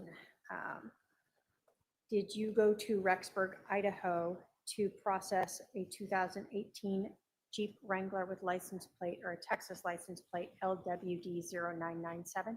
Yes. Were you working with the crime scene specialist, Tammy Lashek? I was. We also have heard from Tom Olzak. Did he go up with you as well? He was up there with us as well, yes. When you got to Rexburg, I think you had testified previously, albeit I'm not sure at this point, that the Jeep was impounded in an inside facility? Yes, as a refresher, Rexburg Police Department located and impounded the Jeep Wrangler with the Texas license plate on November 6th. And we arrived, myself, crime scene specialist Lashik, and Detective Olzak arrived to Rexburg, Idaho to process the Jeep on November 18th. And was it impounded the 4th or the 6th? November I'm sorry, 4th? the 4th. Okay. And that Jeep was taken to a private evidence building for the Rexburg Police Department. So it was a secure facility where that Jeep was located. When you went there, was there a Rexburg officer at the time, a Detective Ray Hermosillo, with you to execute that search warrant? Yes. Did the Jeep itself have, I'll call it, integrity tape on the doors? Yes, all the doors had integrity stickers on them as well on the Jeep, to just show that it had not actually been physically accessed since it was impounded. Your Honor, the state has shown the defendant exhibits 48 through 68. If I can have my paralegal approach with those.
Do you recognize those as photographs that were taken on November 18th in Rexburg, Idaho, while you were processing both the inside and outside of the 2018 Jeep Wrangler with the Texas license plates LWD 0997?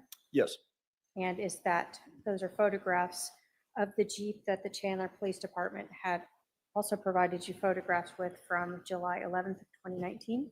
correct, And that's a Jeep that was associated to Lori Vallow. correct. State will move to admit 48 through 68. Any objection? No objection. 48 through 68 are admitted.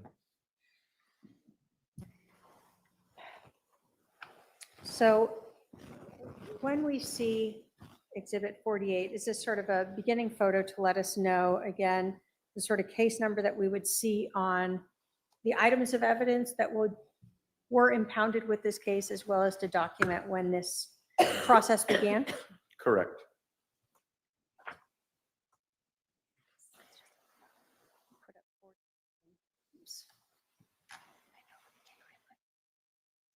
What do we see here? That's a picture of the Jeep that was impounded at the Rexburg Police Department's impound building.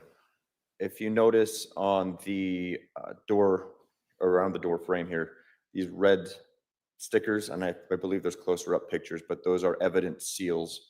So again, you can't access that vehicle without damaging those seals. Exhibit 50, does that again show some of those seals? Yes, the integrity seals. We had also heard and seen a photo from Dan Moss. Did this vehicle have a sticker here in this corner? Yes, Was that associated to Texas? yes, it is. It was. 51, is that sort of showing a closer up of those seals that the vehicle was still in that same shape from when it was impounded? Yes, they're showing that all doors have been sealed.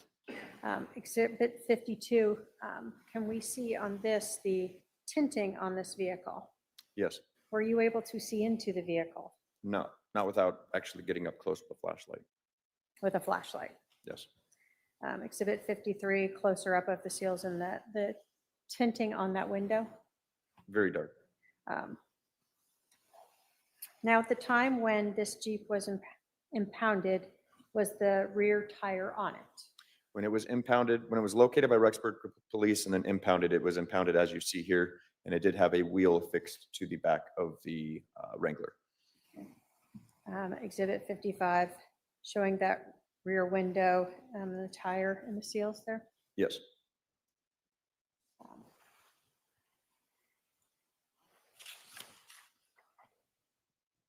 And then again, showing the seals in 56. 57 is that sort of a whited out, and 58, a photo of the license plate. Yes. So that's the license plate that, again, was associated to Lori Vallow's Jeep Wrangler. Correct.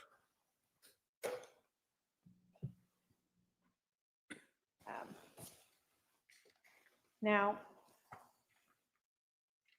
in Exhibit 60, we're seeing sort of how the rear window here that was described by Brandon as going up is able to move upward.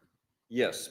And if you look in the same picture towards the bottom left, you'll notice that the door actually has to be open because the door is what actually has the wheel affixed to it.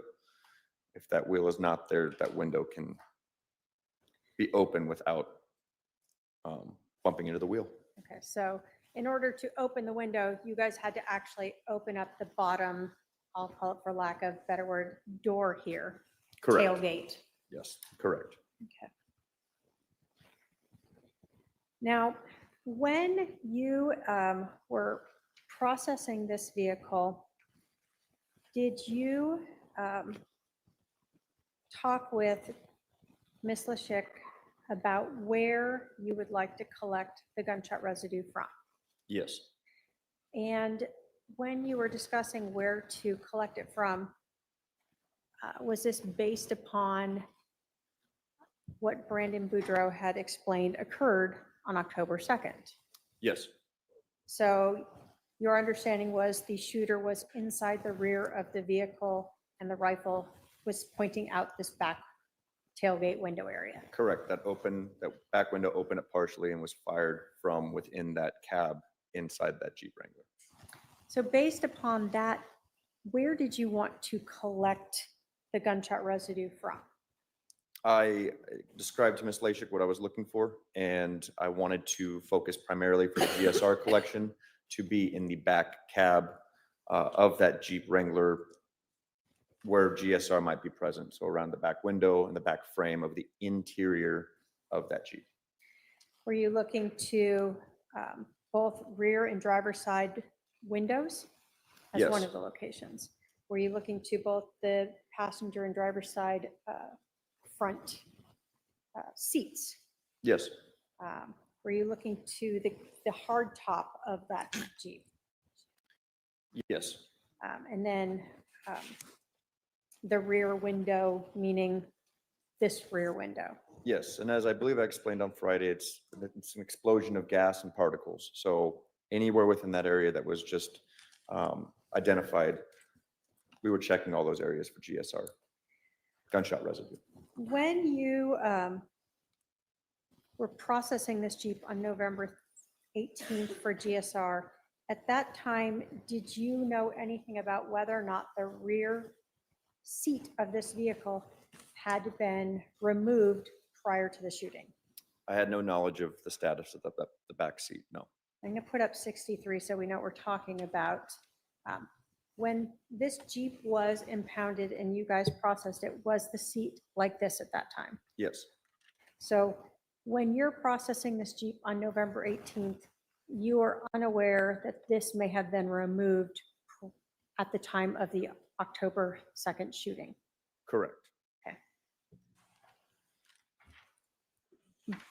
When you were processing this Jeep on November 18th, were you aware that the rear tire had been removed? Yes. Was that based upon your interview with Brandon Boudreaux? Yes. Okay. And does that also make sense, given what you understand of how you could possibly open that rear window with or without the tire on there? Yes. And at this juncture, we also had the diesel license plate reader image that was presented earlier of the Jeep without a tire on the back. All right, so when you're processing this on November 18th, you have what Brandon Boudreaux told you, that there was no tire on the back and the rear window opened, as well as that license plate reader from the DEA showing this Jeep with this license plate on the I-40 without the rear tire. Correct. 26 hours prior to the shooting. Okay. So when we put Exhibit 61 up here, was GSR taken from the back of this driver's seat? Yes. Was GSR taken from the window over here? Yes. Was GSR taken from the roof up here? Yes. Putting up 62, is this the passenger side? Yes. And again, was GSR taken from the back of this passenger seat? Yes. Was GSR taken from this passenger side rear window? Yes. And from this headrest or rooftop there? Correct. Yes. While this was, let me ask you this, who actually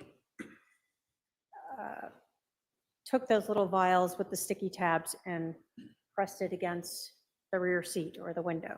Crime scene Lashik was the one who actually physically collected that GSR. Were you off sitting in a corner eating a cheeseburger, or were you watching? I was with her throughout the duration of the evidence collection of the Jeep. Were you not only watching, but helping to ensure that she's collecting from the areas that you want collected? That's correct. Giving some instruction of what I'm wanting to collect. She's the one physically doing it, but I'm helping give instruction and guide for where and why. So for instance, after Ms. Lashik would collect GSR or potential GSR from the back of, say, the passenger seat, did you observe her as she then closed up the vial and put the tape on that and documented where that came from? I observed her package the collection. Yes. Did you also talk with crime scene specialist Lashik about where you wanted to attempt to collect biological material or DNA from the vehicle. Yes. And in that circumstance, where did you want to try to collect biological material or DNA from? DNA, you want some vigorous connection. So the primary areas that were identified is going to be the steering wheel, the door handles to exit and enter the vehicle, the gear shift, and then the seat belt buckles.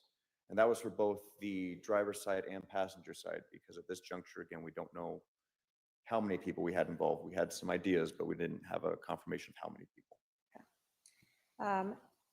Based upon the fact that you had that LPR read and Brandon saying that the rear tire was gone, did you also want to try to collect DNA from the lug nuts where the spare tire would go onto?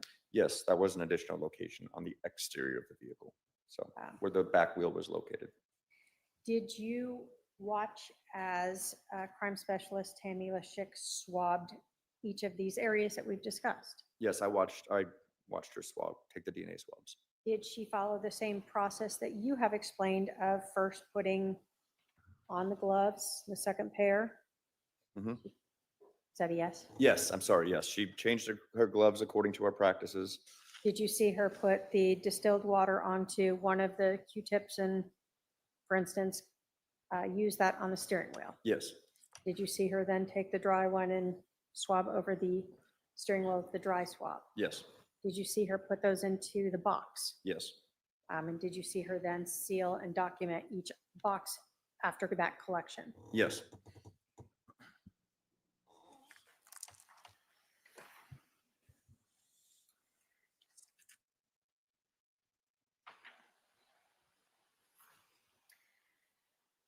Did you also watch Ms. Lashik process the Jeep for prints? Yes.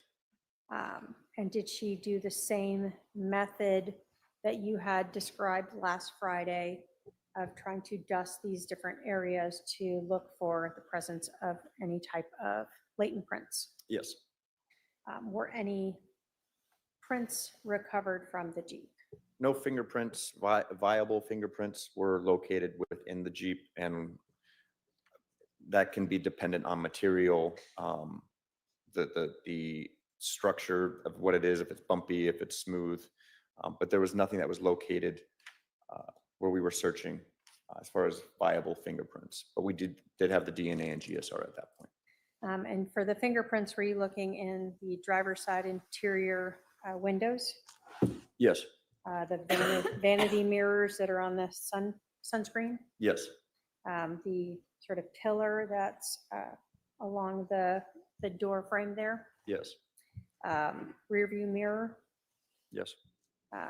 And the same for the passenger side? Yes. And then also that rear hatch window that had been pushed up? Yes. And so those areas were processed and nothing of significance or of that either you or Ms. Lashik felt was a latent print was recovered? Nothing that was usable, correct. Okay. We heard from Mr. Olzak that he was there. Did he remove the infotainment system before or after you did all these processing? Removing of the infotainment system was the final thing to be removed or processed, if you will, from the Jeep Wrangler. Okay. With each of these items that were collected, each gunshot residue kit, each swab that was taken, were all of those items sealed with integrity tape as each were collected there in Rexburg, Idaho, in that impound place? Yes.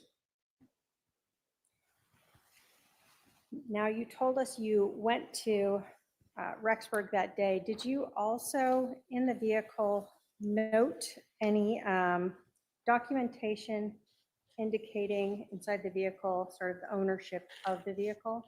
Yes, the vehicle's registration. And was that to a Charles and Lori Vallow? Yes. And did that match the vehicle that you were looking at there, that 2018 Jeep Wrangler? Yes, and I'm sorry I misspoke. In this particular picture, there's the insurance card, but yes.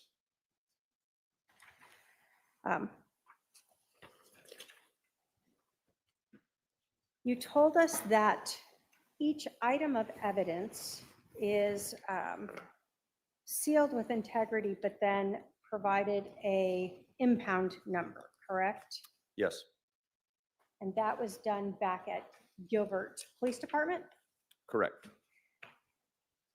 Did you guys stay in Rexburg that night, or did you go directly back to Phoenix or Gilbert, I guess? Fly back to Arizona? We traveled to Rexburg that morning and returned from Rexburg to Phoenix that morning, and that same morning we returned from Rexburg to Phoenix and ultimately to the Gilbert Police Department. So it was a one-day trip. So we saw in the beginning that you guys began this around 10 a.m. in the morning. Do you recall approximately how long you were processing the Jeep? I would have to estimate approximately 3 hours. And so after that processing, you guys got back in a plane and came back to Arizona. Correct. Were those items of evidence then taken to the Gilbert Police Department to be impounded? Yes. Were there 2 GSR kits? Well, let me ask you this. Each gunshot residue kit, does that have 3 vials in the kit? Yes. And so that, are they all kept together in their own separate plastic bag? Yes. But each vial is individually sealed inside of there? Correct. And so were there 6 of those GSR vials used to process this Jeep? Yes. And then were there 2, I guess, kits impounded into property? Yes. And were they impounded as items 645,886 and 645,888? Yes and yes. Were you present when those were impounded? I was not. Did you eventually send these items to be tested by, for instance, the GSR Phoenix Police Department? Yes. And so when you send those, are you sending the sealed item that has the integrity tape on it, as well as the report number that was written on it by Ms. Lishik in your presence? Yes. So the only change would be that that sealed bag now was given these numbers when it was put into your system. Correct. And then did you use those numbers to send those items to, for instance, Phoenix Police Department? Yes. Again, for each of the swabs of the Jeep, were those each impounded individually? Yes. So each box that's then put in a paper envelope is impounded individually and given its own individual number. That is correct. And then did you use those numbers so that you could send those to the Mesa Police Department so that they could be tested? Yes. Did you then, when you were sending those to the Mesa Police Department, again, note that each of those integrity tapes are still intact as you are sending them to another agency to be processed? Yes. And did you then send to the Mesa Police Department the swab for the steering wheel is 645,889? Yes. And the swab for the passenger seat belt buckle as 645,890? Yes. And the swab for the driver's seat belt buckle as 645,891? Yes. And the swab for the gear shift as 645,893? Yes. The swab for the passenger interior door handle as 645,894? Yes. The swab for the lug nuts of that spare tire is 645,895. Yes. The swab for the driver's side interior door handle is 645,896. Yes. We have also heard today about a blood blot, a sample of blood from Alexander Cox. Were you present when that was obtained on December 14th of 2019? I was present for that, yes. And was that obtained for a DNA comparison to those swabs that were taken from the 2018 Jeep Wrangler that we've been discussing? It was. Is that also impounded with into a packaging that has integrity seal on it as well? Yes. And was that then impounded with a property ID 647961? Yes. And is that the item that we heard this morning from Emilyn Sapinoso that was sent to her for testing? Yes.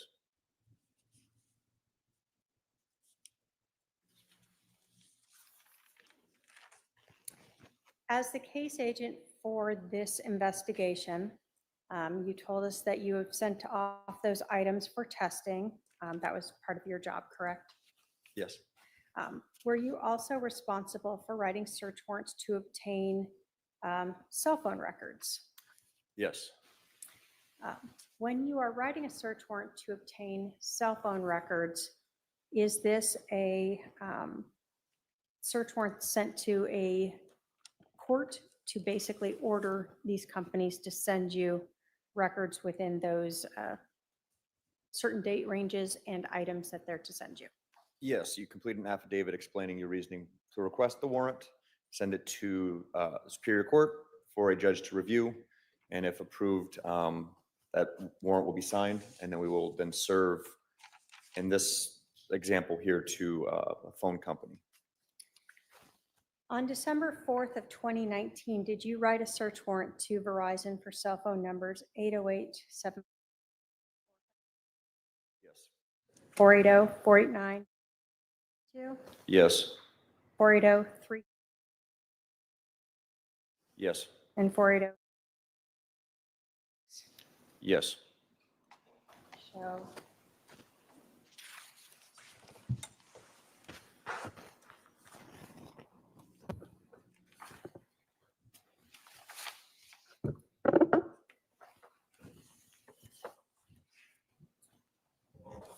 and is Track Phone, I guess, one of the subsidiaries of Verizon? Yes. Do most of these phone companies, T-Mobile, AT&T, Verizon, have sort of subsidiary type of companies that are underneath them, I guess? Yes, the company example being Verizon would be the umbrella company for some of these smaller organizations that sell and assign phones. During your investigation, both by speaking with Chandler Police Department and looking into numbers that had been given out, did you associate the number 808-755, 480-489-4652 as cell phone numbers associated to Lori Vallow? Yes.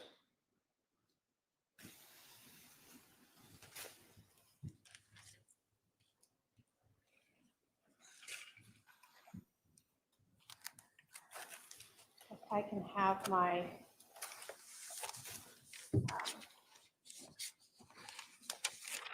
both of them.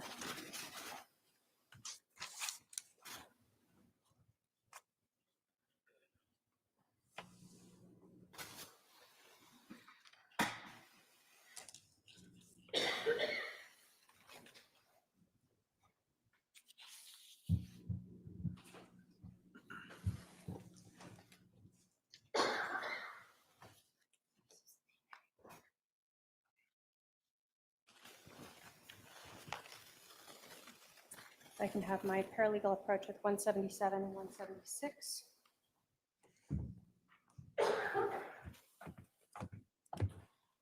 Thank you.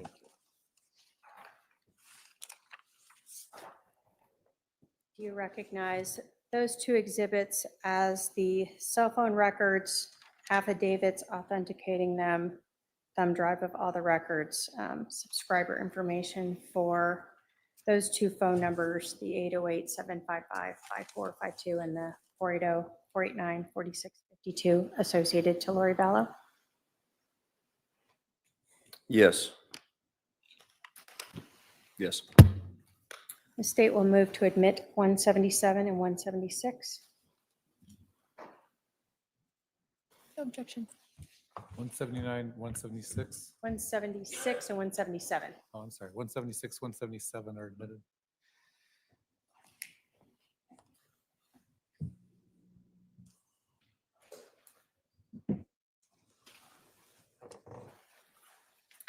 We've heard of the number 480-351-9. Did you learn that that number was associated to Alexander Cox? Yes. Was that number associated to him through, for instance, the Chandler Police Department from the July incident? Yes. If I can have my paralegal approach with 179.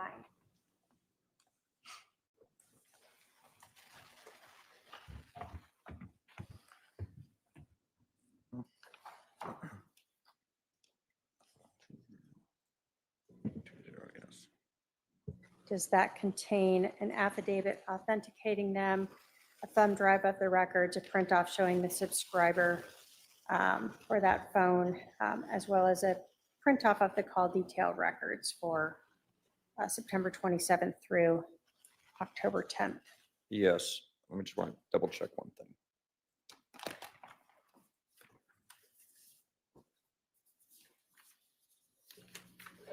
Yes.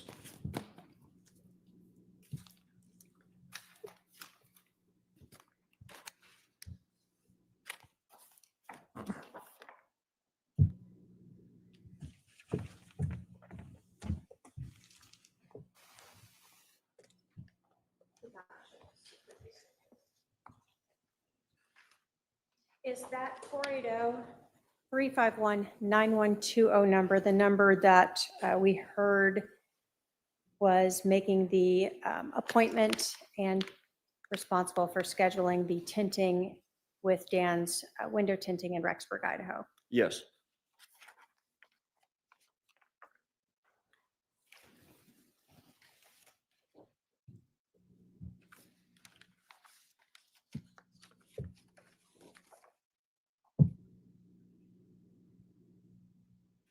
State will move to admit 179.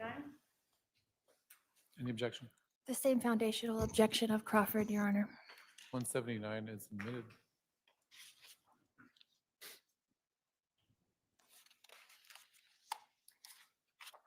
Detective, did you look at the call detail records for 480-489? Call the phone number associated to Lori Vallow, and the 480-351, the number associated to Alex Cox for October 2nd of 2019? Yes, I did.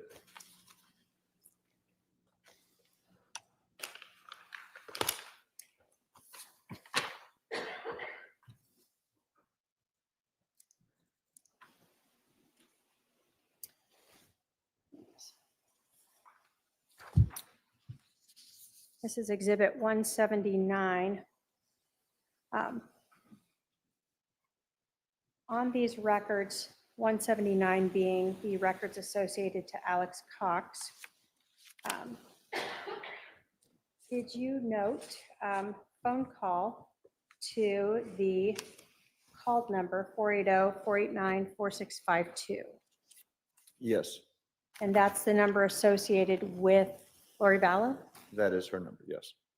Associated with her. Yes. Now we see here for time on October 2nd, a 9:02 a.m., correct? Yes. We see GMT -6. I'm going to pull in closer for this. Correct? Yes. Is that 9:02 a.m. Idaho time? Yes. For Arizona time, is it GMT -7? Yes. So Arizona time, would that be 8:02 a.m.? That would be correct. Yes. So on October 2nd, at 8:02 a.m. Arizona time, this phone called Lori Vallow's phone. Yes. So Alex Cox's phone called Lori Vallow's phone. That is correct.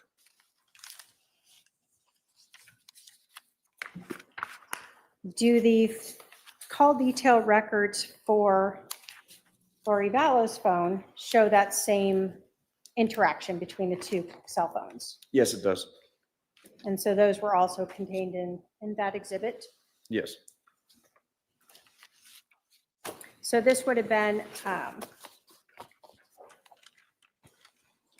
approximately 30 minutes or 35 minutes after Brandon left his home, there's a call between Alex Cox's cell phone and Lori Vallow's cell phone in Rexburg, Idaho? In Rexburg, Idaho, yes, approximately 35 minutes after Mr. Boudreaux left his residence in Gilbert. And did that phone call last about 24 minutes? Yes.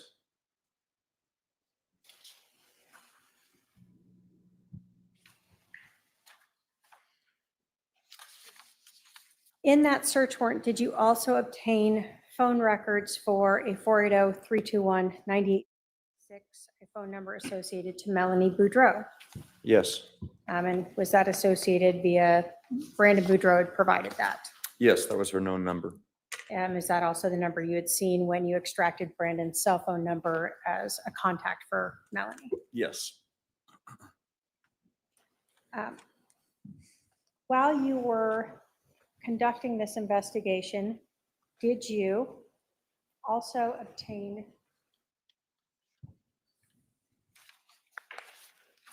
a search warrant for other phone numbers associated with Lori Vallow for 480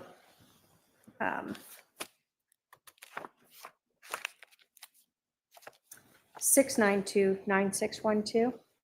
Yes.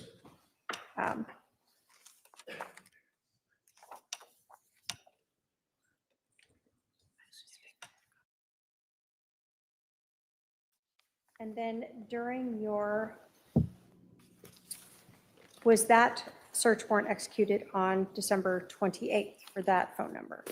Yes, it was. As you went into 2020, were you advised by the FBI that they had executed a search warrant and located a track phone that was used during the time frame of the shooting in the area of the shooting in Gilbert, Arizona, meaning track phone used in the area of that October 2nd, 2019 shooting on Phelps? Yes. On February 21st, did you author a search warrant to obtain the cell phone records for track phone 304-960-5998? Yes. Who did you believe at that time in your based upon your investigation was using that phone? That track phone, based on the information I had at the time and the data, belonged to Alexander Cox. Sure. And then exhibit 180.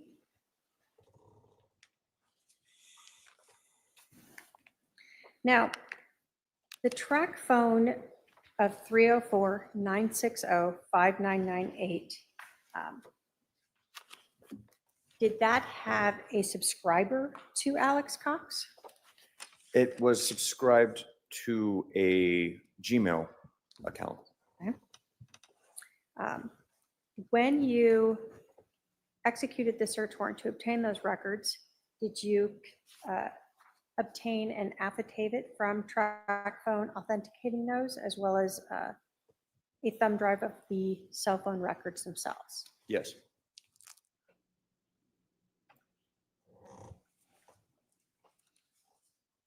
I can have my paralegal approach with exhibit 180.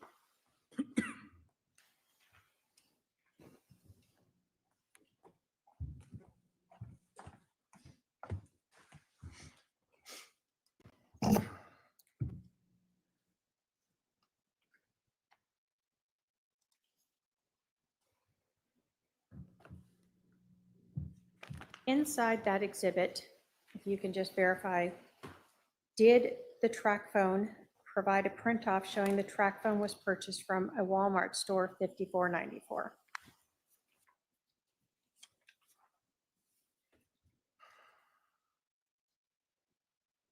And it should be its own piece of paper. Yes, I have. I'm looking at it right now in here. But yes, I am familiar with this as well. Does that exhibit contain a print off showing that the track phone was purchased on September 25th of 2019 at a Walmart superstore in Idaho Falls, Idaho, store number 5494? Yes. And does it show the activation date of September 26th of 2019? Yes, And does that also contain a print off of all of the call detail records for that track phone number 304-960-5998? yes, it does.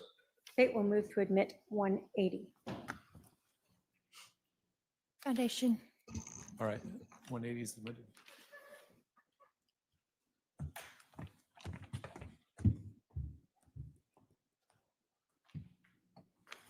When you looked at the call detail records, did they reflect that this phone was used from September 26th when it was activated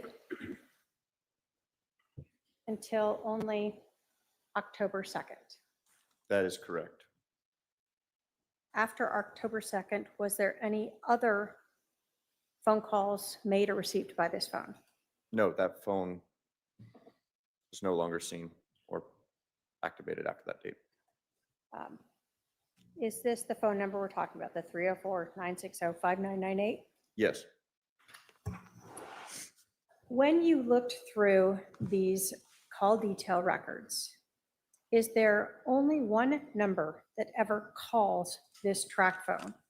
yes, Is that phone number the only number that ever calls it, 515-402-0143? that is correct. Is that the number that we previously heard Detective Nate Duncan testify as being associated to Chad Daybell? That is correct, yes. Looking at these call detail records, does this track phone, the 304 number, call only one number itself? Yes, And is that number that is called by this track phone the 515-402-0143 number associated with Chad Daybell? yes, So every call on this is either made by Chad Bell to this or to Chad Daybell. that is correct. And the call detail records, do they reflect that 515-402-0143 associated as Chad Daybell calling and receiving calls from this leading up to the shooting of Brandon Boudreaux as well as immediately after it? Yes, prior to the shooting and shortly after the shooting, yes. When you obtained these records as well as all these other cell phone records, did you reach out to the FBI? Yes, Why did you do that? because the FBI has resources for cell phone data analysis and tracking purposes, and we recognized at this juncture that we could use their assistance.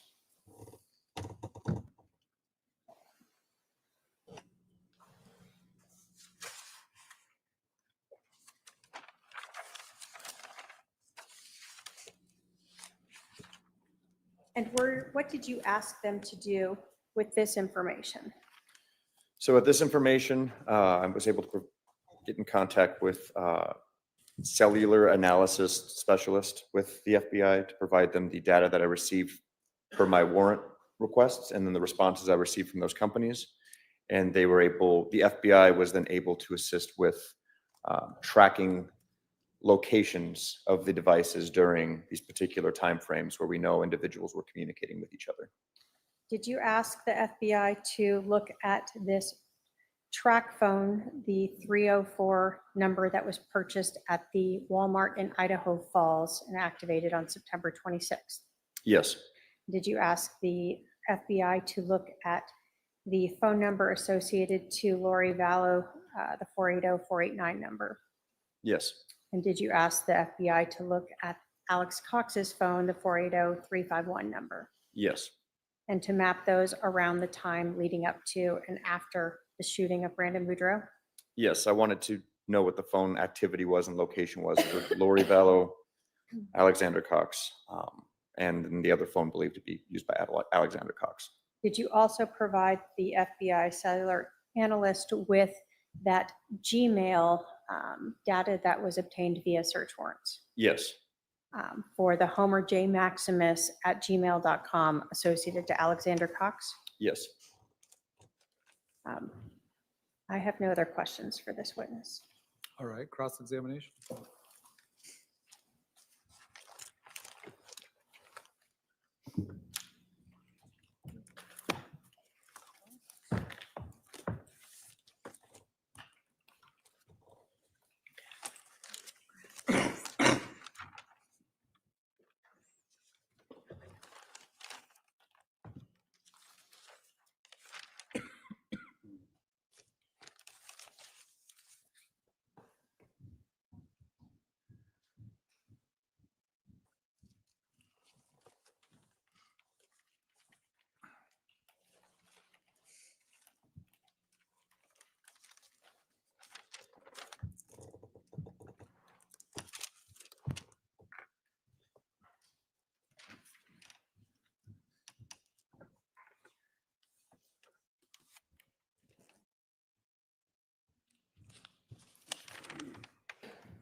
Detective Pillar, you're the case agent on this case, is that correct?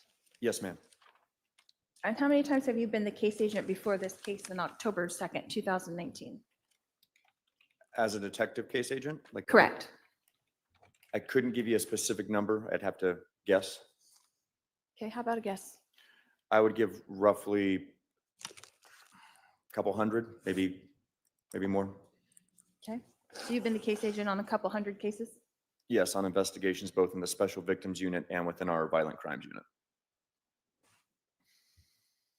And is it the responsibility of a case agent to know pretty much everything about their case? We do the best we can, yes. Is it your responsibility as the case agent to review all the reports done by the officers and lab techs? Yes. Is it your responsibility to question the findings that are done by your officers?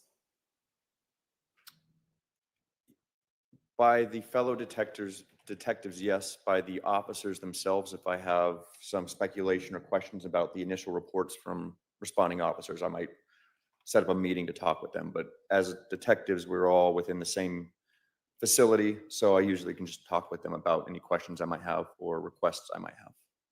Okay.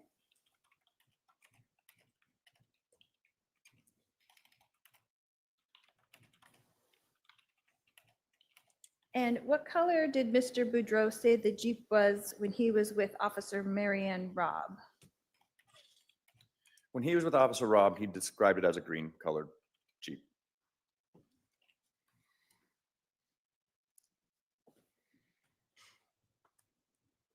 And what was the color of the Jeep that was seen by witnesses in the neighborhood? It was referred to as different colors. What I surmised it to be was a darker colored Jeep Wrangler.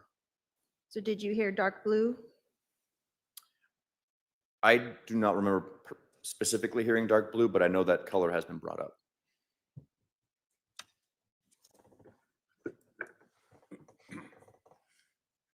And is it your understanding that the color that Brandon pulled up on his phone to show the officers was camo green? Is that correct?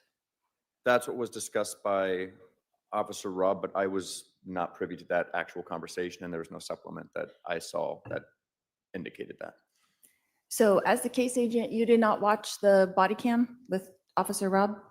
I watched all body-worn camera from this case. And so in the body cam, you did not see him actually show it to Officer Robb and Officer Bullock that were standing there? Not that I recall, but again, I watched many hours of body-worn camera footage, but I do not recall that specifically. No, I do not. Would you like to see it to refresh your recollection? If we want to take the time to watch that. But I'm also not disagreeing that it very well may have been said or shown to be a camo green. So when is the first time you wrote in all of your reports that it was a gray Jeep? So where did you glean that information that the Jeep was gray? The gray Jeep came about from my contact with the Chandler Police Department on October 9th.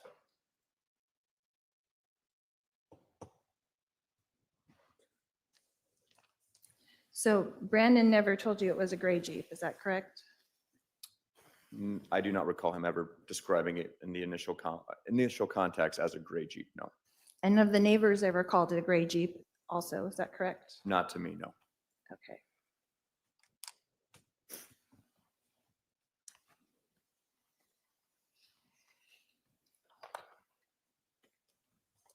According to the police report, it stated that they found glass in the road, but only one piece was photographed. Is that correct? From the photos I've seen, yes. And then was that piece of glass that was found, one little piece, tested to see if it was actually glass from the window? No. And so did you just assume it was from the window? With the time frame from the initial call for service to officer arrival, and the consistency with the other shards of glass, I believed it to be related. But you don't know that for sure at all. Is that correct? Correct.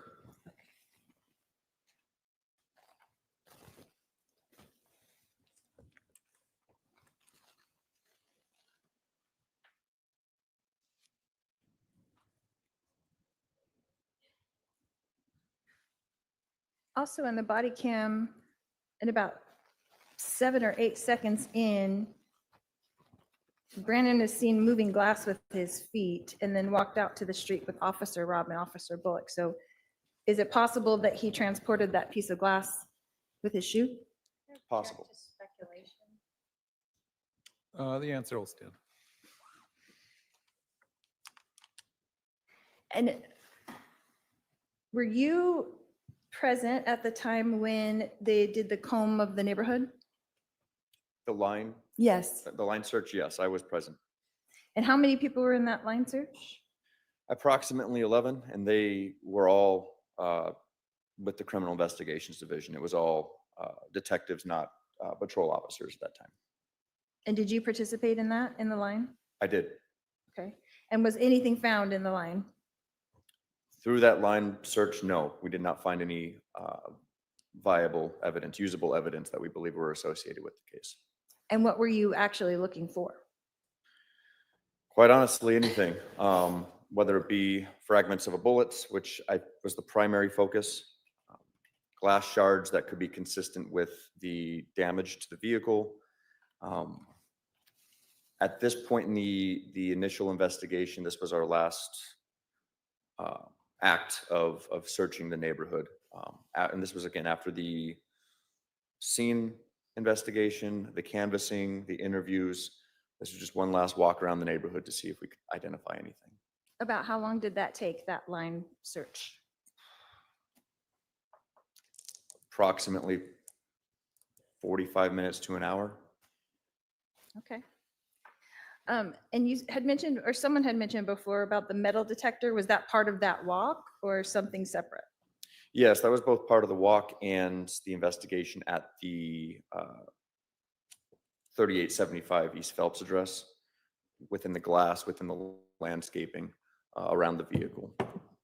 And who had that metal detector? Do you know which officer had that they were searching? I couldn't say specifically who, but I know it was used.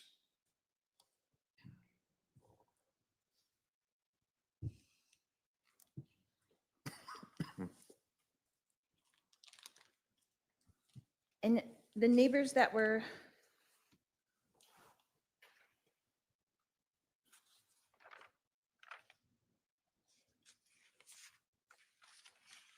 I know that Officer Rob had testified about talking to the neighbor, Samantha.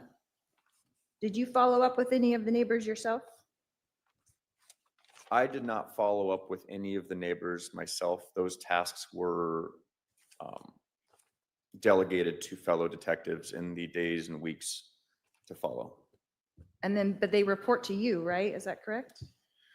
If there's something that is helpful, yes. Many times if they go there, they'll simply say, hey, I knocked on X amount of doors and wasn't able to make contact with residents. Or if they have no findings, they'll simply just let me know I didn't find anything. So anything helpful to go along with already what you thought had happened, though, is that correct? Anything to say one way or the other. I mean, as detectives, we have to be neutral fact finders. We're not choosing one way or the other. We are following the evidence. In this case, with the evidence we had at that point, we were following our best leads. And so did you learn from Officer Rob that the neighbor that she had got contact with said that the Jeep had a tire on the back? Sustained. Sustained. Your Honor, I wasn't asking for the truth of the matter asserted. I was asking for the effect on the listener. Officer Sustained. Rob, Sustained. can I have a sidebar? No, it's sustained. Next question.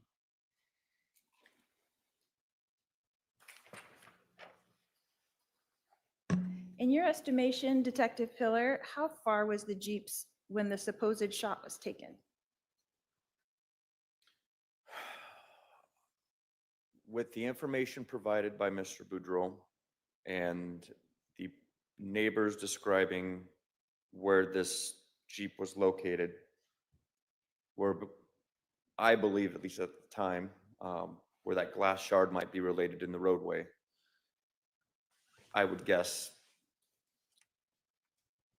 I don't want to guess because we didn't measure, and I don't know exactly where the individual was in the Jeep. What I can say is it was within a few feet.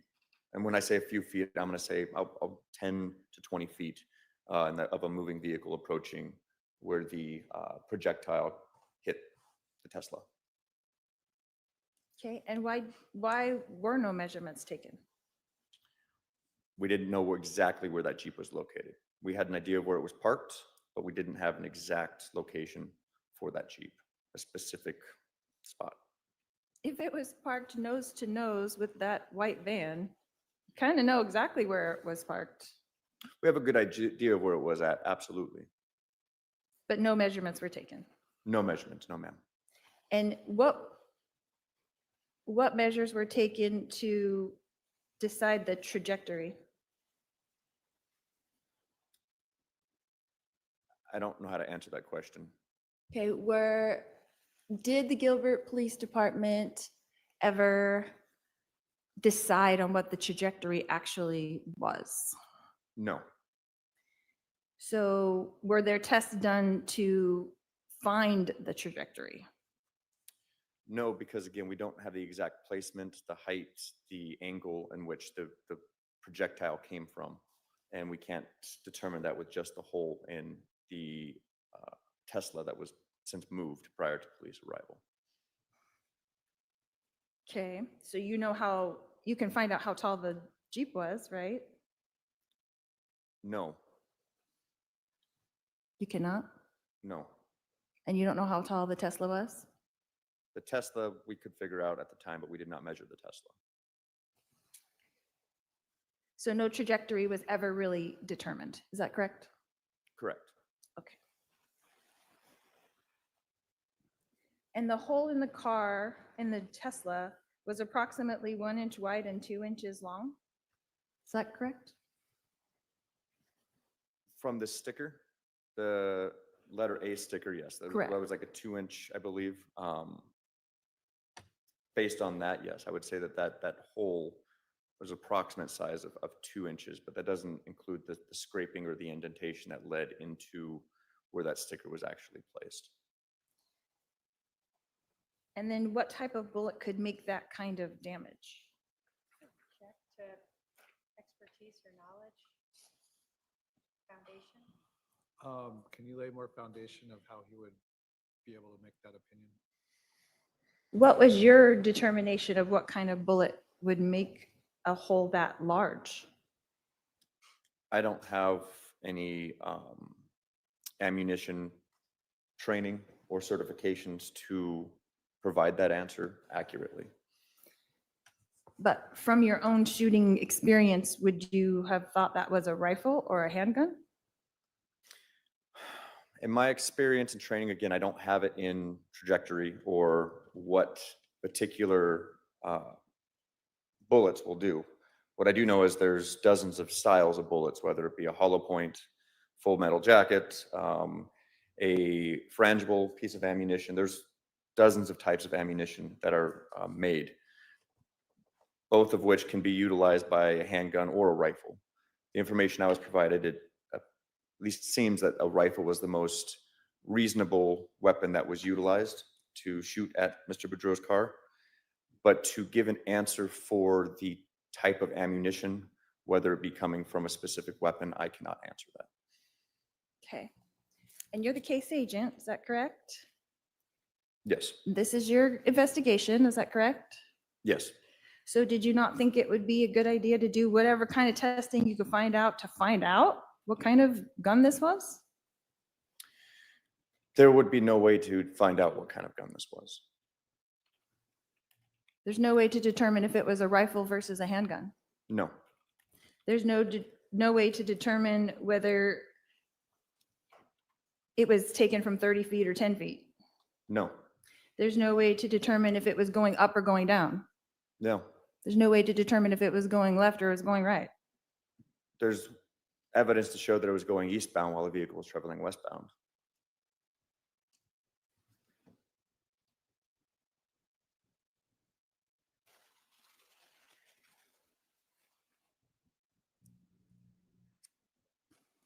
You explained to us a little bit about what GSR was, right? So that's gunshot residue, is that correct? Yes, ma'am. Okay. And can gunshot residue be transferred from person to person? The particulates that come from gunshot residue, and to be fair, I'm not a gunshot residue expert, but from the particulates that come from there, is it possible for transfer to be made? I don't know. Okay. So can gunshot residue be transferred from person's hand to, say, clothing? Like if you wiped your hands off? I don't know. So do you know what gunshot residue is made up of, what the three elements are? I do not. You do not? I do not. Are you aware that all three elements have to be present for it to actually be gunshot residue? I'm going to object at this point to, again, this is outside his foundation. He's repeatedly said he's not a GSR expert. He can answer if he knows. I'll answer that I understand the collection of evidence, and I will acknowledge that I do not understand how to process the evidence in a lab. So I know when I'm collecting GSR, it's to collect, you mentioned three elements. I don't know how accurate that is, but I do know how to collect it, and I also do know where to submit it to be analyzed to confirm what elements are needed to confirm that a weapon was fired. Okay. So having been a case agent hundreds of times, Yes, ma'am. I'm sure you've dealt with lots of gunshots, is that correct? Not all cases were related to gunshots or homicides, but I have investigated other shootings and other violent crimes. Have you ever swabbed someone's hands for gunshot residue? Swabbed? No. Collected GSR? Yes. From someone's hands? Yes. Because that's pretty typical, right? In a gun case where a gun has been fired? Typical?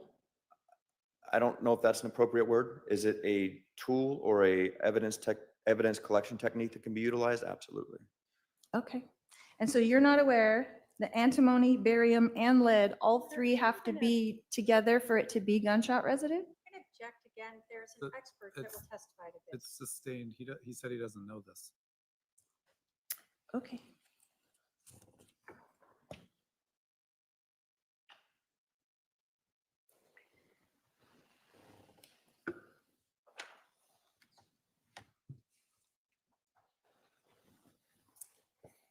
You had testified earlier about being there with Tammy Lachik. Is that correct, when she collected the samples for GSR?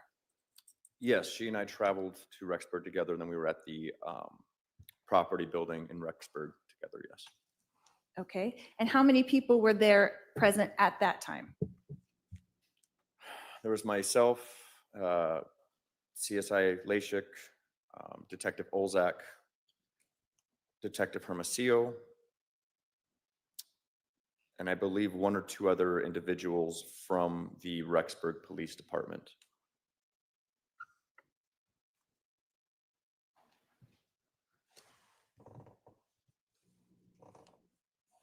And did she note the number of swabs that she took at that time?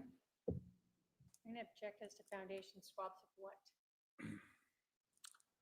Was she taking, oh, sorry, I'll clarify if you want. Go ahead.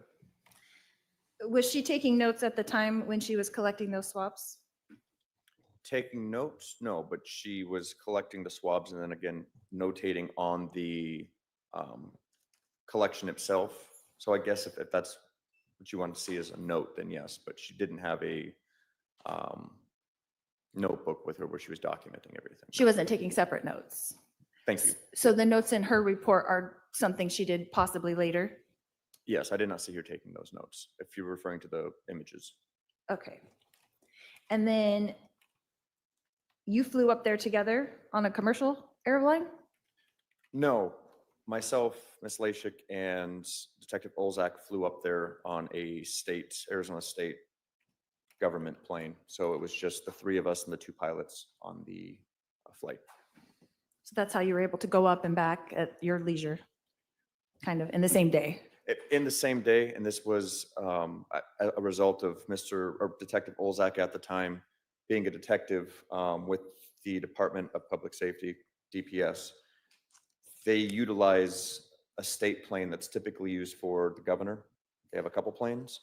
And because they were assisting our agency with the processing of a vehicle involved in an attempted homicide, the Arizona Department of Public Safety allowed us to use one of their private planes to fly to and from Rexburg, Idaho to process our Jeep.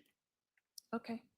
And you flew into actual Rexburg at the little airport? They have a small runway, that's correct.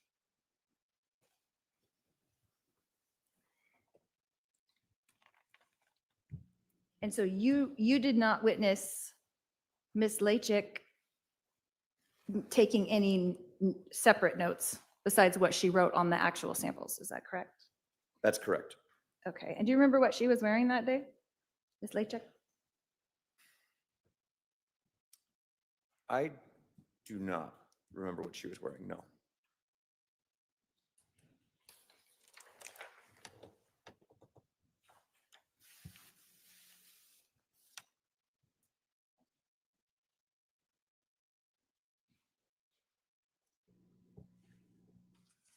Detective, are you familiar with the license plate readers?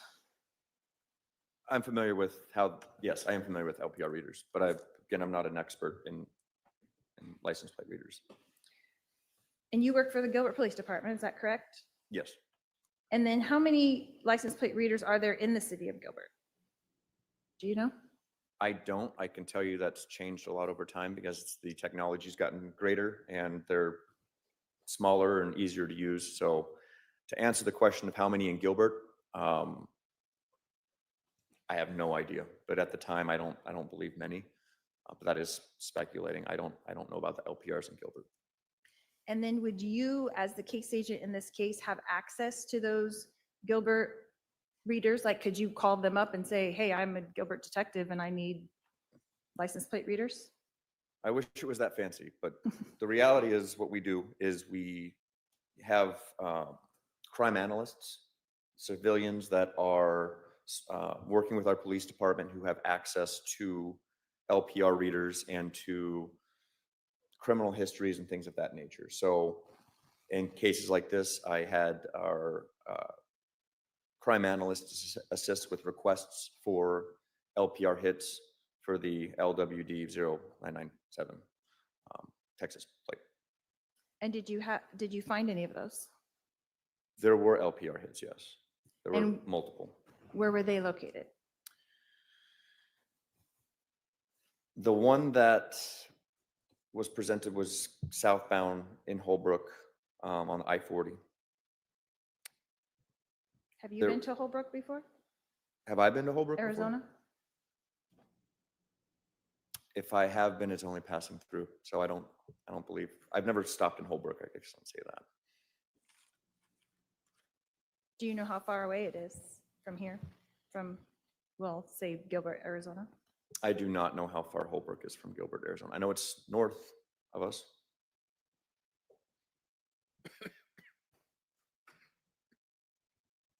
And so, I'm sorry, where were the other ones that you said there were several? You said one was in Holbrook. One was in Holbrook. That's the one that's, I know is presented. The other ones I do not have independent recollection of. They are documented in the police report. So you don't have any documented in Gilbert, is that correct? There were no LPR hits in Gilbert, I can tell you that. None in Mesa? None in Mesa. None in Phoenix? Not that I can recall. None in Scottsdale? None in Scottsdale. None in Tempe? None in local cities. They were all highway cameras that were involved in this. So only Holbrook, Arizona, to your knowledge, and then Idaho? Yes. Is that correct? There were some in Idaho as well, yes. Okay.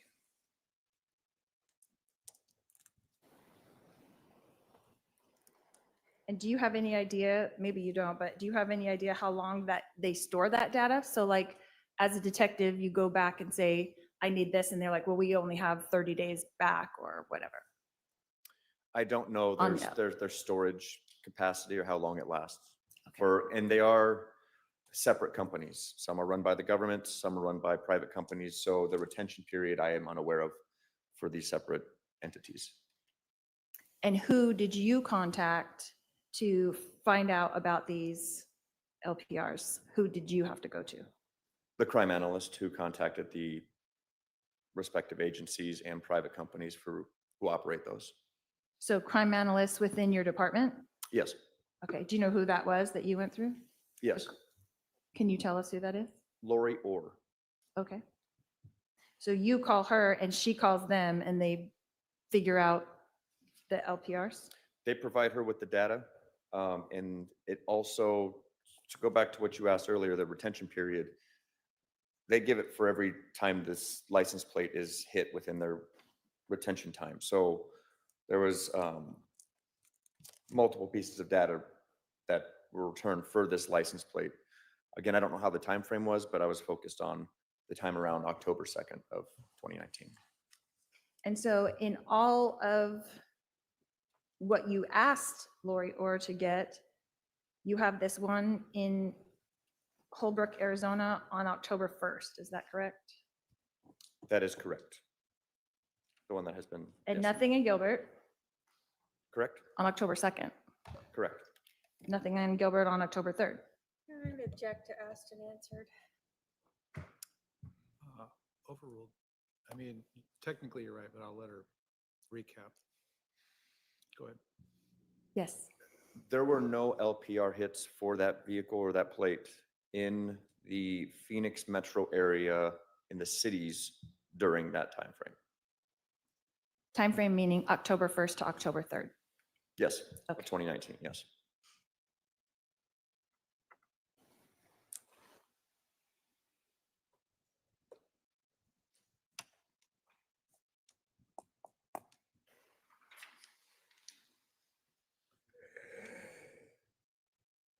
You were mentioning before that you had contacted the FBI on the phone records of a tracking of a phone. Is that correct?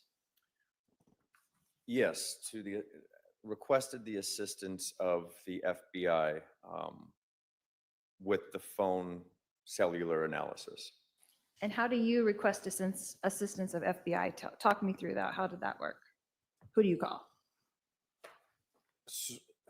So initially, on October 9th, myself, Detective McDermott with Gilbert Police met up with a couple detectives from the Chandler Police Department. This is where the images of the incident that happened in Chandler earlier in the year in July, they were able to provide us pictures of the Jeep Wrangler with the Texas license plate. Further was learned on October 16th was when I received from our crime analyst the first image of the Jeep Wrangler driving southbound from Holbrook, presumably towards the Phoenix metro area, with that Texas license plate and without the wheel affixed to the back of that Jeep. It was at that time that I re-established communication with Chandler's police and It was through our communication that it was decided to reach out to the FBI to further request their assistance. So did you reach out to FBI personally, or did Chandler Police Department reach out to FBI personally? It was a collective phone call, and then Okay. the Chandler Police Department and then the Gilbert Police Department detectives, we went to the FBI field office in Phoenix, which is in far north Phoenix, at which time we made contact with federal agents there, FBI agents. And so Nicholas Balance is the one who created a report concerning these phones, is that correct? He was ultimately the one that we worked with the most, yes. Did you talk to him initially, or did it get sent to him eventually? He initially got assigned. Initially, it was a sit-down meeting with some FBI agents and detectives, providing them the data we had for them to analyze. And then Nick Balance was assigned this case. And you spoke to him specifically, directly? I talked with him directly multiple times, yes. Okay. And then do you have emails and phone calls and things with him, correct? Multiple, yes. And were those turned over to the defense? As far as I know, I don't know.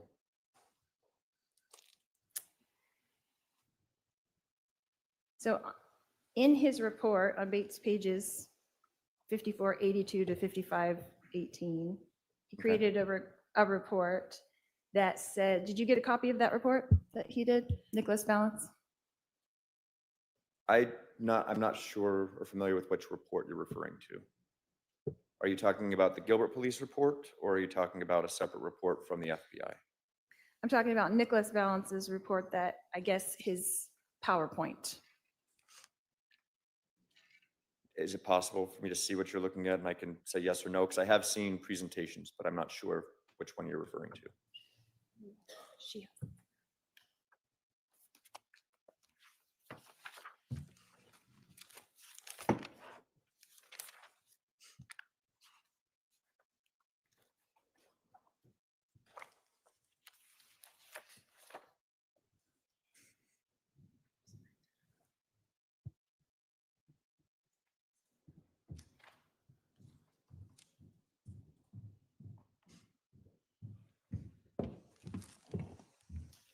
Thank you. Did you want me to go to a specific page? Yeah, Ms. so on Daybell? page 15 of the report, it shows a purchase of a phone on 9/25/2019. Okay. If I'm correct. Yes, on 15? page 15, 9/25/2019 at, looks like 21:10 hours. And I don't know if that's GMT or what time zone that's in, but Okay. I- And it's for usually those of us who GMT. are not military correct, it's about what time? it would be 9:10 hours, 9, PM. 9:10 PM. Again, I don't know if that's GMT. Most of the data that I've seen done with this cast is GMT, which is global. And then you have to subtract or add some hours depending upon your location on the globe. As far as mountain time or central time or Yes, ma'am. Pacific time. Okay. So on the top of the report there, it says 7:10 PM, which is 2 hours prior to the cell. Is that correct? I'm going to object to this person's foundation as to knowledge by this detective who did not create this report. Right. The original question was if he was familiar with it or had seen it. So why don't we have that answered first? Okay. Are you familiar with this report? Have you reviewed it for your testimony here today? I have seen reports that look like this, and I have seen this particular page you're talking about.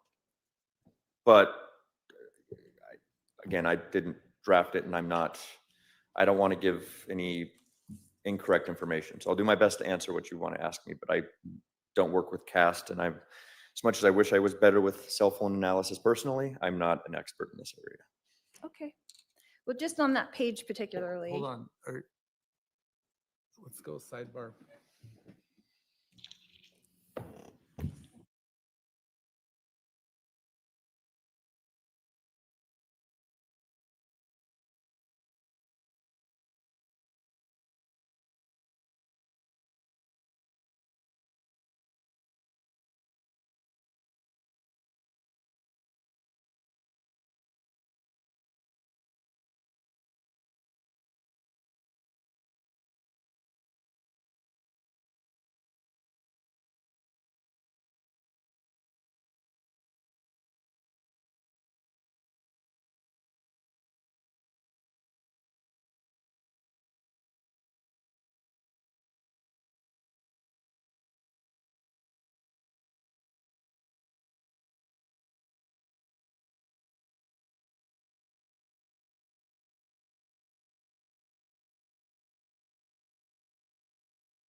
All right, you can resume your cross of this.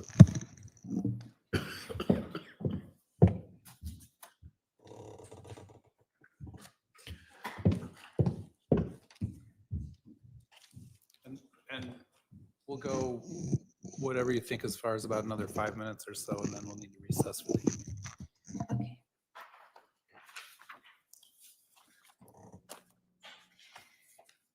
Detective Pillar, did you ever receive any information from Rich Robertson, the private detective Brandon Boudreaux hired? I did not. Did you ever speak to him personally? I think I may have had a phone call early on, essentially explaining that he was going to do a PI thing, but he understood that there's certain legalities when it comes to criminal investigation over a civil investigation. When you say early on, when do you mean specifically? I couldn't give you a date, but I believe I had a phone conversation with him. But it was not lengthy, and I don't remember communicating much after that, if at all. So in October, just after October 2nd? Yeah, it'd have to be after October 2nd, 2019. And was it your understanding from that conversation that Brandon hired him to track Melanie? I'm going to object, Your Honor. Sustain. What is the legal objection? Well, it calls for hearsay, it's not relevance, and it also could open the door to something you don't want it open to.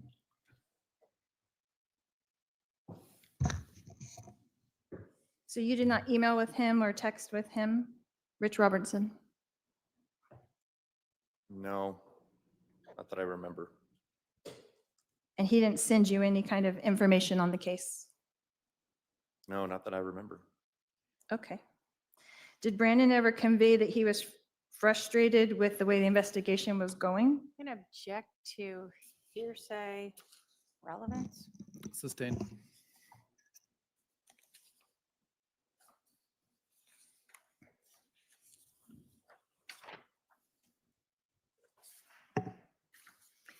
Detective Pillar, can you tell me about when you arrived at the scene that day on October 2nd? What would you like to know? When you arrived, who was there and who did you speak to first? When I arrived on scene, I parked east of the crime scene, the 3875 East Phelps.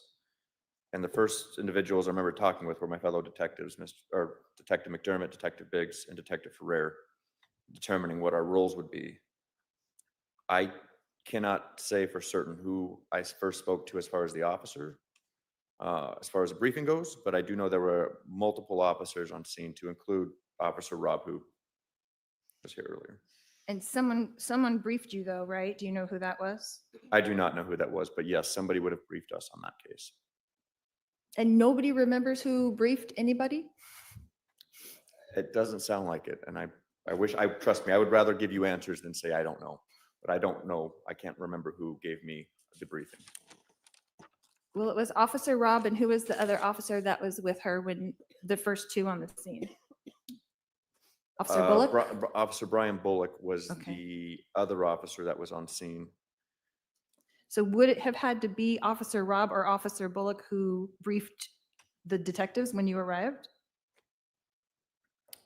More likely than not, yes. It would have had to been one or both of them collectively, but I do know that Officer Rob, being the first officer there and obtaining all the initial information, she's more likely than not the one who briefed us with the date, time, location, and involved persons. Okay. So they briefed you, and then what happened after that? After the briefing, again, I was decided that I was the primary case agent, the detective. I tasked Detective McDermott, Sergeant McDermott now, with running the scene. So he used the assistance of Detective Biggs and Detective Ferrer with evidence collection tasks, while I introduced myself to the 3 males sitting across the street from 3875 and identified Brandon Boudreaux. And then we went to my vehicle to have an interview with an air conditioning because it was a little warm outside. Okay. And when was the house cleared? Someone had mentioned the house being cleared. Did that ever happen? The house was cleared. That was prior to detective arrival. Okay. So before you got there, that had already happened. Yes, ma'am. Okay. And then you went and spoke to Brandon in your car, is that correct? And Yes, did ma'am. that interview? Yes. And you made an audio recording of that? Yes. And then someone transcribed it, is that correct? We used a third-party transcription service at that time. So yes, that was transcribed. And you heard Brandon's testimony that some of those things he thought were transcription errors? Yes. So did you go back in preparation for this testimony and listen to that audio recording of that interview?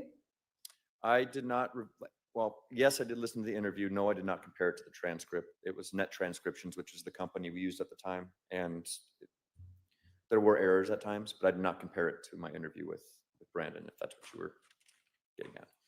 So there could be transcription problems in that interview, It's possible. but you didn't go back to check to see if there were. Is that correct? That is correct. Okay. And about how long did that interview last? 35, 40 minutes is an estimation. Okay. And then where did you go next? You guys got out of the car and what happened at that point? Brandon returned to his friends and I re-entered the crime scene to determine what my fellow detectives had discovered. Were you aware that Brandon's friends, through the body cam, that they had been walking? And until we were done with what we needed to do, or at least we had our primary crime scene, which was the Tesla and the glass in that area. There was times where, I don't know if they were getting drinks or if there was times where they had to go inside of Brandon's home at the time. Okay. But that was allowed under some supervision.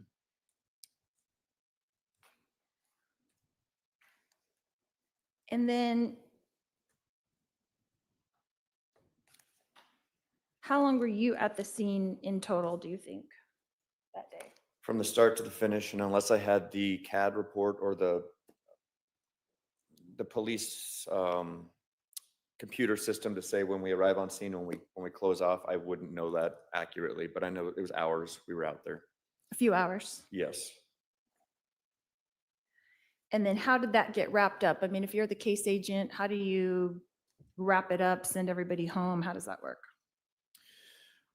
Well, like I was explaining earlier, extra detectives came out there. Once we finished with the canvas, the line search, we start letting people go from the scene and ultimately conclude our involvement, make sure that Mr. Boudreaux and whoever else, maybe witnesses or people that were canvassed, have contact information for the detectives, and just make sure we can maintain communication moving forward.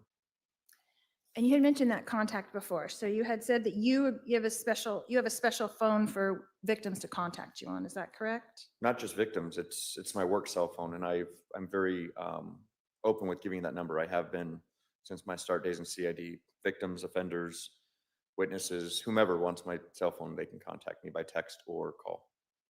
So you have that separate from your own personal cell phone? Oh, yes.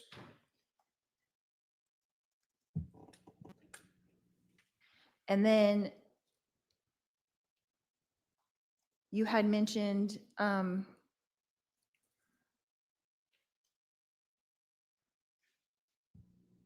that you had taken Brandon's cell phone. Is that correct? Yes. And how does that work? Talk me through that. He completes a consent to search form.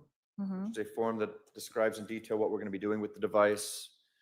In a layman's terms, we are making a digital copy of the software and all the content on that electronic device. So we turn it over to our digital forensics unit, which is detectives who specialize in this, utilizing their hardware. And we made a copy of his smartphone and it's all the data on it. And we returned it to him as quickly as we could. I do not recall if it was the same night or the next day, but I know it was pretty soon after because that was his primary device to utilize. Okay. And so what are the logistics of that? You're on the scene, you physically take the phone, you put it in an evidence bag. How does that work?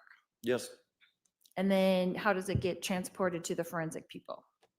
I transport it. In this case, I believe it was, I can't remember which detective. It was either myself or McDermott.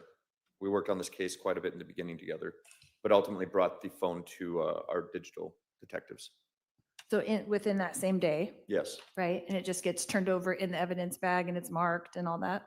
it was never impounded. So it's, although it's noted to be his and has his contact information in it, the point is to expedite the process. So instead of impounding it and then having to have it pulled out of evidence and then put back in so it could be ultimately returned to the owner, he gave us consent to take it, download it as quickly as possible, and then return it to him. And then who would be the person who returned that to him physically, the phone? I don't recall, but I know I turned it back over to him. I believe he came to the police department the next day or shortly thereafter, or even that night. Again, I don't recall, but I know it was turned over to him soon after by a detective. So he could come pick it up, basically, is what you're saying? Yes, You didn't take it back to the house. He came and picked it up. I believe so. Okay. Shall we break there for the evening? Sure. Okay. Members of the jury, tomorrow, please be back and ready to start at 10:15 a.m. 10:15 a.m. Please remember the admonition. We'll be at recess for the evening. All right, the jury. Okay, beautiful humans. I will answer a couple of questions here before we go over to the recap. And I'm going to take a quick break, but I probably will start the recap a little bit early because I really just would like to get it done so that I can relax for the evening. So I'm going to answer a couple questions here in just a second. I told the jury 10:15. I'd like the parties here as close to a little bit after 10 as possible. I don't know if Judge Kemp, who's in here before doing his morning calendar, should be wrapping up by then, but just in case there are things we need to discuss prior to the jury coming in. Anything from the state at this point? No, Your Honor. All right, from the defense? I All right. recommend do have some childcare issues. I should be able to get here by 10, but That's fine. Okay. The other advisory council will be here at 10. I have 2 morning court matters, but hopefully we should be done. Okay. And just to go to where I have early court on the 11th, so obviously I'm going to be stuck in there over here. Let's show what time we're starting on the 11th. That's Friday. I know it's a couple days from now. It's Oh, I'm sorry. I was looking at the wrong day. You have what on Wednesday? I think it's just a CCMC. Oh, but sometimes you get stuck in courts and can't get out. Right. I probably should start drafting up final instructions soon, I would think. So I'll try to get those maybe by tomorrow afternoon, and then I guess we'll go from there. All right, we'll get recess for the evening.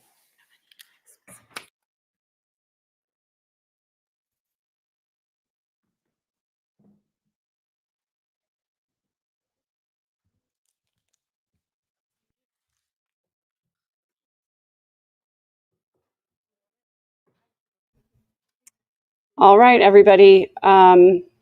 So this was not fun to listen. It's never fun to listen to Lori question witnesses because her questions are just so inane. She really never has anything groundbreaking to ask. And I apologize again. I lost my camera again. So in the recap today, what I'm going to focus on is, of course, the evidence that came in that was important, which means it'll probably be a pretty quick recap for the most part. And I will play a couple of clips of Lori's silliness, but I'm going to mute her so she does not get to have a voice on my channel. Let me just answer a couple of questions here real quick that got starred. Oh, actually, I don't think I starred any questions because I was in the chat answering. So yeah, she just no conclusion in her questioning, obviously just repeating the same questions, reconfirming everything that they already testified to. And then I lost it when she started asking the guy license plate reading questions because she already questioned that guy, and she should have asked that guy all of her questions, and there was just really nothing good that came out of that. So I so appreciated the snark and the joking around in chat. That really helps to take the pressure off and makes me feel a little more peaceful. So I really appreciate you guys. I don't know if a door can be open or not. That's one of the things we'll talk about in the recap. But otherwise, I will see you over there. And then the other thing I just want to mention is that I am going to be doing a Patreon only live to talk about the Reddit post where there were emails going back and forth between Adam and Summer, as well as the response at the end of that email. So I am going to do that just over on Patreon. Needs a little more privacy there. So I'm just going to post the link here one more time, and I'll see you over there in about 5-ish minutes. See you soon, guys. Thanks for being here with me. It has been meaningful to have beautiful humans around me.